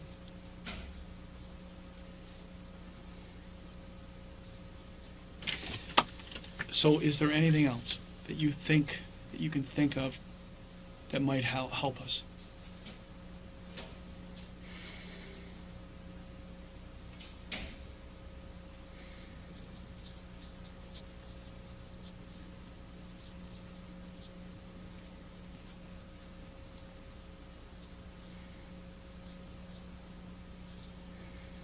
There was this one person who added me on Facebook.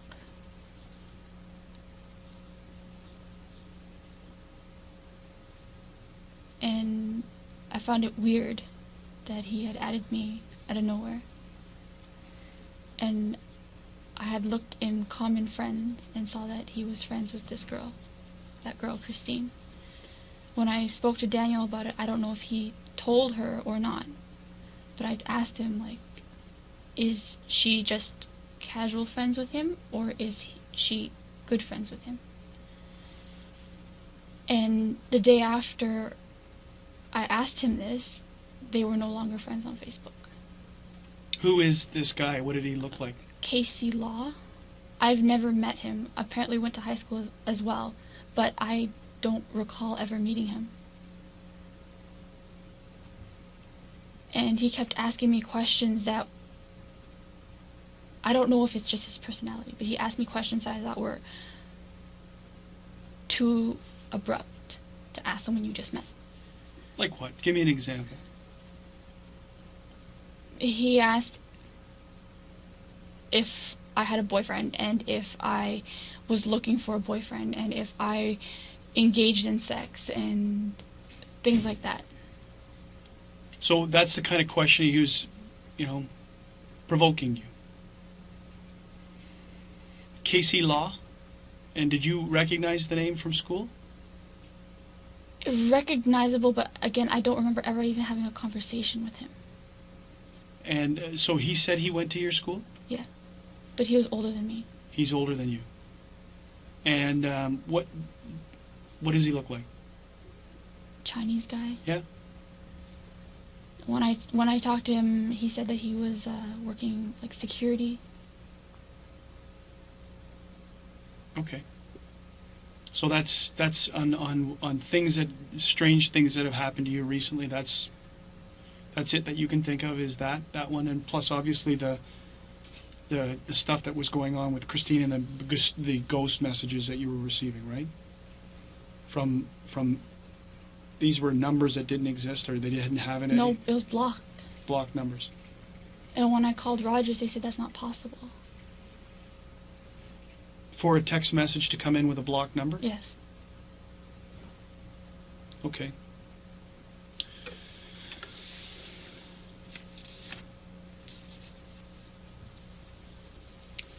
So, you know that everything you've told us has been under oath. Yes. You know that part of our job is to go back and look at what you've told us to try and match up to the reality of what we have, evidence that we have, right? You said you said essentially nothing. You didn't really change much from your first statement to your second statement, right? You've explained more. We've covered off more. But is there anything in this course of these that you think you want to change?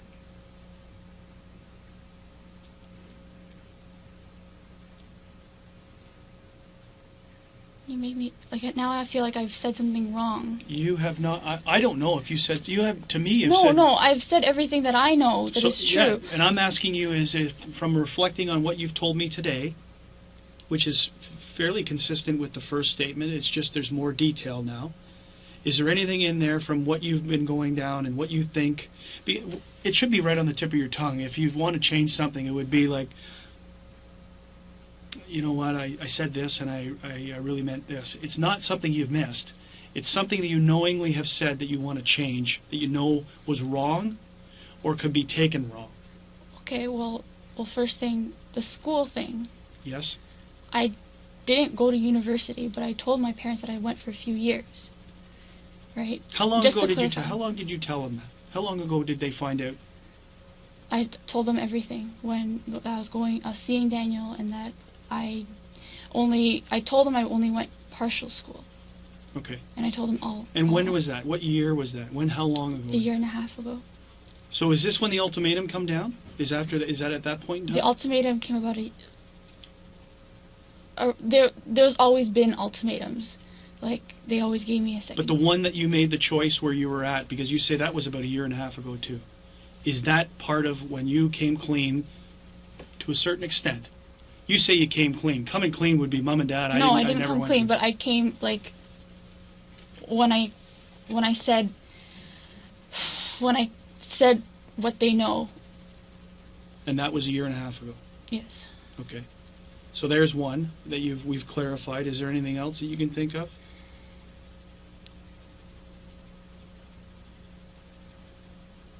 Is there anything that, like, everything I said is what I said. That's like, all. That's all I know. Yeah, you But can't. you're just I making know me you're- feel like you're I'm... looking at me for me to try and tell you what I think you've said was wrong. I don't know. I'm telling you that I've heard everything that you've had to say. I don't have this miraculous TV ability that says I can pull out a chunk of this and say to you, that portion's wrong. I can tell you from what you've told us, we're going to compare it with all the evidence we have and see how consistent it is. There's no way you're expected to be 100%. It's impossible. Okay? Eyewitnesses for every event we know don't have the ability to recall everything. So that's why we ask you do to the best of your ability. My concern lies in the fact of your lying. Okay? You've come clean. You've never lied to me before, right? I've never met you to be a liar, but the fact is that you've lied about stuff to Daniel. You've lied to your parents. So, could you be lying to me? I can't. Why couldn't you be lying to Because me? you're scaring me. Doesn't mean that you couldn't be lying to me, right? I don't know you. I've known you now for probably 5 hours intermittent. I hope you're not lying to me, right? That's all I can hope for. But the fact of the matter is that those three things are sitting there saying, you know, like, you have the ability to trick your parents for a long period of time. They just weren't in tune with what I was doing. Very explainable, and I also I wasn't living where you are, right? And I'm not going to prejudge you because people do what they need to do to survive. So it could very easily be justified as a survival mechanism. This is the best avenue that you sought, and you were stuck in it. Okay, but the fact is that my job is trying to get the root of a very serious crime, and I have to explore every avenue that we possibly can. So I'm going to do everything in my power to either prove us, as our police agency, prove or disprove what you've told us. The more we prove or can corroborate, the more credibility you have as a witness. Okay? That's going to happen. We may even ask you to come back again. Again, It will be not for, you will not be explaining what happened in a grand scheme of things, because you've done that up and down and backwards. It may be for points of clarification, okay? Because again, we're going to be going and likely speaking to some of your friends and your relatives, and it's just points of clarification. It may not happen. It may, I'm only saying that it may. I told you I didn't want to do the 5 and 6 and 7 interviews with you. Well, after today, that's not going to happen. But we may be contacting you to help us for some other points that we come across. Okay? Again, it goes back to your credibility. But no one's going to sit you down and crank you through the events unless you were involved in it. Right? And then all promises everything comes off. If you had some involvement in this, then I'm just saying all the rules. If you didn't have anything to do with this, and you're telling me the truth, then we may be calling you to add, is this true what this person's saying that this way? And we may be asking you points like that. Okay? You're our only link. You're it. Until your dad is back and being able to be spoken to, right now you're our only link to this case. So we may rely on you heavily until we can speak to your father. Okay? So don't be afraid.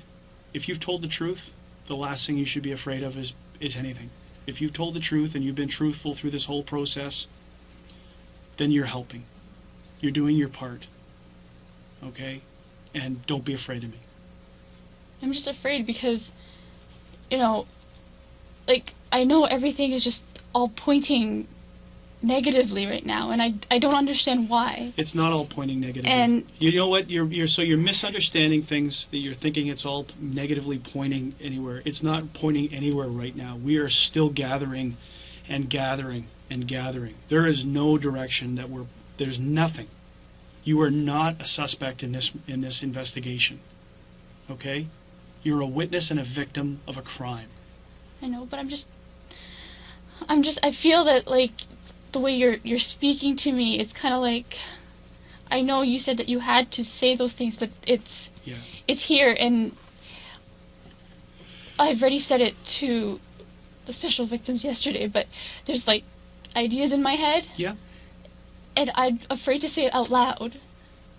But ideas about speculation of what happened? Of how it happened? Ideas of why wasn't I there?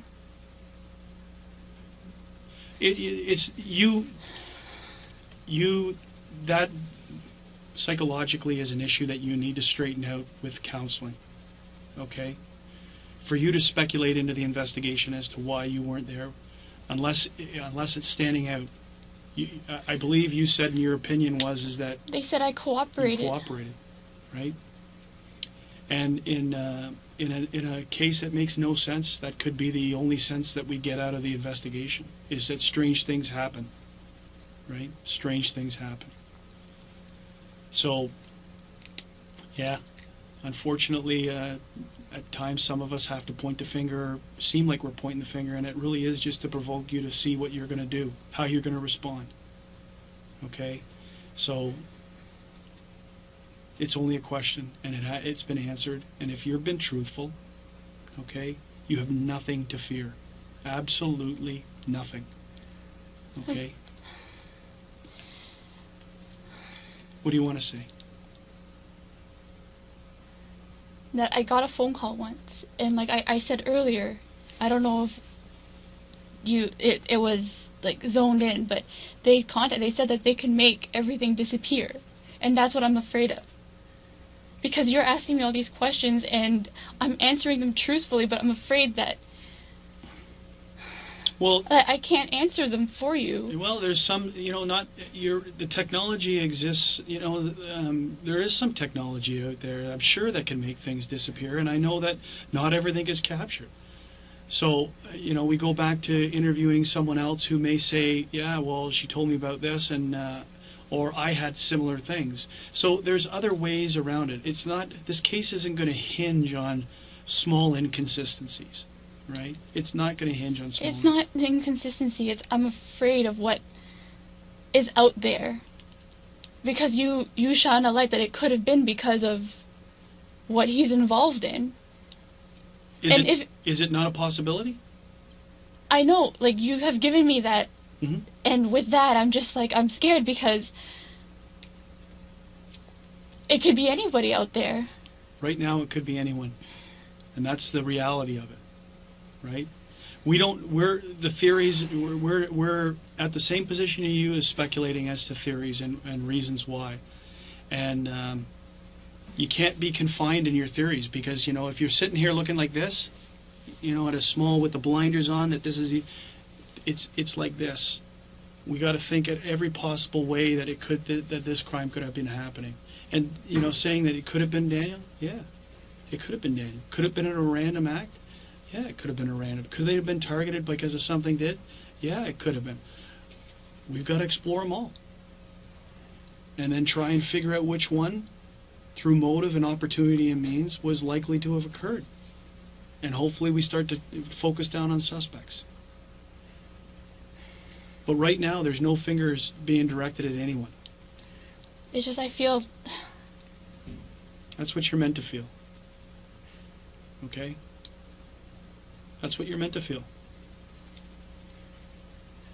But there's nothing right now other than what you told me about the changing, where you fixed it at the end about your I parents. just wanted to clarify that, yeah. Okay. So is there anything else?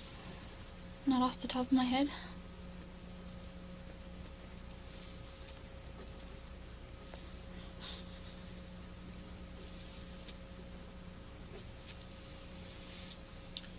So we're back to this last question that comes back to is there anything else I should note to understand your statement fully? And that's, again, is that this is where you'll drop in that I took 5 hits of acid before you're not on drugs, you're not taking liquor, you're not taking any medication, you voluntarily gave this statement and you did it having a full understanding of what you've told me? Yes? Yes.